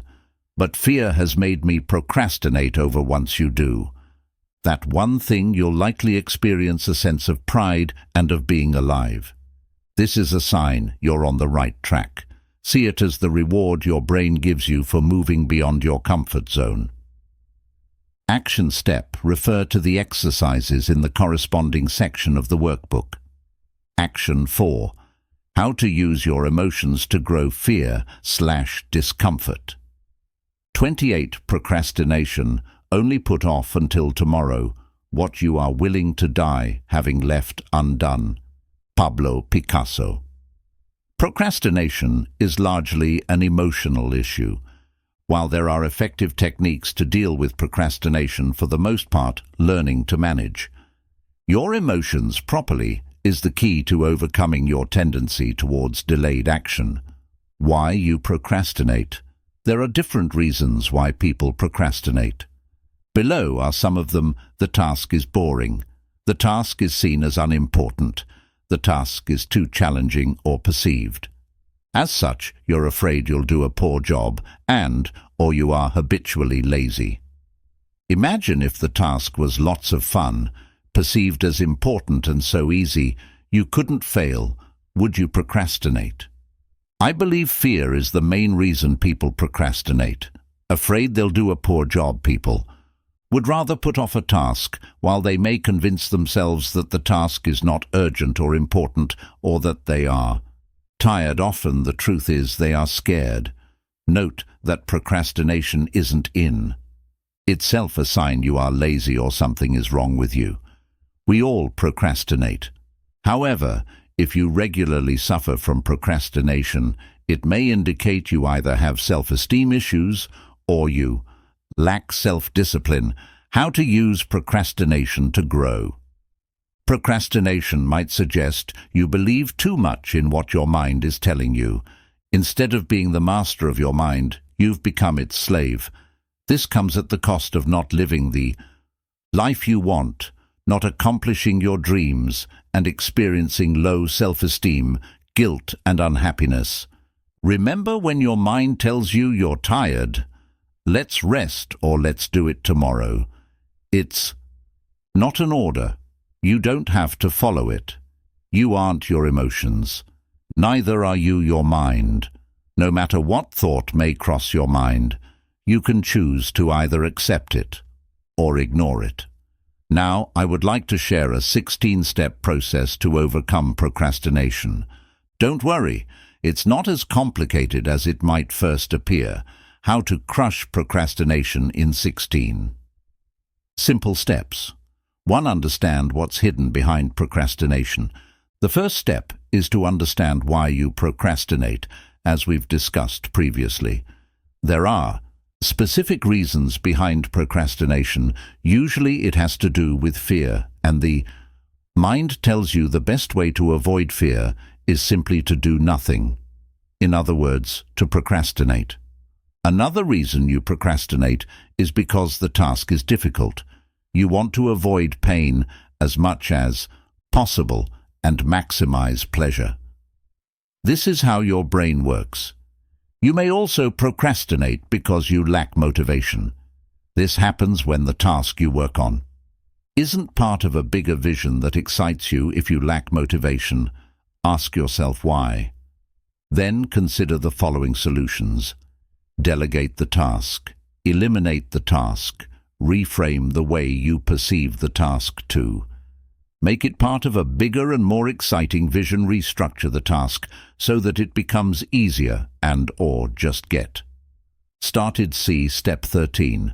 Spend time identifying all the reasons behind your procrastination. Be honest with yourself to remind yourself of the cost of procrastination. Procrastination is not a minor issue and comes with severe consequences. The direct consequence of procrastination is that you'll achieve far less than you could during your time spent on Earth. The indirect consequence of procrastination is that you may feel bad about yourself. You may blame yourself for not doing what you know you should be doing, which erodes your self-esteem and creates unnecessary worries. Exercise the cost of procrastination. Now take a sheet of paper and write down what procrastination costs you. How does it affect your peace of mind, your self-esteem, your ability to achieve your dreams? The more you're sick and tired of procrastination, the more likely you will be to actually do something about it. 3. Uncover your story. The third step to overcome procrastination is to identify the story behind it. What are you telling yourself when you feel the urge to procrastinate? What thoughts cross your mind? What excuses do you use? Some common excuses are, I'm too tired, I'll do it tomorrow, I'll do a poor job, or it's not really important. Let's address some of these excuses right away. I'm too tired. While that may be true, you must realize you're not your mind. You don't need to listen to your mind. Navy SEAL David Goggins uses the 40% rule. This rule states that even when you think you can't take it anymore, you're using only 40% of your brain's capacity. The bottom line is you have great reserves of energy you can tap into when you feel tired, therefore working 2 hours on your side. Business after work isn't going to kill you. I'll do a poor job. If you schedule a task for today, it means you believe you can do it. Thus, the fear of doing a poor job isn't the issue here. After all, if you think you'll do a poor job today, what makes you think you'll do a better job tomorrow? You most likely won't. That's just a story you're telling yourself. I'll do it tomorrow. Doing it tomorrow might not be a big deal. However, if you can't discipline yourself to finish today's tasks, what are the chances you will design your ideal life in the future? Remember, disciplining yourself to complete the task in front of you is ultimately what will allow you to create your future life. Time, effort, and self-discipline are required to create anything of value in your life. It's not really important. Even if that is true, not completing a task you scheduled creates an open loop. Then, somewhere in the back of your mind, you know that you still have to complete that task. If you keep putting off tasks, you'll soon start losing motivation. At some point, you may even end up feeling stuck without knowing why. Exercise. Write down your excuses. Start becoming aware of all the excuses you come up with. Write them down, then address them one by one. They control you because you let them to commit to addressing them. 4. Rewrite your story. Look at your excuses. Are you too tired? Do you lack time? Are you trying to do everything perfectly? Now you've identified your story, create a new, more empowering story to neutralize your old excuses. See the examples below. I don't have time. For that I find and make time for whatever I'm committed to. I'm too tired. I have control over my mind and I have more energy than I imagine. When I schedule a task, I complete it. Then create affirmations or mantras around your new story. Repeat them to yourself every morning and throughout the day until they become part of your identity. Remember, procrastination is a habit you want to reprogram your mind and implement a new habit, the habit of working on the tasks you schedule whether you feel like it or not. For more, refer to the section Conditioning Your Mind. 5. Clarify your why procrastination is often due to a lack of motivation. When you're excited about a goal, you don't run away from it. Do you know? You can't wait to work on it. Look at the tasks you regularly procrastinate over. Why is that? How can you make these tasks part of your vision to make you feel more motivated? Can you adjust these tasks? Can you learn something from these tasks? Can you envision yourself feeling proud of yourself as you complete these tasks? The stronger your reason, your why, the easier it will be for you to overcome your tendency to procrastinate. 6. Identify the ways you distract yourself. The next step is to notice all the ways you distract yourself. What are your own ways to procrastinate? Is it going for a walk, watching videos on YouTube, drinking coffee, or perhaps reading books on how to overcome procrastination? Unless you're aware of all the ways procrastination manifests in your life, you'll have a hard time overcoming it. Exercise. Make a list of all the ways you procrastinate. Take a couple of minutes to write down all the way you procrastinate using the free workbook. 7. Stay with the urge as you feel. The urge, stay with the emotion. How do you feel? Allow yourself to feel. The emotion, don't judge yourself. Don't blame yourself. Just accept what is as you do, so you'll gain more control of your mind. Refer to the chapter on letting go of your emotions for more information. 8. Record everything you do to assess your productivity and gather insights on ways you procrastinate. Record everything you do in a notebook. Do it for 1 week. Each time you switch from one activity to another, write it down.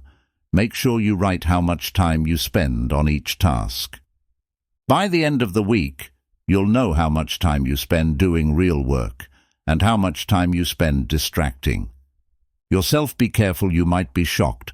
9. Set a clear intent behind everything you do before working on a task. Make sure you know exactly what needs to be done.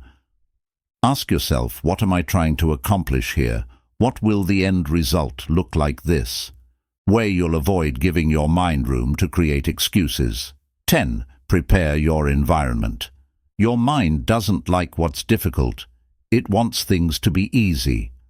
Thus, make sure you remove any friction or obstacle so you can work on your task immediately. For instance, if you want to run, have your running gear ready next to your bed so you can go run right after you wake up. After a full warm-up first, of course. For computer-related tasks, remove all distractions from your desk and make sure you can access all the files you need immediately. 11. Start small. Instead of putting a lot of pressure on yourself, why not start small? Rather than writing 2 pages of your manuscript, maybe you can write 1 paragraph. Rather than exercising for 1 hour, why not start with 5 minutes? Making your tasks smaller will help you overcome procrastination. Not only that, but it will also allow you to build momentum. So whenever you have an option, make sure you start small to reduce the pressure. 12. Create quick wins. Facing daunting tasks every day will set you up for failure and kill your motivation. Learn to chunk down your tasks and set small milestones, ones you can achieve easily. This will allow you to form the habit of completing your tasks. 100. Increase your self-esteem as you accumulate quick wins and reduce the urge you have to procrastinate. Set small goals every day and accomplish them consistently for a few weeks. By doing so, you will increase your self-esteem and be better equipped to complete challenging tasks in the future. Remember, getting things done is a habit. And as with any other habit, it can be practiced and learned. 13. Just get started. Often when you start working on a task, you'll enter what is called the flow, and things become effortless. In these instances, you become so focused on your task, motivation will no longer be an issue. The best way to enter a flow state is by getting started to make it easier. Decide to work on a task for only 5 minutes and see what happens. Remove any pressure or desire to perform. Well, and give yourself permission to do a poor job. You'll often end up working on the task for a lot longer than originally planned. Notice that the more attention your task requires, the more likely you are to enter the flow quickly. In addition, you can use the 5-second rule introduced by Mel Robbins in her book, The 5-Second Rule. This rule states that you only have a 5-second window to take action before your mind talks you out of it. For more on the 5-second rule, refer to the section Conditioning Your Mind. 14. Create daily habits to support you. If you tend to procrastinate on important tasks, commit to working on them first thing in the morning. For instance, if you want to write a book, start writing every morning. Start small. For instance, set a tiny goal of writing 50 words a day and do it every morning. As you maintain this schedule, you'll develop a writing habit and make procrastination less likely. 15. Use visualization. You can also use visualization to help you overcome procrastination. Below are 2 specific ways to do so. 1. Visualize yourself doing the task. See yourself turning on the computer, opening the file, and writing. Imagine yourself putting on your running shoes and going for a run. This type of visualization has been shown to increase the likelihood you work on the task. Try it out. 2. Visualize yourself having completed the task. How would you feel once the task is done? Liberated, happy, proud. Now feel as you would feel if you had completed your task. By doing so, you'll experience a boost of motivation that will encourage you to work on your task. 16. Build accountability. If you have a hard time completing a task, you might need some accountability. When I'm likely to procrastinate, I like to send a message to a friend and tell him I will complete a certain task by a specific date. Another way to build accountability is to have an accountability partner you communicate with on a regular basis. You could talk to him or her once a week and share your list of goals. You could look at the important tasks you're likely to put off and set a specific deadline for each one.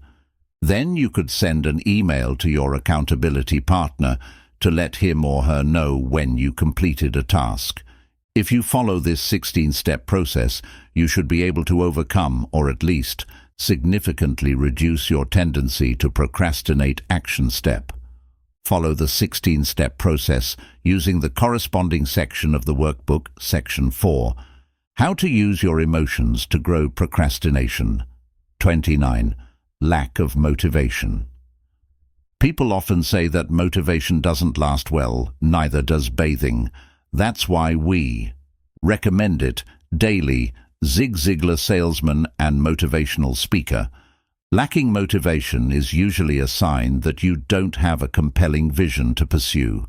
People who have an exciting vision seldom lack motivation. While they may experience setbacks along the way and feel frustrated or even mildly depressed, they tend to bounce back quickly by reminding themselves of their vision. Lack of motivation is also a sign you're not following your bliss. It shows there is a misalignment between what you do and who you are. The word enthusiastic comes from Greek and means filled with the divine. If you lack enthusiasm, you're probably out of touch with the essence of who you are. I've never heard of a Nobel Prize winner retiring early because he or she was bored. In fact, most of them will work until the day they die. This is because they have a clear purpose. Similarly, I've never seen billionaires selling their companies to retire on a tropical island they may have tried but quickly realize how boring their lives have become. The point is, you don't inherently lack motivation. You're just not doing what you're supposed to do. You haven't stretched yourself enough and haven't created a vision that inspires you. Perhaps you're stuck at the same dead-end job that bores you to tears. Or maybe you're at your current job for the money or to fulfill your parents' wishes. Then it's no wonder you lack motivation. Fortunately, you can get your motivation back. How to use motivation, or lack thereof, to grow a lack of motivation says you need to design a life that is more in line with who you are. It entails having a deep knowledge of your strengths, personality, and preferences, while making sure you leverage them on a day-to-day basis. Knowing your strengths when you spend most of your day doing things you suck at. How do you feel? Probably not very motivated. Sadly, many people are stuck in jobs that do not allow them to use their strengths. As a result, they keep struggling and keep wondering if their fate is to suffer the same way for the next 40 years. I've experienced firsthand the difference between working at a job you suck at and working on something you love and feel good at.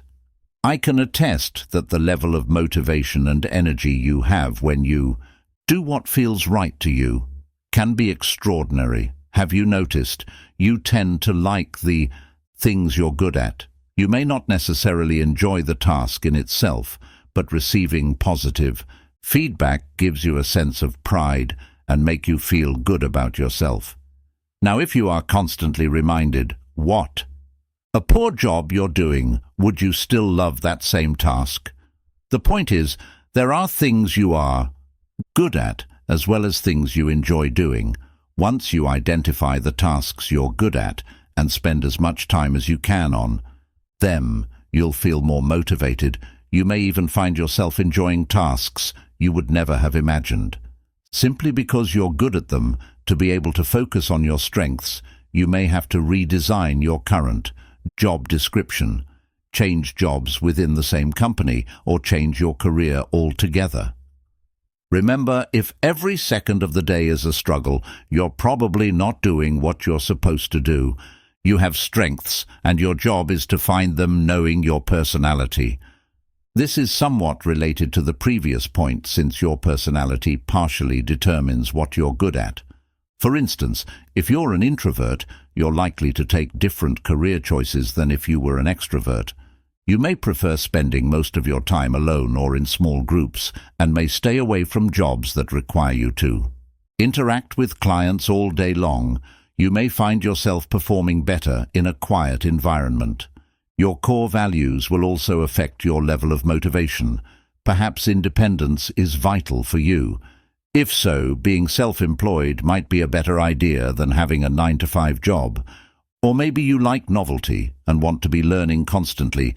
If so, doing the same repetitive job might not bring you much satisfaction. Knowing what motivates you. Sometimes you lack motivation because you set a goal in a way that doesn't inspire you. While the goal may be something you genuinely want, the way you frame it or work on it is just not motivating you. Let's say you want to lose weight. If none of the reasons behind your goal touch you at an emotional level, you won't feel motivated and will have a hard time achieving your goal. Thus, your job is to find out what losing weight will do for you. Ask yourself why you want to lose weight. Keep asking yourself why until you find something that resonates with you at an emotional level. Remember, you seldom want to lose weight because it's the right thing to do. You want to lose weight because it will make you feel a certain way. This is the meaning you give to losing weight, and you must get it right if you want to succeed. Now you can also ask yourself why you don't want to lose weight. It may help you uncover the reasons why. You're struggling losing weight if you overeat because it makes you feel good. You need to ask, why is that? Is it a habit? Is it because you're stressed? Is it because of your environment? Is it a way to escape from something? Knowing why you're doing something is important.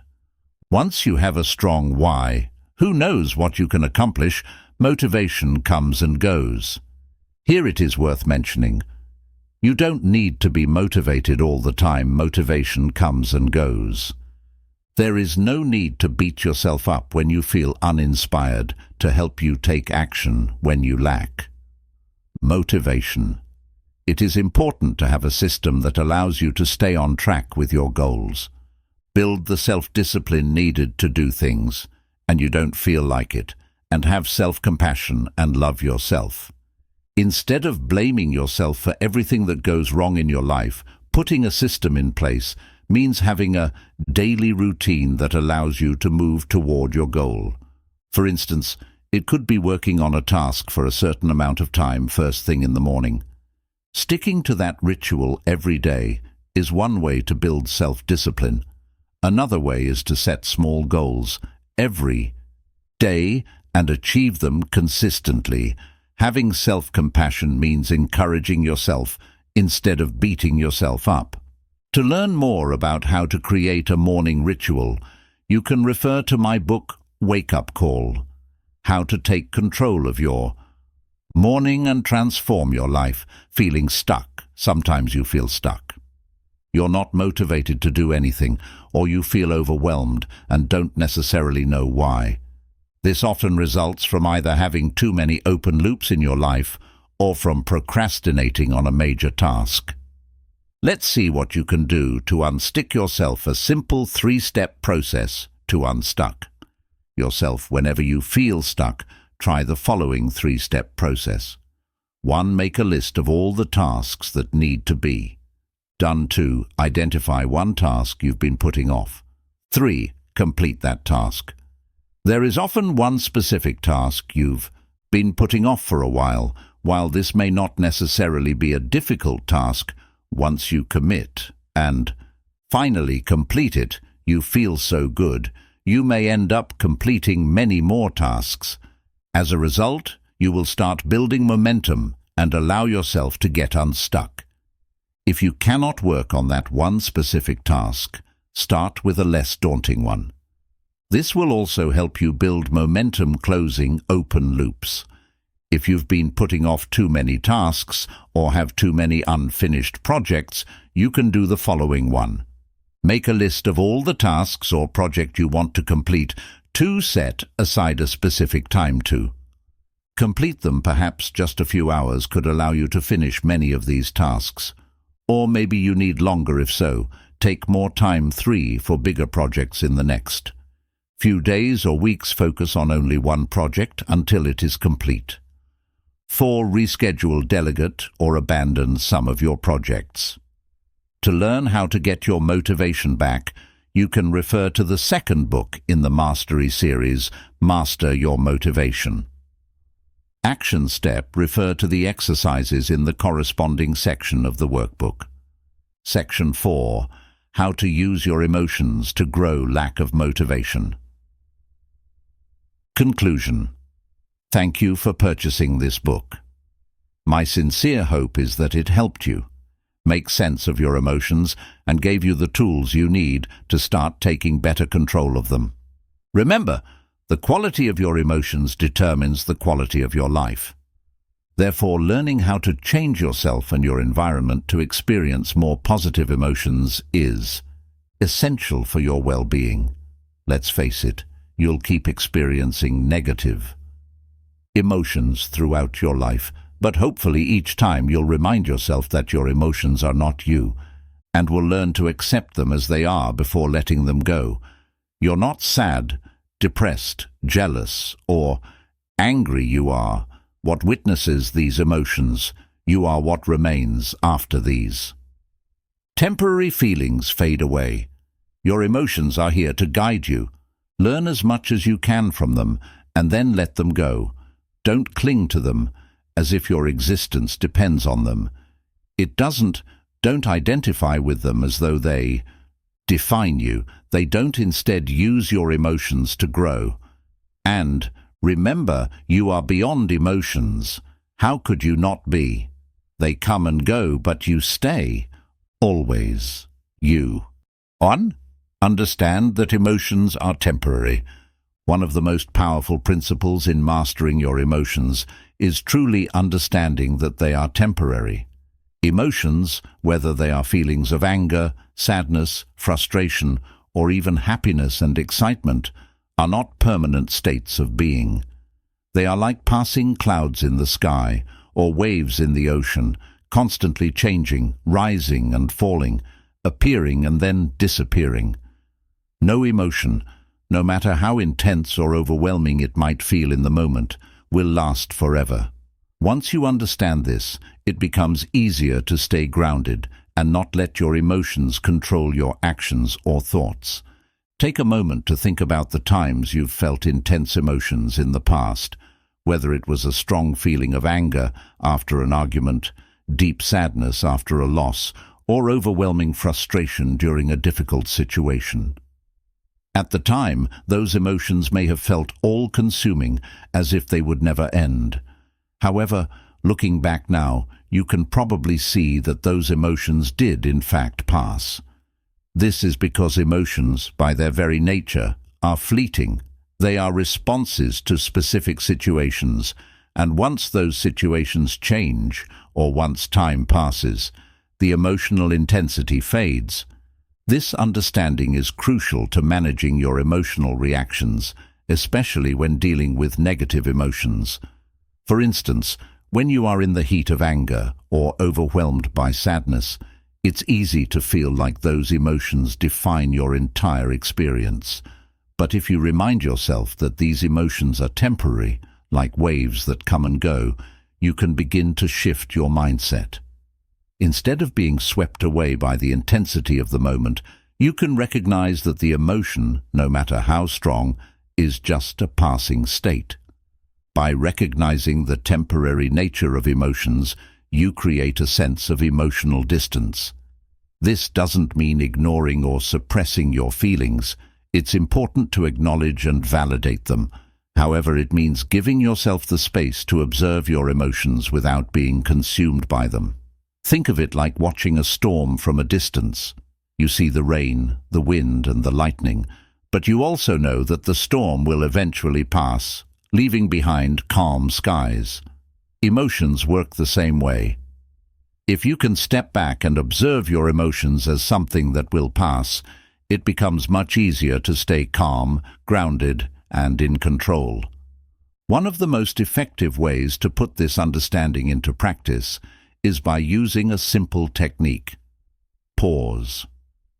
When you feel an intense emotion like anger, frustration, or anxiety, instead of reacting immediately by yelling, blaming, or acting impulsively, take a moment to pause. This pause can be as short as a few seconds, or as long as you need to regain control. In that brief moment, remind yourself that this emotion will pass. It's just a temporary state, and acting on it impulsively could lead to regret later. Pausing allows your mind to slow down and your emotions to settle, giving you the clarity to respond thoughtfully.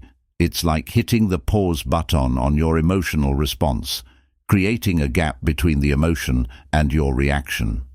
During this gap, you can take deep breaths, reflect on the situation, or even step away from the situation entirely if needed. This space gives you time to process your emotions and choose a response that aligns with your values and long-term goals, rather than reacting based on short-term feelings. This practice of pausing and observing your emotions not only helps you manage difficult emotions like anger and frustration, but it can also deepen your understanding of yourself.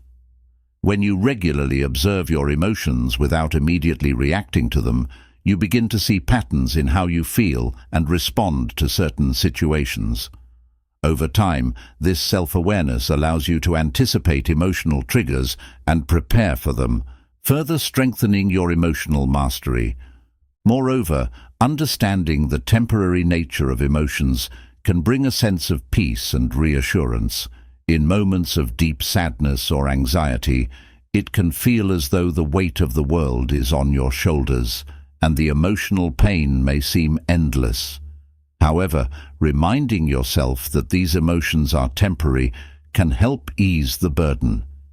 Just as dark clouds eventually part to reveal the sun, even the heaviest emotions will lift, and you will feel lighter and more at peace. This awareness doesn't make the emotions disappear instantly, but it does provide comfort, knowing that emotional storms will eventually pass. Another benefit of recognizing the fleeting nature of emotions is that it helps you develop patience and resilience.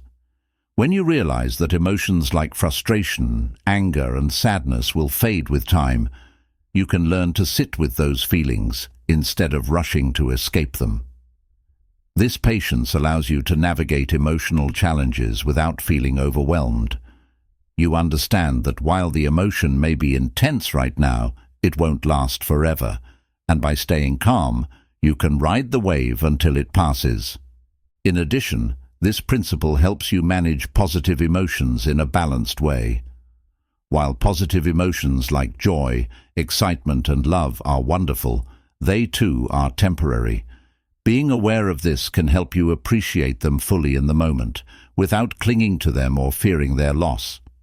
By accepting the impermanence of all emotions, you can maintain a sense of equanimity, an inner balance that is not swayed by the highs or lows of emotional experiences. In conclusion, understanding that emotions are temporary is one of the most important steps in mastering your emotional state. When you know that emotions will pass, it becomes easier to stay calm, composed, and in control, no matter what life throws at you. By observing your emotions, pausing before reacting, and allowing feelings to naturally rise and fall, you can build emotional resilience and experience greater peace in your daily life. Mastering this principle enables you to respond to life's challenges with wisdom, clarity, and inner strength. 2. Control your reactions, not your emotions. One of the most empowering aspects of mastering your emotions is realizing that while you cannot always control how you feel, you can absolutely control how you respond to those feelings. Emotions are natural and often arise spontaneously. For example, if someone insults you, you might immediately feel hurt or angry. These emotional reactions are normal. They are part of being human. However, what truly defines emotional mastery is how you choose to respond to those emotions. The goal is not to suppress or ignore your emotions, but to manage your reactions in a way that reflects your values and maintains your inner peace. Imagine you are driving in traffic and someone cuts you off. Your immediate emotional response might be anger or frustration, and that's perfectly normal. However, you have a choice in how to handle that emotion. You could honk, yell, or get into a confrontation, which would only escalate the situation and make you feel worse. Or you could take a deep breath, recognize the emotion for what it is, and choose not to let it control your actions. By choosing a calm, composed response, you not only protect your peace of mind, but you also demonstrate emotional strength and maturity. This is a crucial part of mastering your emotions. Understanding that while you may not have control over the initial emotional trigger, you always have control over your response. Your reaction is your choice.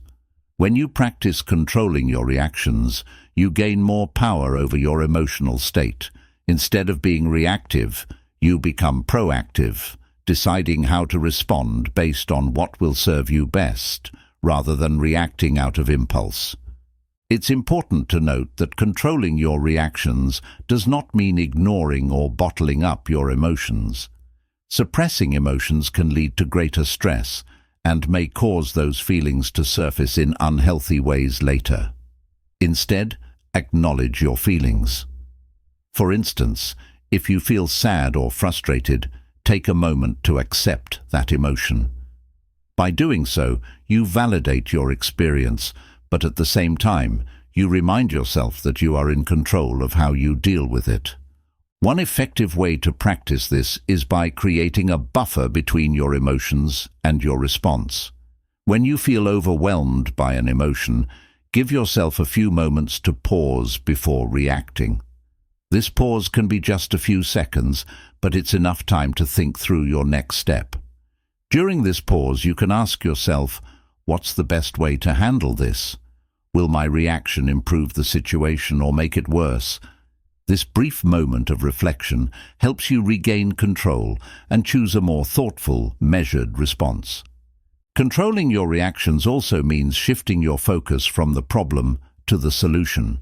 When faced with an emotionally charged situation, it's easy to get caught up in the feelings of anger, frustration, or sadness. But instead of dwelling on those emotions, try to focus on what you can do to improve the situation. By shifting your mindset from the emotion to a solution-oriented approach, you regain a sense of control and direction. With practice, this ability to manage your reactions will become second nature. Over time, you'll notice that you handle stressful or emotional situations with more ease and clarity. You'll be able to remain calm in the face of challenges and respond in a way that aligns with your long-term goals, rather than being controlled by short-term emotions. In summary, emotional mastery isn't about never feeling negative emotions.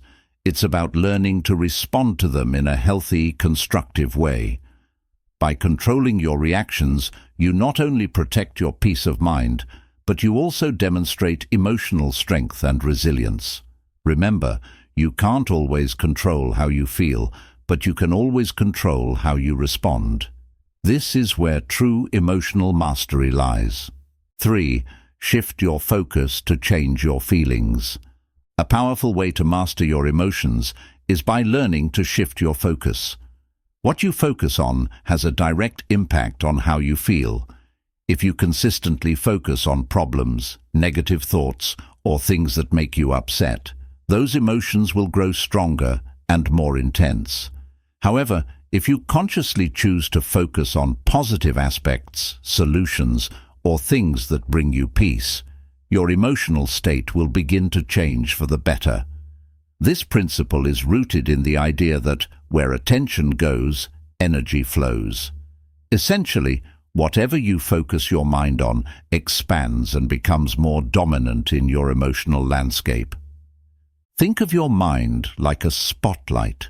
Whatever you direct that light toward becomes the most visible and influential thing in your life at that moment. If you shine it on worries, fears, and frustrations, those feelings will feel overwhelming and all-consuming. But if you shift the spotlight to gratitude, hope, or problem-solving, you'll notice a significant change in how you feel and how you handle situations. For example, imagine you've had a tough day at work and everything seems to be going wrong. It's easy to focus on the stress, the mistakes you made, or how unfair the situation feels.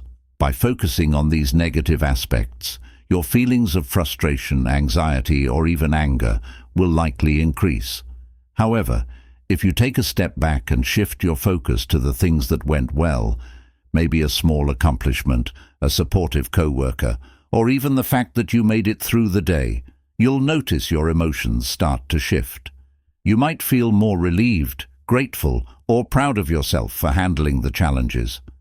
This process of shifting focus doesn't mean ignoring or denying negative emotions or difficult situations.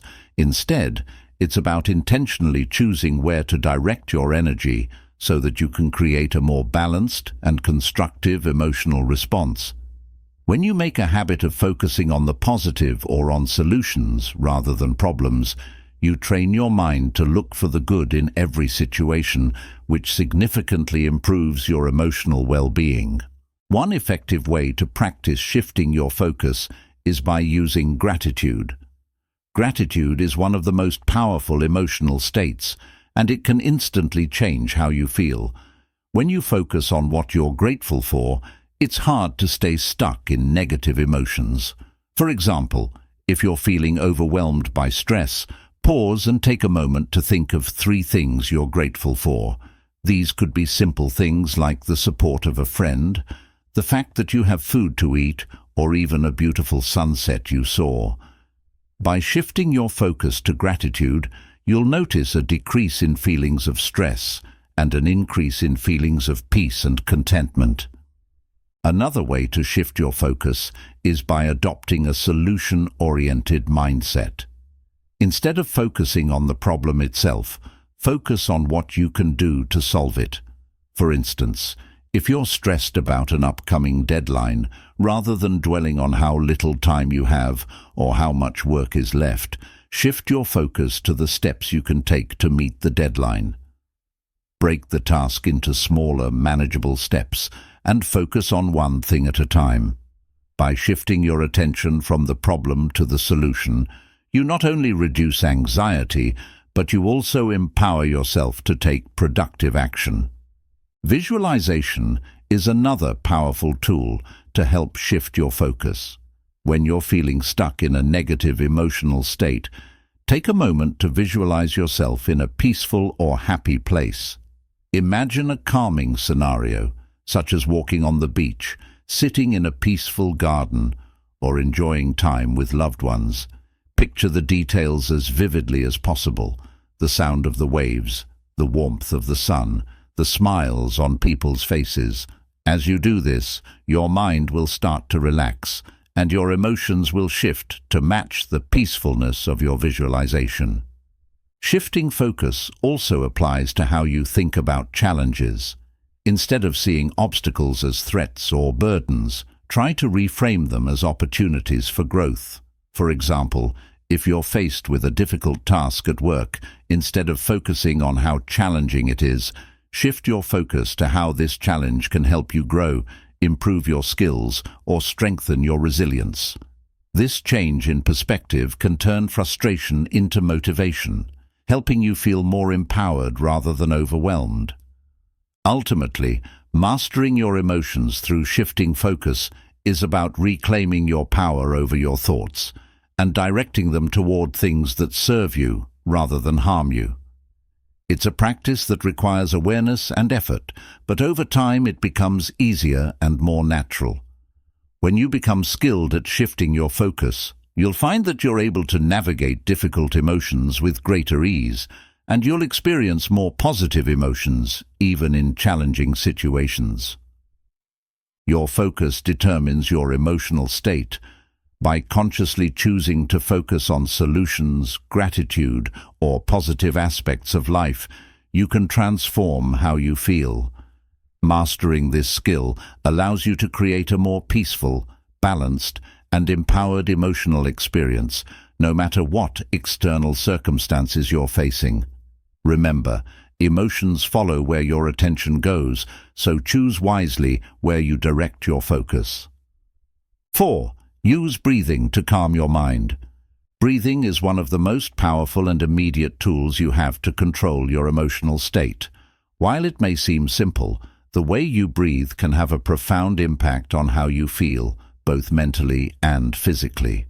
When you're stressed, anxious, or angry, your breathing often becomes shallow and rapid, which can exacerbate those negative emotions. On the other hand, deep, slow, and mindful breathing helps to calm your nervous system, reduce stress, and bring you back into a state of balance. The connection between breath and emotion is not just metaphorical, it's physiological. When you are in a heightened emotional state, like feeling anxious or angry, your body triggers what is called the fight or flight response. This response, which is part of your survival mechanism, causes a quickening of your heart rate, tension in your muscles, and shallow breathing. While this response is useful in truly dangerous situations, it often gets triggered unnecessarily in our daily lives, like during an argument, a stressful meeting, or even in traffic. The good news is that you can use your breath to counteract this response. When you take slow, deep breaths, you signal to your body that it's time to relax. Deep breathing stimulates the parasympathetic nervous system, which is responsible for the body's rest and digest functions. This helps lower your heart rate, relax your muscles, and reduce the stress hormones like cortisol that flood your system when you're upset. In other words, By simply changing your breathing pattern, you can change the way your body and mind respond to stress and emotions. One of the easiest and most effective breathing techniques to help calm your emotions is deep belly breathing, also known as diaphragmatic breathing. To practice this, sit or lie down in a comfortable position. Place one hand on your chest and the other on your abdomen. Take a slow, deep breath in through your nose, making sure that your belly expands as you breathe in rather than your chest. This indicates that you are breathing deeply into your diaphragm. Hold the breath for a few seconds and then exhale slowly through your mouth, allowing your belly to deflate. Repeat this process several times, focusing on the rhythm of your breath. As you continue with this practice, you will notice that your mind begins to calm down, and any strong emotions you were feeling, whether it's anxiety, frustration, or anger, will start to subside. The act of focusing on your breath pulls your attention away from the emotion that was consuming you and helps you center yourself in the present moment. This technique is especially useful in situations where you feel overwhelmed because it gives you an immediate way to regain control over your emotions. Another effective breathing method is 4-7-8 breathing, a technique designed to reduce anxiety and bring about a state of relaxation. This method works by regulating your breathing pattern to help you calm your mind and body. Here's how you do it. Inhale quietly through your nose for a count of 4 seconds. Hold your breath for a count of 7 seconds. Exhale completely through your mouth, making a whooshing sound for a count of 8 seconds. Repeat this cycle for about 4 breaths, or as many times as needed to calm your mind. This technique is particularly helpful when you're feeling anxious or are in a stressful situation, as it helps to slow your heart rate and promotes a sense of calm. Breathing exercises are not just about calming yourself down in moments of distress. Regular mindful breathing practice can also help prevent emotional overwhelm in the long term. When you make deep breathing a habit, you strengthen your emotional resilience, making it easier to handle stress and difficult emotions before they spiral out of control. For example, by incorporating just 5 minutes of deep breathing into your daily routine, whether it's in the morning, during lunch, or before bed, you train your body and mind to stay calm and grounded. Beyond the physical benefits of deep breathing, it also brings a mental clarity that is crucial for mastering your emotions. When you're upset, your mind often feels foggy or scattered, making it difficult to think clearly or make good decisions. Deep breathing helps clear this mental fog by increasing the flow of oxygen to your brain, improving your focus and cognitive function. As a result, you're able to approach emotional challenges with greater clarity and insight rather than reacting impulsively. Another important aspect of breathing to consider is mindful breathing, which combines breathwork with meditation. In mindful breathing, you focus all your attention on the act of breathing, how the air enters your body, fills your lungs, and then leaves your body as you exhale. If your mind wanders, gently bring it back to your breath. This practice not only helps calm your emotions in the moment, but also cultivates greater emotional awareness over time. You become more aware of how emotions arise, peak, and fall, and this awareness helps you manage them more effectively. Breathing is a simple yet profoundly effective tool for mastering your emotions. Whether you're using deep belly breathing, the 4-7-8 technique, or mindful breathing, these practices allow you to control your emotional state in real time, bringing you back to a place of calm and balance. Regular breathing exercises not only help you manage stress and negative emotions as they arise, but also build long-term emotional resilience, making it easier to stay grounded, clear-headed, and in control no matter what challenges come your way. When you learn to use your breath to calm your mind, you take a major step toward mastering your emotions. 5. Detach from emotional triggers. One of the most powerful strategies for mastering your emotions is learning how to detach from emotional triggers. Emotional triggers are external situations, people or events that provoke intense emotional reactions, whether it's anger, frustration, sadness, or anxiety. These triggers can often cause us to react impulsively and in ways we later regret. By developing emotional detachment, you gain the ability to observe these triggers without being controlled by them, allowing you to respond thoughtfully rather than react out of emotion. Emotional triggers are often tied to past experiences, unresolved issues, or deeply held beliefs. For instance, if you've been criticized harshly in the past, a small comment or criticism in the present might trigger a disproportionate reaction, like anger or defensiveness. The key to mastering your emotions is recognizing these triggers and consciously choosing not to let them dictate how you feel or act. Detachment doesn't mean becoming cold or indifferent, but rather gaining the mental space to respond rationally and with emotional balance. Imagine you're in a meeting at work and a colleague criticizes your idea. Your immediate emotional trigger might be frustration, embarrassment, or even anger, leading you to either lash out defensively or shut down completely. However, if you've practiced emotional detachment, you can pause and recognize that this criticism is just one person's opinion.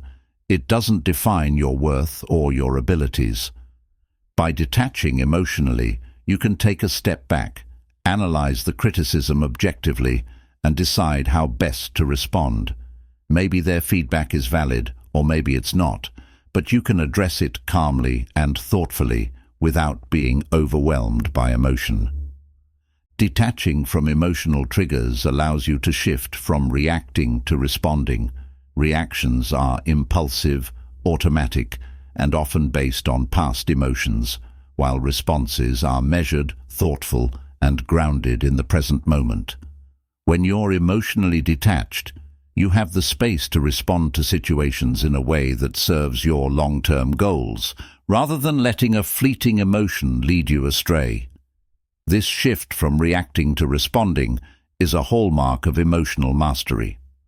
One of the first steps to detaching from emotional triggers is becoming aware of what your triggers are. Start by paying attention to the moments when you feel an intense emotional reaction. What was the situation? What thoughts or memories came up for you? The more you understand your emotional triggers, the better prepared you'll be to handle them when they arise. For example, if you know that criticism tends to trigger you, you can practice preparing a calm, thoughtful response ahead of time. This forethought helps you stay in control when the trigger occurs. Another important aspect of emotional detachment is learning not to take things personally. Often, emotional triggers are magnified because we interpret other people's actions or words as personal attacks. However, the reality is that most people's behavior is a reflection of their own experiences, insecurities, and challenges, not a direct commentary on you. When you detach emotionally, you can see that someone else's rude comment or negative attitude is more about them than about you. This perspective helps you avoid feeling hurt or defensive, and instead, you can respond with empathy or neutrality. A useful tool to practice emotional detachment is mindfulness. Mindfulness involves observing your thoughts and feelings without judgment, allowing you to notice emotional triggers as they arise without getting swept away by them. For example, if someone says something that usually triggers you, take a moment to observe your emotions. Notice the initial surge of anger or frustration without acting on it. Acknowledge the feeling, but don't let it control your behavior. By staying present and mindful, you create a buffer between the trigger and your response. Another technique that can help is reframing the situation. Emotional triggers often provoke a negative interpretation of events. For instance, if someone ignores you, you might immediately think, "They're disrespecting me," or "They don't care about me." This thought pattern amplifies your emotional reaction. Instead, try to reframe the situation by considering other possibilities. Maybe they're distracted, stressed, or didn't notice you. By reframing the trigger, you reduce its emotional impact and can respond more calmly. Building emotional detachment also involves letting go of the need to control other people or situations. Often, emotional triggers arise because we expect others to act a certain way, or events to unfold in a specific manner. When things don't go as expected, we feel frustrated, disappointed, or even angry. However, emotional mastery involves accepting that you can't control everything outside of yourself. The only thing you can control is your response. When you let go of unrealistic expectations and the need to control outcomes, you free yourself from many emotional triggers. Practicing self-compassion is another key to detaching from emotional triggers. When you're emotionally triggered, it's easy to fall into negative self-talk, which only intensifies your emotional reaction. For example, if someone rejects you, your internal dialogue might say, "I'm not good enough," or "I always fail." This self-criticism deepens feelings of sadness or insecurity. By practicing self-compassion, you can detach from this negative inner voice. Instead of beating yourself up, treat yourself with kindness and understanding, reminding yourself that everyone experiences setbacks and that you are worthy regardless of the situation. Learning to detach from emotional triggers is essential for mastering your emotions. It gives you the power to observe your feelings without being controlled by them, allowing you to respond thoughtfully rather than react impulsively. By understanding your triggers, practicing mindfulness and reframing situations, you can create emotional distance from the things that typically provoke you. This detachment doesn't mean you become emotionless. It means you become emotionally resilient. You'll find that with practice, you can navigate even the most challenging situations with calm, clarity, and confidence, ultimately taking control of your emotional landscape. In Master Your Emotions, Thibaut Meurisse offers readers a comprehensive guide to understanding and taking control of their emotional well-being. The central message of the book is that emotions, while natural and inevitable, do not have to govern our lives. Instead, by using simple but effective tools such as mindfulness, breathing techniques, self-awareness, and positive thinking, we can shift our emotional responses and take charge of how we feel. Meurisse emphasizes the temporary nature of emotions, teaching that no matter how intense they may feel, they will eventually pass.